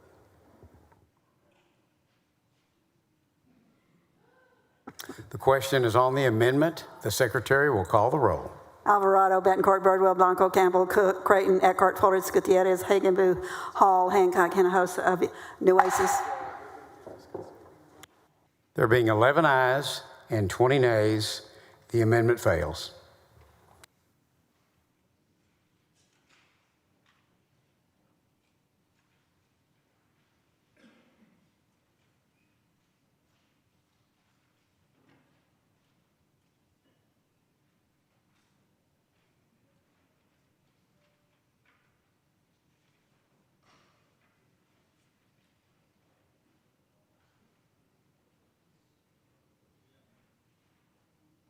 Following amendment, the Secretary will read the amendment. Floor amendment.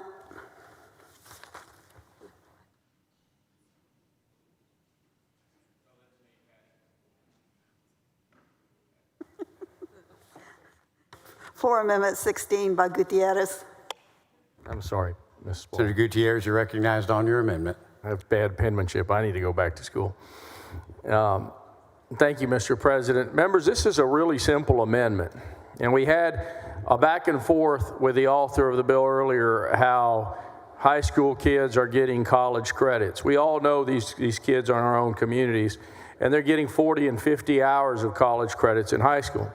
And so what this amendment does, it allows students at higher education institutions and in career-based schools to also be eligible and to apply to receive an ESA. Real simple as that. Gives priority to those students in receiving the ESA such that college and career tech students will receive funding before the K through 12. The reason this is important for our economy, the reason it's important for our schools, the reason it's important for our families at home is because we all know that the price of higher education has gotten to be so incredibly high and difficult to attain for working class families. And so these ESAs are going to give that young adult, that young child rather, an opportunity to be able to also take part in the ESAs such that they were already taking part in the ESAs in high school when they got 12 or 15 or 20 or 30 hours before. And it'll allow them to finish their high school or their career technical based schooling. And so that in essence is my amendment. Members, I think it's a darn good amendment. I hope it's acceptable to the author. Chair recognizes Senator Creighton on the amendment. Thank you, Mr. President. Members, we have not had this amendment presented to us up to now, and there are many different references to different sections in code. There are some very valid suggestions in the amendment, but at this time, we would prefer this be a separate bill, and for that reason, we would move to oppose the amendment. Mr. President, will the author of the bill yield for a question? Senator Gutierrez. Will he yield? To Senator Creighton, do you yield? Sure. For questions? We'll yield. Go ahead. Senator Creighton, you said earlier that, well, and let's be clear, in the bill itself, in page 6, section 29, or line 29, it says that one of the payees is higher institutions of higher learning, correct? That's in the bill. Yes. Your committee is K through 16, correct? Yes. Okay. And all this does is it opens ESAs so that working class families will give their child, who's 18 or 19, the opportunity to continue their education at an institution of higher learning. And so it does nothing more to your bill than you were already anticipating. There's no definition in this bill one way or another what a child is. You understand all that? I understand. And so what's so complex about this amendment that you just don't understand? I mean, I don't get it. Maybe you can clarify your confusion here. Senator Gutierrez already clarified. We just received it. There are some redeeming qualities and good suggestions in the amendment, as I mentioned. Apparently, you're not satisfied with that, but I'm moving to oppose the amendment because I haven't had time to digest all of the consequences. If we decide that it is worth pursuing as a separate bill, we'll set it early in the Education Committee and have a hearing over it. But at this time, I'm not exactly sure what the consequences are or what we may want to add to these provisions. Mr. President, may I close on the amendment? Not at this time.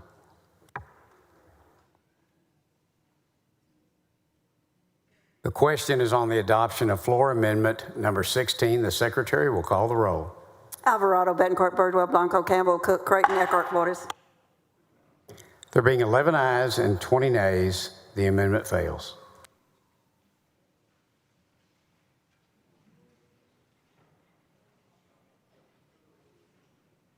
Following amendment, the secretary will read the amendment. Floor Amendment 17 by Middleton and Creighton. Senator Middleton, you're recognized on your amendment. Thank you, Mr. President. Members, this is an amendment that is acceptable to the author. And what it does is it allows vendors and providers who have already been approved by the TEA through the Parent-Directed Special Education Services Program, known as SSES, to be pre-approved vendors under the ESA program. I move adoption. Chair recognizes Senator Creighton. Thank you, Mr. President. Members, thank you, Senator Middleton, for working with us well in advance on this. It obviously makes sense for that previous program to be eligible as vendors, as they are already pre-approved and in good standing. So for that reason, members, I would recommend adopting the amendment. Is there objection to adopt, excuse me, is there objection to adoption of the amendment? Hearing none, the amendment is adopted. Oh, let's back up. Senator West, for what purpose? I just want to read it first. Give me 1 second. Senator, the amendment's already been adopted. And I was saying, hold it. If there's an issue, could you bring it down front? I just need to read it.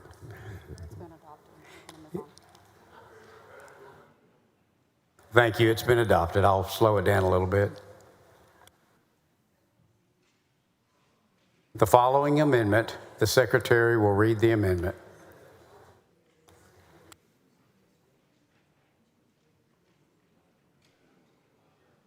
Floor Amendment 18 by Menendez. Chair recognizes Senator Menendez on his amendment. Thank you, Mr. President. Members, you know, even though we've debated this bill several times, we cannot lose sight. This bill's gone from $500 million to $1 billion of taxpayer dollars.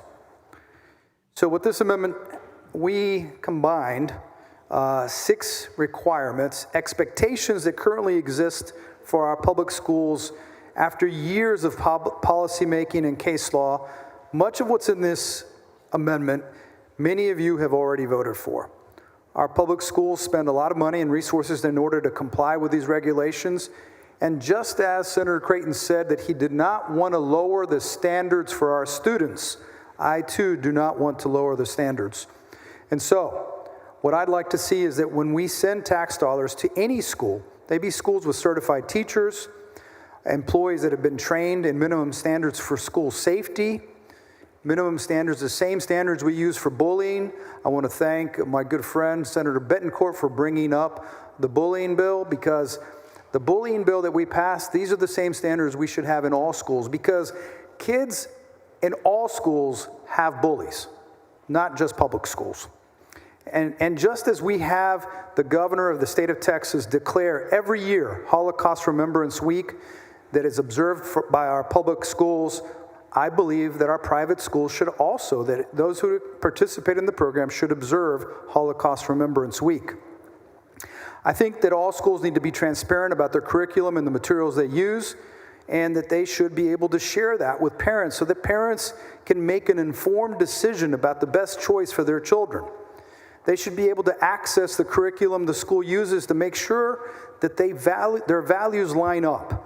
And along those same lines, I believe private schools must be held to a similar standard in regard to oversight, data collection, monitoring, performance, and financial reporting to ensure accountability and non-discrimination for academic equity. Finally, when calculating cost savings from the program, all factors must be taken into account, including information about the number of school jobs and school closures. So it has 6 parts. I talked about teacher training parity. I talked about the Holocaust Remembrance Week, bullying standard parity, and parity and safety training, curriculum transparency, and additional reporting, because these are, after all, state tax dollars. A lot of our teachers around this state go through a lot to make sure that they have the standards, especially for their reading academies and the things that they have to do to get their licensure. And I want to make sure that children, regardless of the educational location that they get their education, if tax dollars are going to work, that they get the education the state of Texas gets their money's worth for the investment, and the parents do. So with that, members, I move adoption of floor amendment number 18, an amendment that just protects taxpayers and the tax dollars that are going to go into these educational opportunities for the children of Texas. Thank you, Mr. Member. Thank you, members. Senator Creighton on the amendment. Thank you, Mr. President. Members, Senator Menendez mentions protection of tax dollars. We have the strongest anti-fraud provisions of any legislation in the nation in this ESA program. He mentions certain requirements to be placed on private schools, such as certification of teacher categories, but there's nothing in the amendment that forces public schools in their districts of innovation to cease requesting and receiving waivers on the number of certified teachers that they have to have in public schools. This is a list of strings passed on to private schools. And members, if we're going to turn private schools in Texas into public schools, we don't need an ESA bill. For that reason, I would oppose the amendment.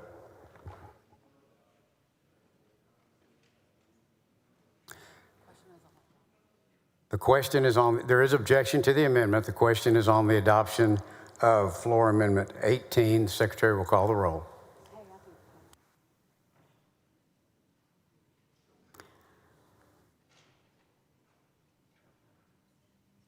Alvarado, Betancourt, Birdwell, Blanco, Campbell, Cook, Creighton, Eckhart, Flores, Gutierrez.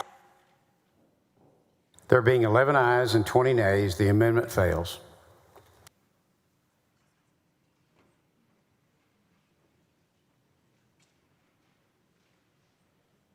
There is an amendment. The Secretary will read the amendment.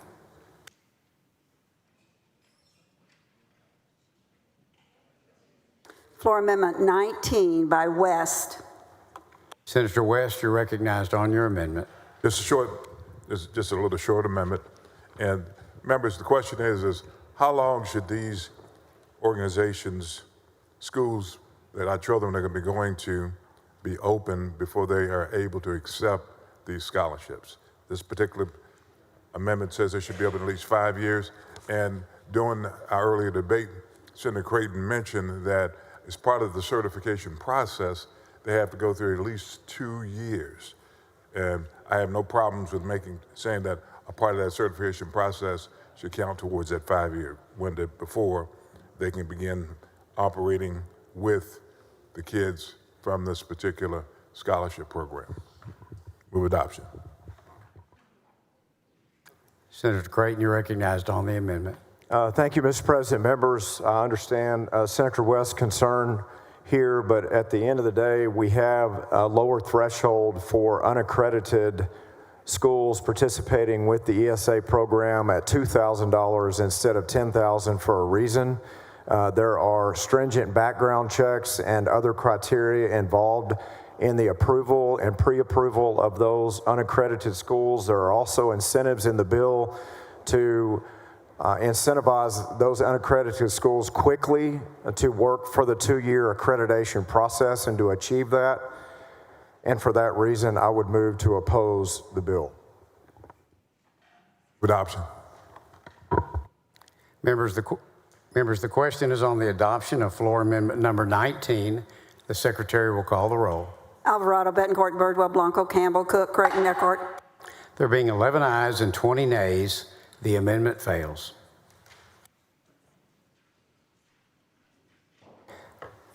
There is an amendment. The Secretary will read the amendment. Floor Amendment number 20 by Menendez. Senator Menendez, you're recognized on the amendment. Thank you, Mr. President. Members, while the annual norm reference test is a clear effort to measure outcomes, the language in Senate Bill 2 does not consider the experience of students with special needs during their test. In a public school, a student can receive accommodations and take what's known as an alternative STAR test. What this amendment would do would be elevate the concerns that we heard in committee on this issue and ensure that the student and the school convene and discuss accommodations to the standardized tests required by the bill. It doesn't call for any outside state strings. It calls for them to convene a committee composed of appropriate school personnel and the child's parent. In some cases, it may mean a booklet with larger font. It could mean more time to take the test. It just means take into consideration that some kids with special needs need accommodations. We just want to be sure that when they get those accommodations in their public school, that if they do go to a private school, that they receive the same level of accommodation. It's something that was brought to us by the disability community, and we move adoption of floor amendment number 20. Thank you, Mr. President and members. Senator Creighton on the amendment.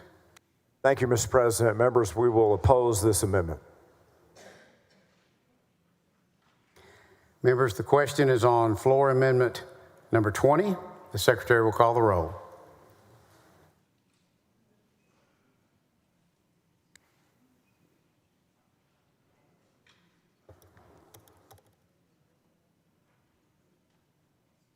Alvarado, Betancourt, Birdwell, Blanco, Campbell, Cook. There being 11 ayes and 20 nays, the amendment fails.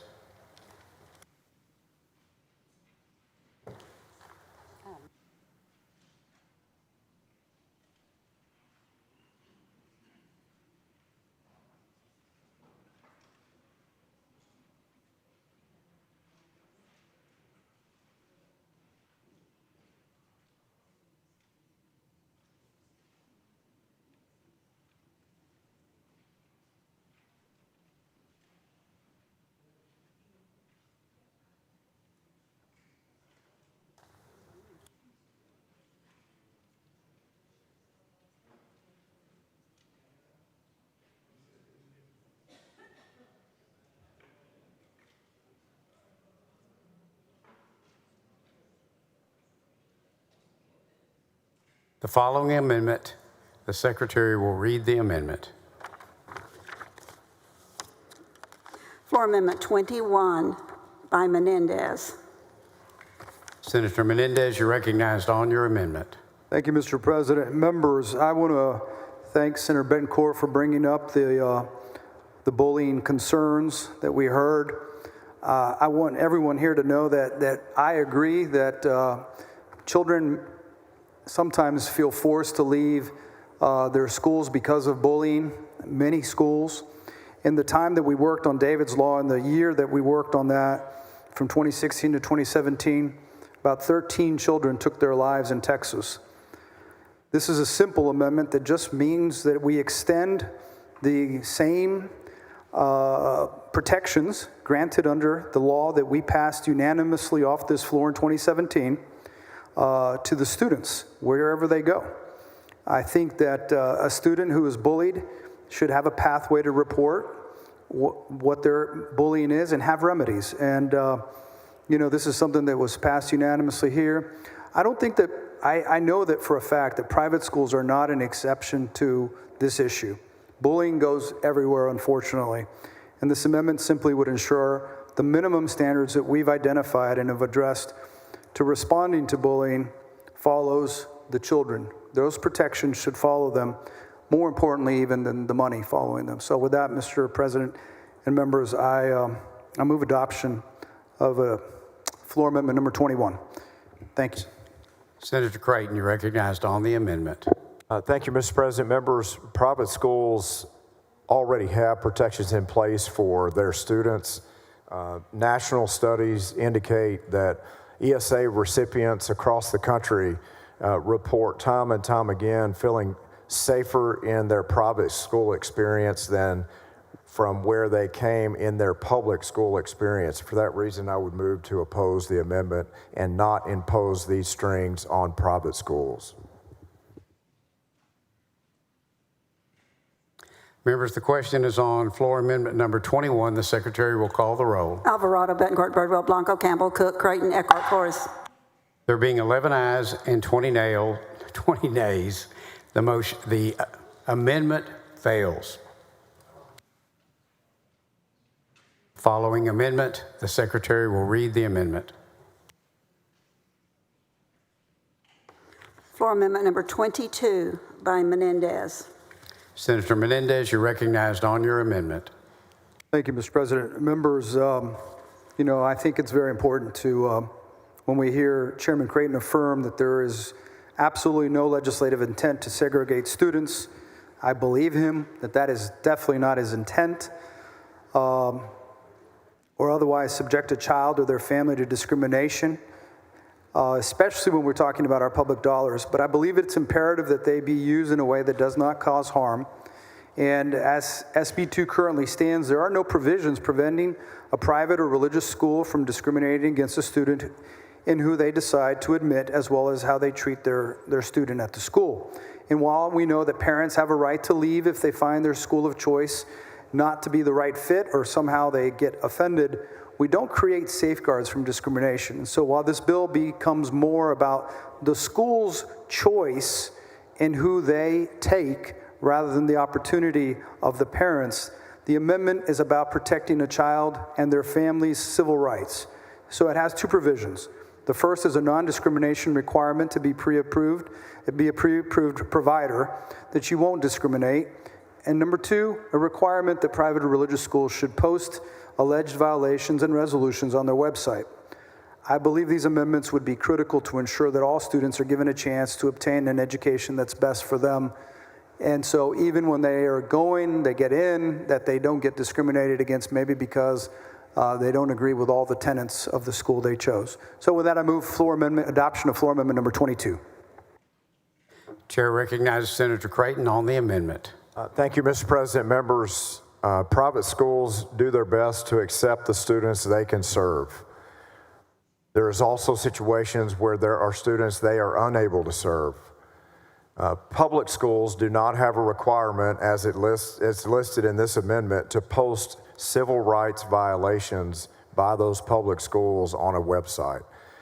We're not passing strings along to private schools, and certainly requirements on private schools that public schools don't already have as well. For that reason, and the reasoning knowing that private schools have to protect against discrimination, I would move to oppose the amendment. There is objection. The Secretary will call the roll. Alvarado, Bettencourt, Birdwell, Blanco, Campbell, Cook. There being 11 ayes and 20 nays, the amendment fails adoption.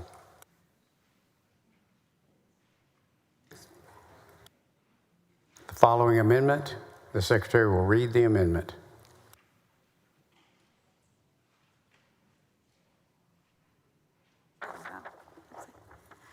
Floor amendment number 23 by Menendez.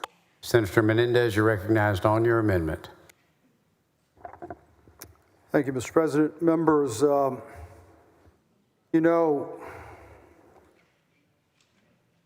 everyone in this room, just about everyone in this room, spoke about a week ago when Senator King brought forth the resolution. A few years ago, unanimously, 6 years ago, the first time we passed the Holocaust Remembrance Week. We all fight to combat Holocaust denial. And so this amendment would simply ensure that any student who graduates from a public school has participated. We know that, that's happened. That's what we've done in our public schools. So the Senate has stated a concern that we hope we never forget the Holocaust. And so unfortunately, we know that there are deniers out there. And I would think we should send a message through this amendment that the Senate stands firmly against any kind of denial. In fact, we know we passed this unanimously, so it's important that we make it clear so that anyone in any school, if public dollars are being used, this amendment would require them to participate in some way or form. They should know that there is free, high-quality curriculum that's issued by the state's Holocaust and Genocide Commission, and it's age-appropriate, free of charge. And therefore, when doing this, I know that we can honestly say we've done everything so that we will never forget. In talking to the Holocaust Memorial Museum of San Antonio, they were telling me that they've seen an increase in their homeschool and private school student participation, and they felt positive that an amendment like this would actually help make them more aware. This is not going to hold anybody, do anything other than make them aware of the Holocaust Remembrance Week, that they participate. I don't see it as a string. I don't see them as having to report anything. It's just that they would participate in what we already do with the state of Texas for all of our public schools. Simple amendment, to the point, something that we all value. And so for that, I move adoption of floor amendment number 23. Senator Creighton on the amendment. Thank you, Mr. President. Members, a basic tenet of the choice within the school choice bill is not to impose public school curriculum on private schools as a string, and for that reason, I would move to oppose the amendment. There is objection. The Secretary will call the roll. Alvarado, Bettencourt, Birdwell, Blanco, Campbell, Cook. There being 11 ayes and 20 nays, the amendment fails.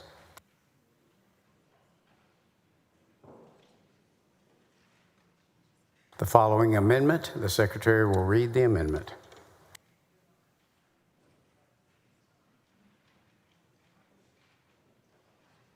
Floor amendment number 24 by Paxton. Senator Paxton, you're recognized on your amendment. Thank you, Mr. President. This amendment clarifies the section relating to the pre-approval of public schools as education service providers. Since charter schools are public schools, this amendment clarifies that open enrollment charter schools may apply to be an education service provider. I believe this amendment is acceptable to the author. Senator Creighton on the amendment. Mr. President, members, Senator Paxton and I have been working on this for some time. It's most definitely a clarification point in the legislation that improves the bill and makes it clear to the families that this provision applies to public schools and open enrollment charter schools. Thank you, Senator Paxton. I would accept the amendment. Is there objection to the amendment? There is objection. Secretary will call the roll. Did you want to speak?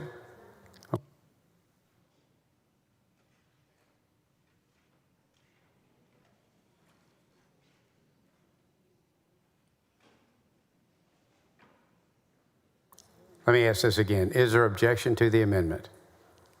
There is objection to the amendment. Secretary will call the roll. Bettencourt, Birdwell, Blanco, Campbell, Cook, Creighton, Eckhart, Flores, Gutierrez, Hagenbu, Hall, Hancock, Hinojosa, Nueces, Hinojosa, Hidalgo, Huffman, Hughes, Johnson, King, Colcourse, Menendez, Middleton, Miles, Nichols, Parker, Paxton, Perry, Schwartner, Sparks, West, Zaffarini,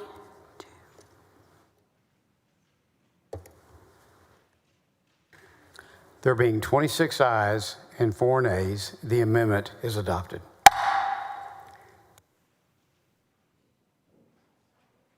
The following amendment, the Secretary will read the amendment.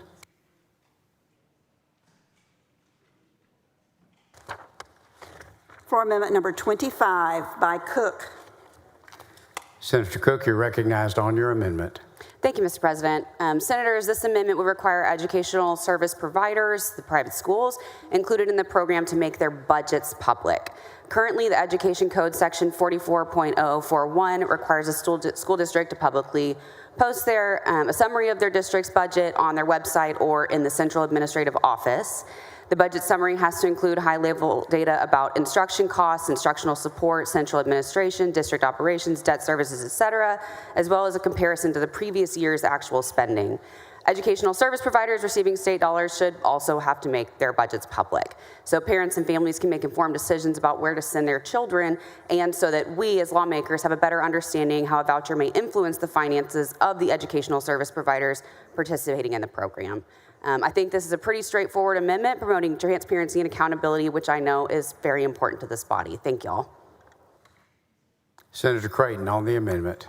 Thank you, Mr. President. Members, I would oppose this amendment. Secretary will call the roll. Alvarado, Bettencourt, Birdwell, Blanco, Campbell, Cook, Creighton. There being 11 ayes and 20 nays, the amendment fails.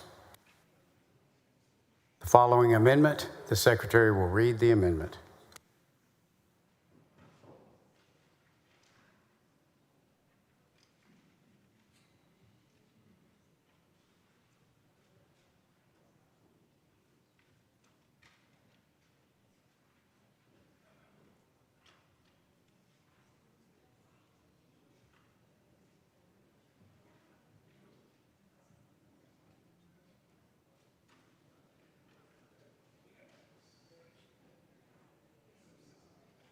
Floor Amendment number 26. Is that Hinojosa? I don't know. By Hinojosa of Nueces and Creighton. Senator Hinojosa, you're recognized on your amendment. Thank you, Mr. President. Members, this amendment expands the list of eligible expenses to include uniforms that are required by an education service provider. It also allows the purchase of technology or software that is required by an education service provider or physician, so long as the cost of the technology or software does not exceed 10% of the total annual amount paid to the participating child's account. We should ensure that students have the resources needed to be successful. This amendment includes a 10% cap to ensure families are making responsible purchases that directly contribute to their children's education. I believe this amendment is acceptable to the author. I move adoption of the floor amendment number 26. Senator Creighton on the amendment. Thank you, Mr. President. Members, Senator Hinojosa and I have worked on these provisions. We had uniforms covered in the previous bill that we passed, and this is a safeguard protection, as Senator Hinojosa explained, making sure that costs for technology don't exceed a certain amount of a percentage of the ESA. For that, it's acceptable to the author. Is there any objection? Hearing none, the amendment is adopted.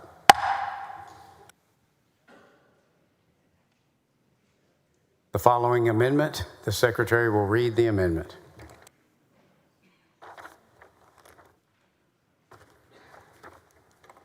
Floor Amendment number 27 by Menendez.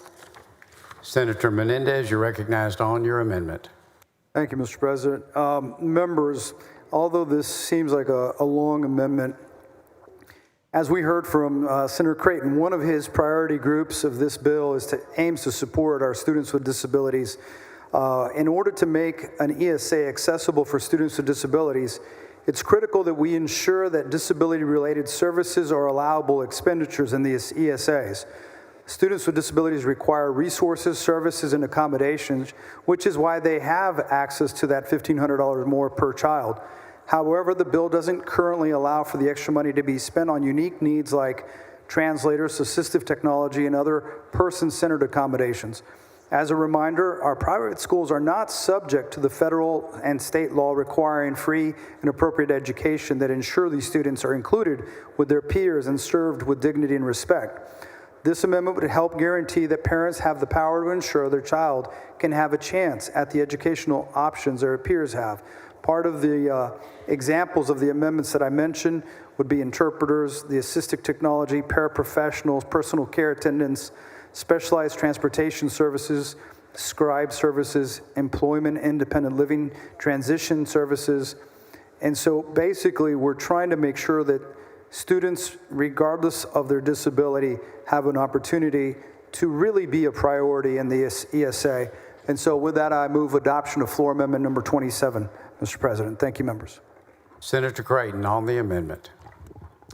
Thank you, Mr. President. Members, we're comfortable as we've worked through the provisions of this bill this session and all through 2023 that the services and the opportunities provided through the ESA are adequate. For that reason, I would oppose the amendment. There is objection to the amendment by the bill author. The Secretary will call the roll. Alvarado, Bettencourt, Birdwell, Blanco, Campbell, Cook, Creighton. There being 11 ayes and 20 nays, the amendment fails. The following amendment, the Secretary will read the amendment. Floor Amendment number 28 by Perry. Senator Perry. Senator Perry, you're recognized on your amendment. Sorry about that, President. Members, this bill, or this amendment, simply prohibits the voucher money going to an online or virtual learning environment for a traditional student. I did not change what is available for those that cannot physically be in a classroom. I did not change for those that are disabled. But if we don't limit it to the traditional student that is in the ESA, we saw what happened in COVID with the anti-socialization and all the other things, and that could potentially, truthfully, have an impact to in rural districts. A district with 100 kids, if we have disengaged parents and 10 of those kids stay home, that's a 10% of their budget if they're doing it through online. So this basically simply limits traditional students going into the ESA program from not having access to spend the money on an online or virtual instruction. I believe it's acceptable to the author. Senator Creighton on the amendment. Thank you, Mr. President. Members, we've been working with Senator Perry's office on the framework that he's suggesting for in-person instruction, and it's acceptable to the author. Members, any objection? Hearing none, the amendment is adopted. The following amendment, the Secretary will read the amendment.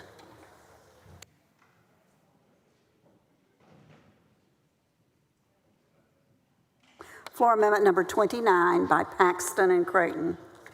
Senator Paxton, you're recognized on your amendment. Thank you, Mr. President. Senate Bill 2 requires that certified educational assistance organizations verify that each requested purchase is an approved expense and transmit payment to an approved provider within 15 days. The comptroller has assured us that we can actually shorten this maximum turnaround time to 10 days without constraining the comptroller's ability to administer the program. In the interest of expending payments to providers and ensuring that families receive products and services in a timely manner, this amendment reduces that timeline from 15 to 10 days. And I believe that the amendment is acceptable to the author. Senator Creighton on the amendment. Thank you, Mr. President. Members, Senator Paxton and I have been working on this. It leans up and creates a more efficient process for ESA recipients to have their paperwork and expenditures processed faster, and because of that, it's acceptable to the author. Members, any objection to the amendment? Hearing none, the amendment is adopted. The following amendment, the Secretary will read the amendment.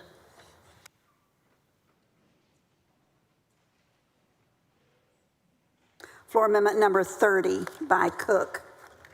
Senator Cook, you're recognized on your amendment. Thank you, Mr. President.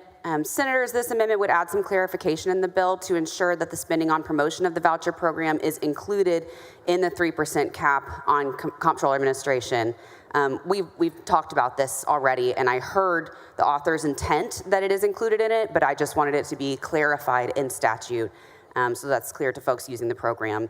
And I know how diligently we have all worked on this bill, so I just really appreciate y'all and our opportunity to meet with your staff to talk about this. I move adoption. Senator Creighton on the amendment. Thank you, Mr. President. Members, the comptroller's fees are up to 3% as described in the bill. They are fully committed to promoting and advertising and marketing the program within the framework and the structure of the ESA program they're establishing. For that reason, I would oppose the amendment because it's redundant. The Secretary will call the roll. Alvarado, Bettencourt, Birdwell, Blanco, Campbell, Cook, Creighton. There being 11 ayes and 20 nays, the amendment fails.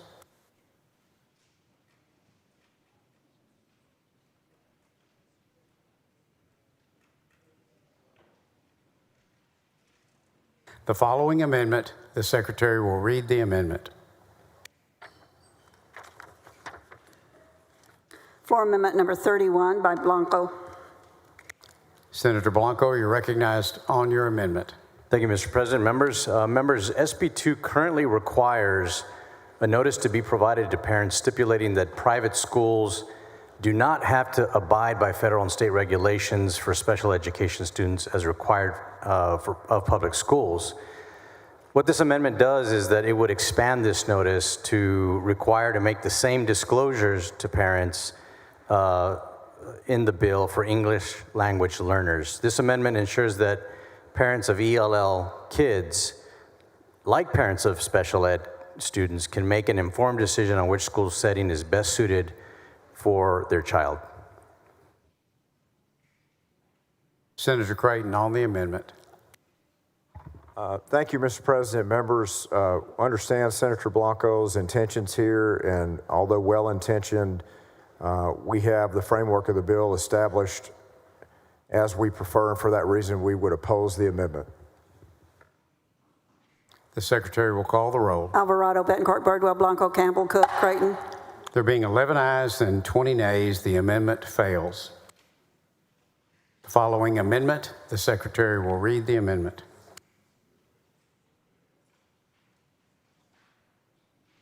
Floor amendment number 32 by Bettencourt and Creighton. Senator Bettencourt, you're recognized on your amendment. Thank you, Mr. President. Members, this is an amendment that makes a clarification that is narrowly tailored to allow to support a student who's seeking to send their SAT or ACT scores to their college of their choice. Generally, this bill prohibits any sharing of student data, but specifically there's a narrow carve out here for parents to be able to, with parental consent, to be able to approve the sending of the scores. And this will, of course, help children in their application for a college or university. I move adoption. I believe it's acceptable to the author. Senator Creighton on the amendment. Thank you, Mr. President. Members, it's acceptable to the author. Senator Eckhart, for what purpose? Question of the author of the amendment. Senator Bettencourt, do you yield? Certainly. Senator Bettencourt, do we subsidize these application fees for public education students? I am actually not advised. May I ask a question of the author of the bill?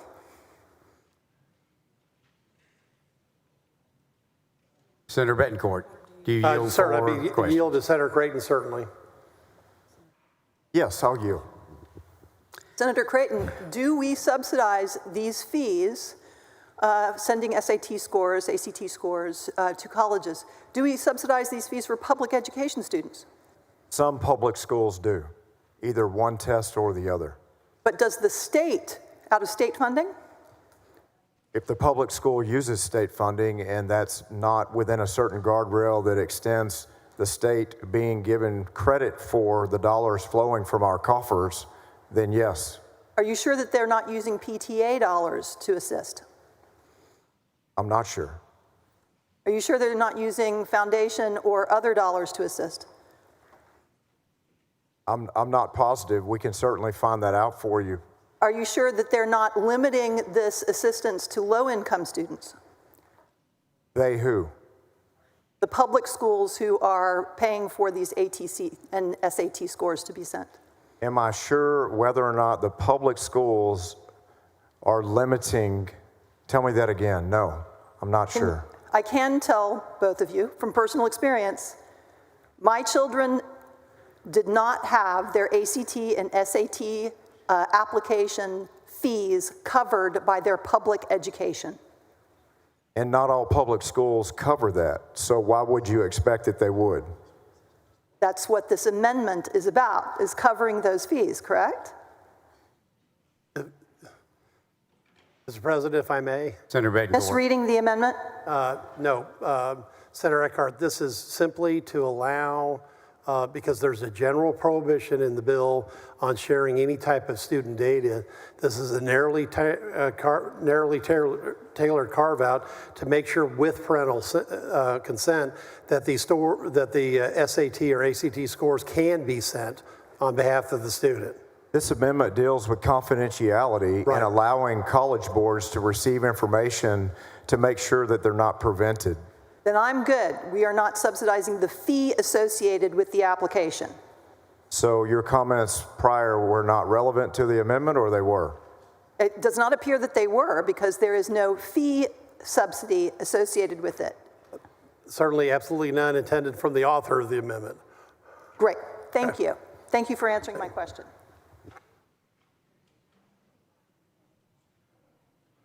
All right, the question is on the adoption of floor amendment number 32. The Secretary will call the roll. I'm sorry, is there objection?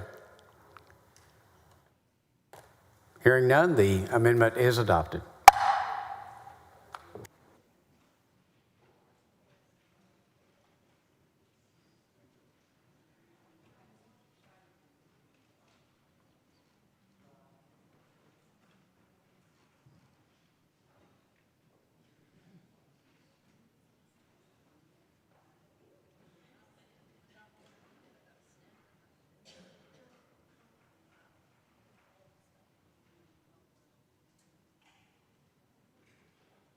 Following an amendment, Secretary read the amendment. Floor Amendment number 33 by Middleton and Creighton.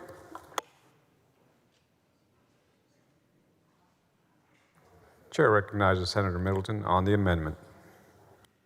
Thank you, Mr. President. Members, this is an amendment that was requested by the Comptroller's Office to protect student record confidentiality. Of course, that is their individual student records. And this amendment simply exempts individual student records held by the Comptroller or a certified education assistance organization from disclosure under the Public Information Act, and I believe that it is acceptable to the author.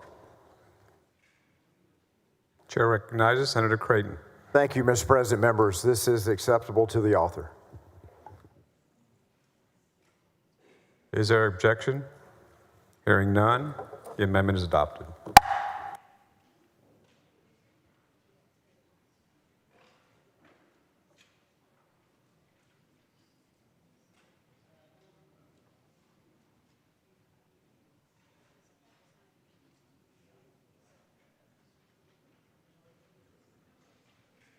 Following amendment, Secretary read the amendment.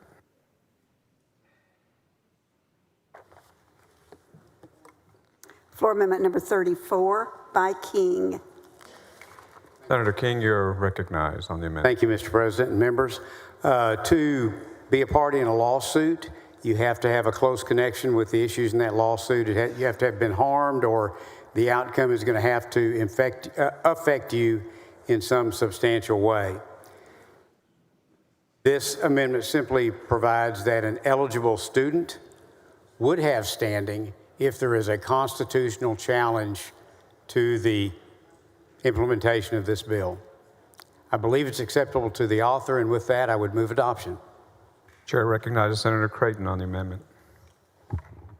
Thank you, Mr. President. Members, Senator King and I worked on this amendment and the additional legal protections for these ESA recipients. For that reason, the amendment is acceptable to the author.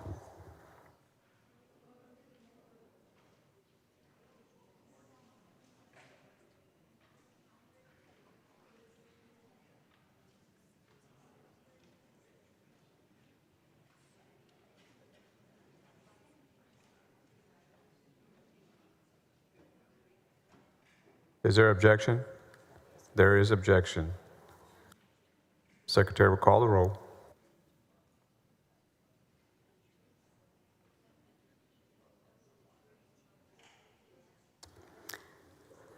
Alvarado.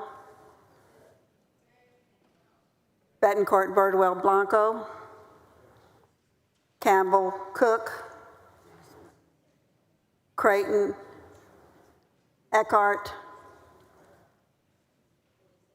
Flores, Gutierrez, Hagenvu, Hall, Hancock, Hinojosa of Nueces, Hinojosa of Hidalgo, Huffman, Hughes, Johnson, King, Colcourse, Menendez, Middleton, Miles, Nichols, Parker, Paxton, Perry, Schwertner, Sparks, West, Zaffirini,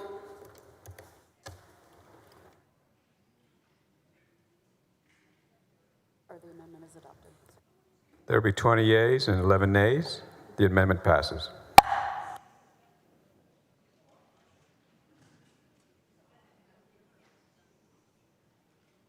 Following amendment, Secretary read the amendment.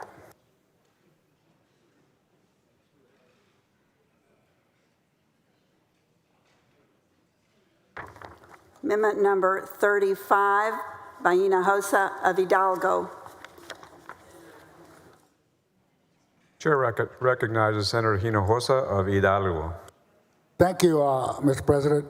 And this is really a great amendment that probably Senator Betancourt should be co-author of this amendment. As you all recall, we have had issues in the past with public school teachers, and we called it pass the trash. Gypsy teachers who would have sexual misconduct with students or sexually assault students. And what they would do at that time was allow the teachers to resign and move on to another school and again assault or have sexual misconduct with another student. This went on until 1985 that I introduced legislation to try to stop this practice of teachers going from school district to school district without having it reported. And then in 1917, Senator Betancourt passed legislation to prohibit sexual misconduct and sexual assault and have the practice of not reporting teachers to proper authorities stopped. And this is what this bill does. The main objective of this amendment is to make sure that all our students, whether in public schools or private schools, are protected from actual predators and pedophiles in the classroom. Recent headlines: former Dallas private school teacher accused of sexually assaulting child, June 2024. Former Plano private school teacher accused of grooming student, January 2024. Former Fort Worth private school band director arrested, faces charges of soliciting minor, December 2024.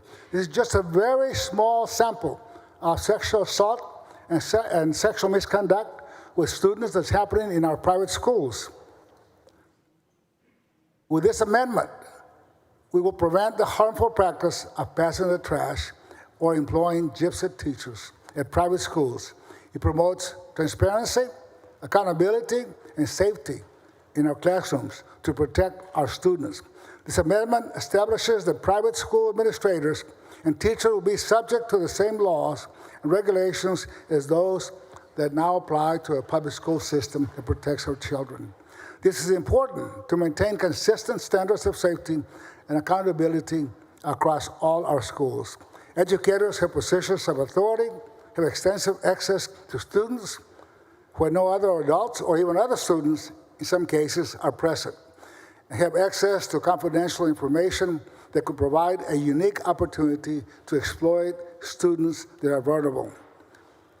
Educators must clearly understand the boundaries of the educator-student relationship that they are trusted not to cross. So what does this amendment do?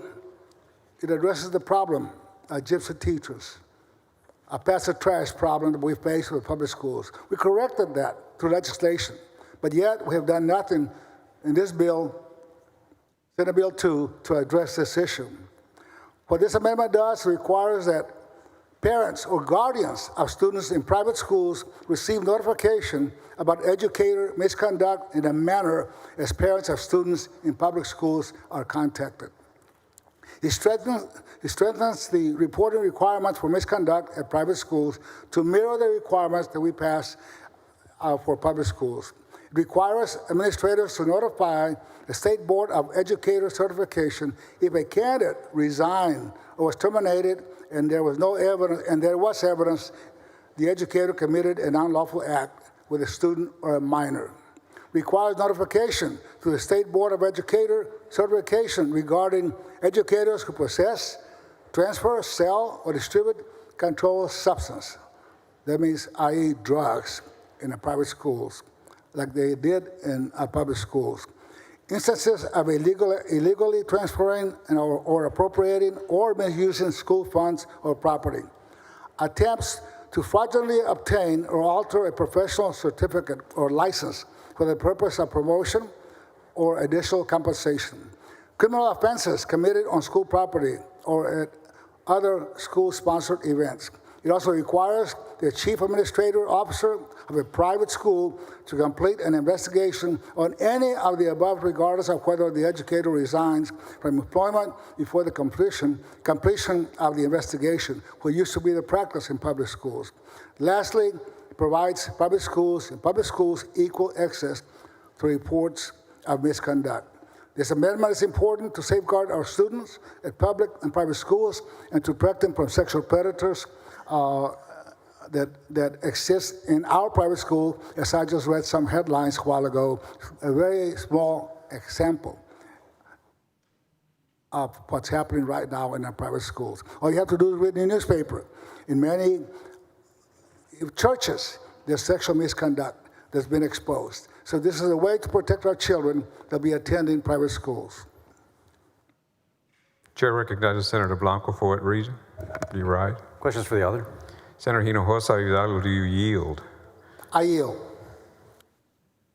Thank you, Senator. So just to be clear, what we're doing here with this amendment is that we're mandating the State Board of Education educator certification when a private school is involved in some kind of misconduct. That's correct? That's correct, Senator Blanco. And as we all know, sexual misconduct has taken place in many of our religious schools and in many of our churches here in Texas and the nation. Can you walk me through how it works? So who's required to report the misconduct under this amendment? The administrator of the private school. Okay. It's called a principal or assistant principal or director or whoever's in charge of a private school. So it creates transparency. Can you walk us through how it creates more transparency? Well, for one, it provides that when there's any sexual misconduct by a teacher, that they be reported not only to the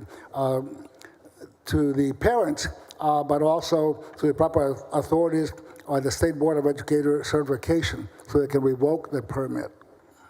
Great. Thank you, Senator. I think this is an important amendment, and I think it's going to ensure that students are safe, no matter what educational institution that they're attending. Thank you. Thank you, Senator Blanco. Senator Creighton, on the amendment.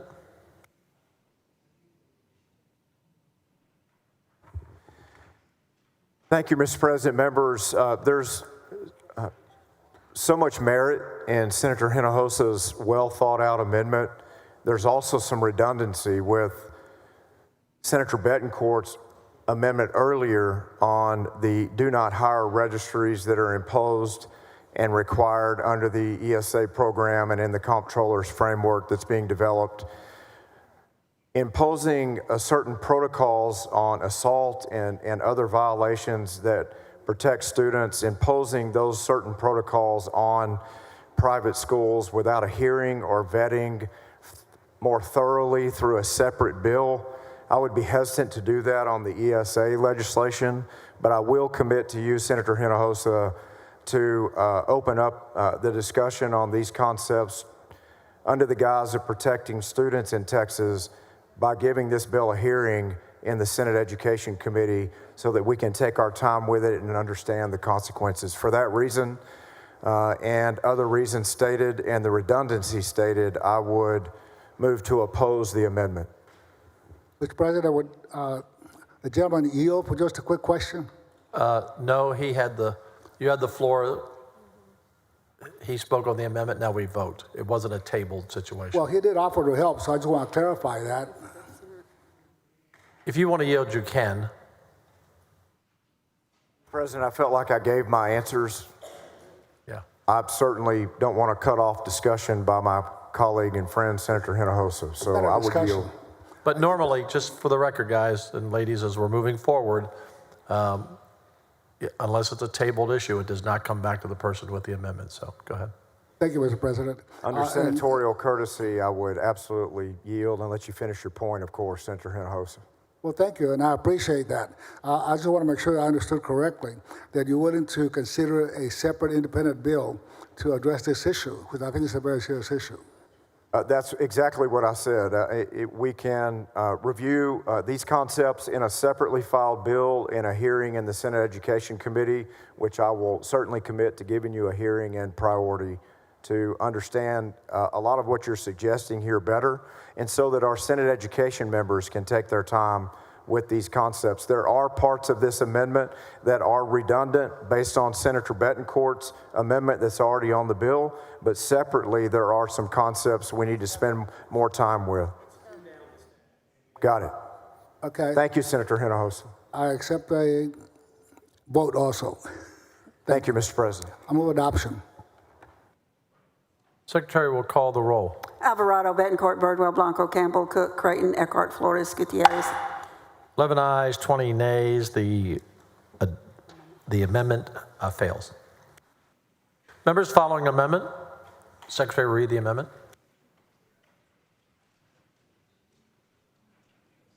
Floor amendment number 36 by Menendez.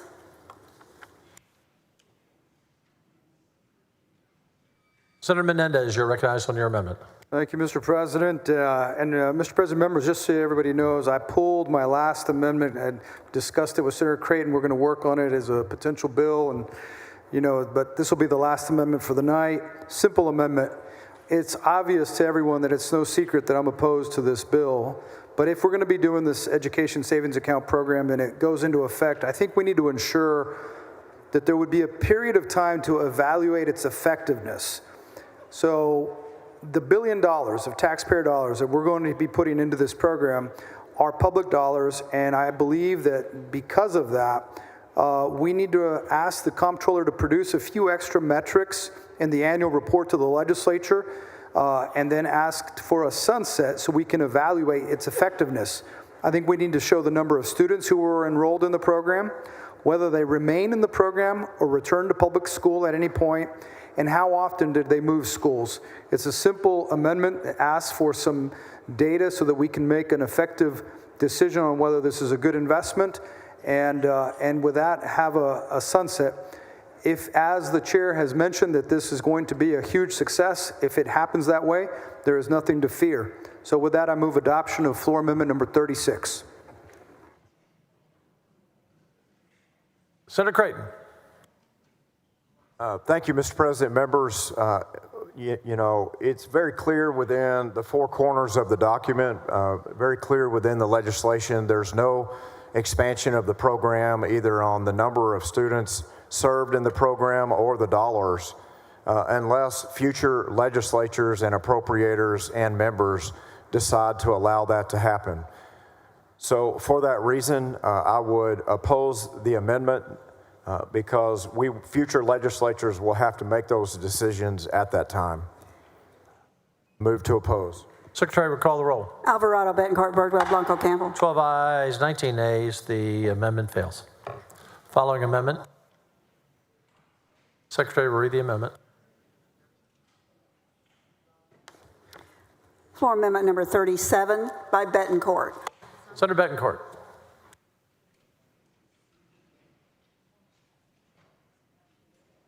Thank you, Mr. President. This is the aforementioned amendment just recently. And basically, this amendment closes the loophole to ensure the safety of our Texas students by participating in the CSA program. It builds on the Do Not Hire Registry legislation that was passed and amended into HB 3 back in the 87th session.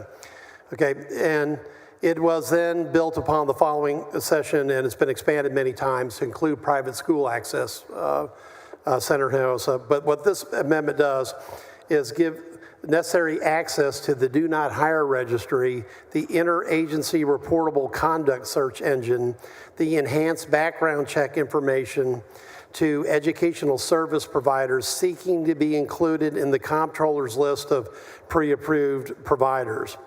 In order to be included on the list, an applicant is required to verify that each person they employ that will interact with a participating child is not included on the Do Not Hire Registry or the Interagency Reportable Conduct Search Engine, and that they have undergone an enhanced background check.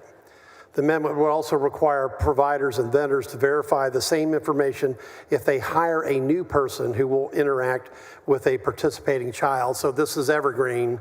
So once it starts, there's an initial check, and then if they hire any additional people, they have to run them past the Do Not Hire Registry or the Interagency Reportable Conduct Search Engine. I believe that the amendment is acceptable to the author. I move adoption. Senator Cole Course, what purpose? To ask the author of the amendment a question. Please. You yield. Certainly yield. Thank you, Mr. President. Thank you, Senator Betancourt, for bringing this amendment. I had a very similar amendment today. This is building off of your original bill, and then Lieutenant Governor Patrick had assigned an interim charge about an interim committee 2 years ago after we had an incident at one of our residential treatment centers. And so through Senate Bill 1849, we built a registry for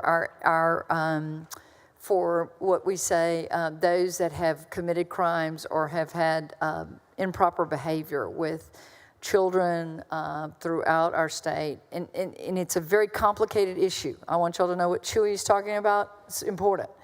And so through Senate Bill 1849, you started it. We're going to hopefully integrate the education TEA.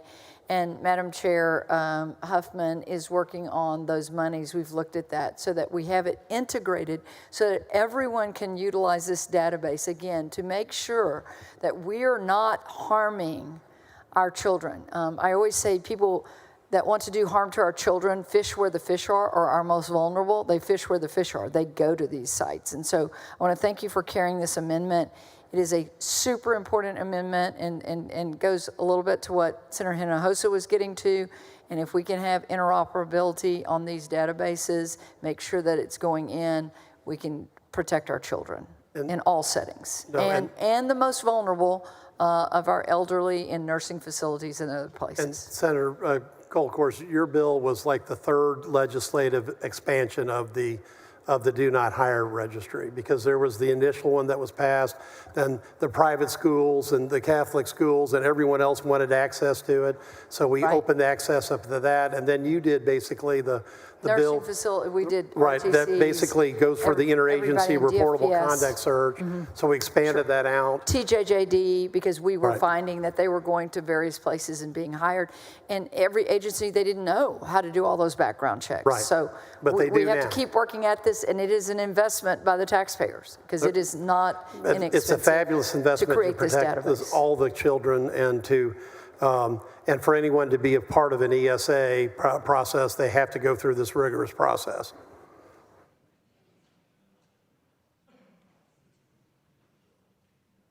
Senator Hinojosa of Hidalgo. For what purpose? Senator Bendecourt, yield for questions. Do you yield? Absolutely. Senator Bendecourt, I'm trying to read your amendment, floor amendment number 32, or 37, excuse me. And I understand the database and what it does and how it works. But does your bill require for the administrator of a private school to notify a parent when there be sexual misconduct of a student, of a student in a private school? This amendment was designed to make sure that anyone that's applying as a vendor or as a provider, they have to verify that effectively their workforce complies with this, that if they have any participation with students. And then it's not just an initial run through, but the moment they hire anyone else, they have to check these registries as well. So it's an ongoing evergreen process to make sure that those people in their vendors or providers in the program have to maintain this constant state of vigilance. Because effectively, to your point, I think, Senator, we stopped passing of the trash in the public schools, and then we stopped passing of the trash to private schools. And now we're trying to make sure that there is an absolute prohibition against passing that trash into these ESA providers or vendors. But realistically, the way real life is, you can pass a criminal background check the first time you apply for a job. That doesn't mean that you will not commit sexual assault or commit any type of crime or the use of drugs. So it's a real issue that while your amendment is a good start in that direction in trying to make sure we do a criminal background check on every applicant, the issue really here is allowing to notify the parents or notify the proper authorities and the State Board of Educator certification so they know that this person has conducted sexual misconduct, that they know this person has been caught selling drugs or using drugs at the private school. Your amendment doesn't cover that, does it? Well, I think the conversation you had with Chairman Creighton is important because obviously your initial amendment had some concepts that were quite broad. This one was to make sure that we had the Do Not Hire registry as well as the interagency registry part of the process from the beginning. And with that, I mean, I certainly will work with both Senator Hinojosa and Senator Creighton on that task force to continue that process if we've got anything that's in that. One more point. Okay. My amendment, what it has in my amendment is identical to what you passed in your legislation dealing with pass the trash and gypsy teachers. In the legislation you passed in this chamber for 31-0 a couple of sessions ago. So it's no different than what applies to the public schools. We're trying to apply that to private schools. At the end of the day, what we're trying to do is provide the proper protection for our children from sexual predators that may get through the system and criminal background, end up assaulting a child and then not reporting that assault to the proper authorities or to the parents, or allowing that teacher to resign and move on to another school. Senator, I completely agree with the theory on it, and we were working on two different set of amendments. Quite frankly, I didn't know you had an amendment because we had so many, this was 4 iterations to get this out this afternoon, so I didn't have time to look over your amendment. Well, I know I don't have the votes to attach this amendment, but at some point we need to address that issue. Okay. Thank you, Mr. President. Thank you, Senator Bettencourt. All right, thank you for your questions. Senator Creighton? Thank you, Mr. President. Members, the amendment is acceptable to the author. Any objection? Hearing none, amendment is adopted.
Senator Creighton, you're recognized on a motion to engrossment.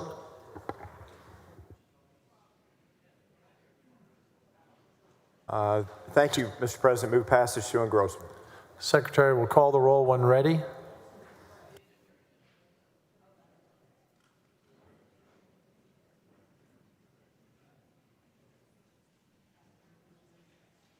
Alvarado, Bettencourt, Birdwell, Blanco. 19 ayes, 12 nays. The bill passes to engrossment. We'll hold right there. Thank you, Mr. President.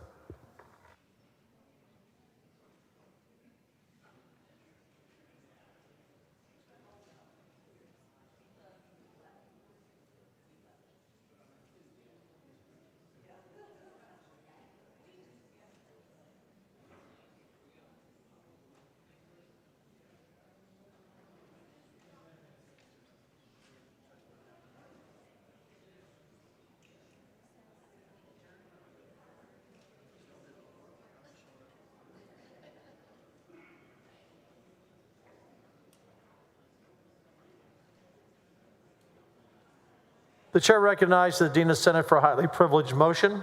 Thank you, Mr. President. I move that the Senate adjourn until 6:38 today. Any objection? Hearing none. The Senate stands adjourned until 6:38 today.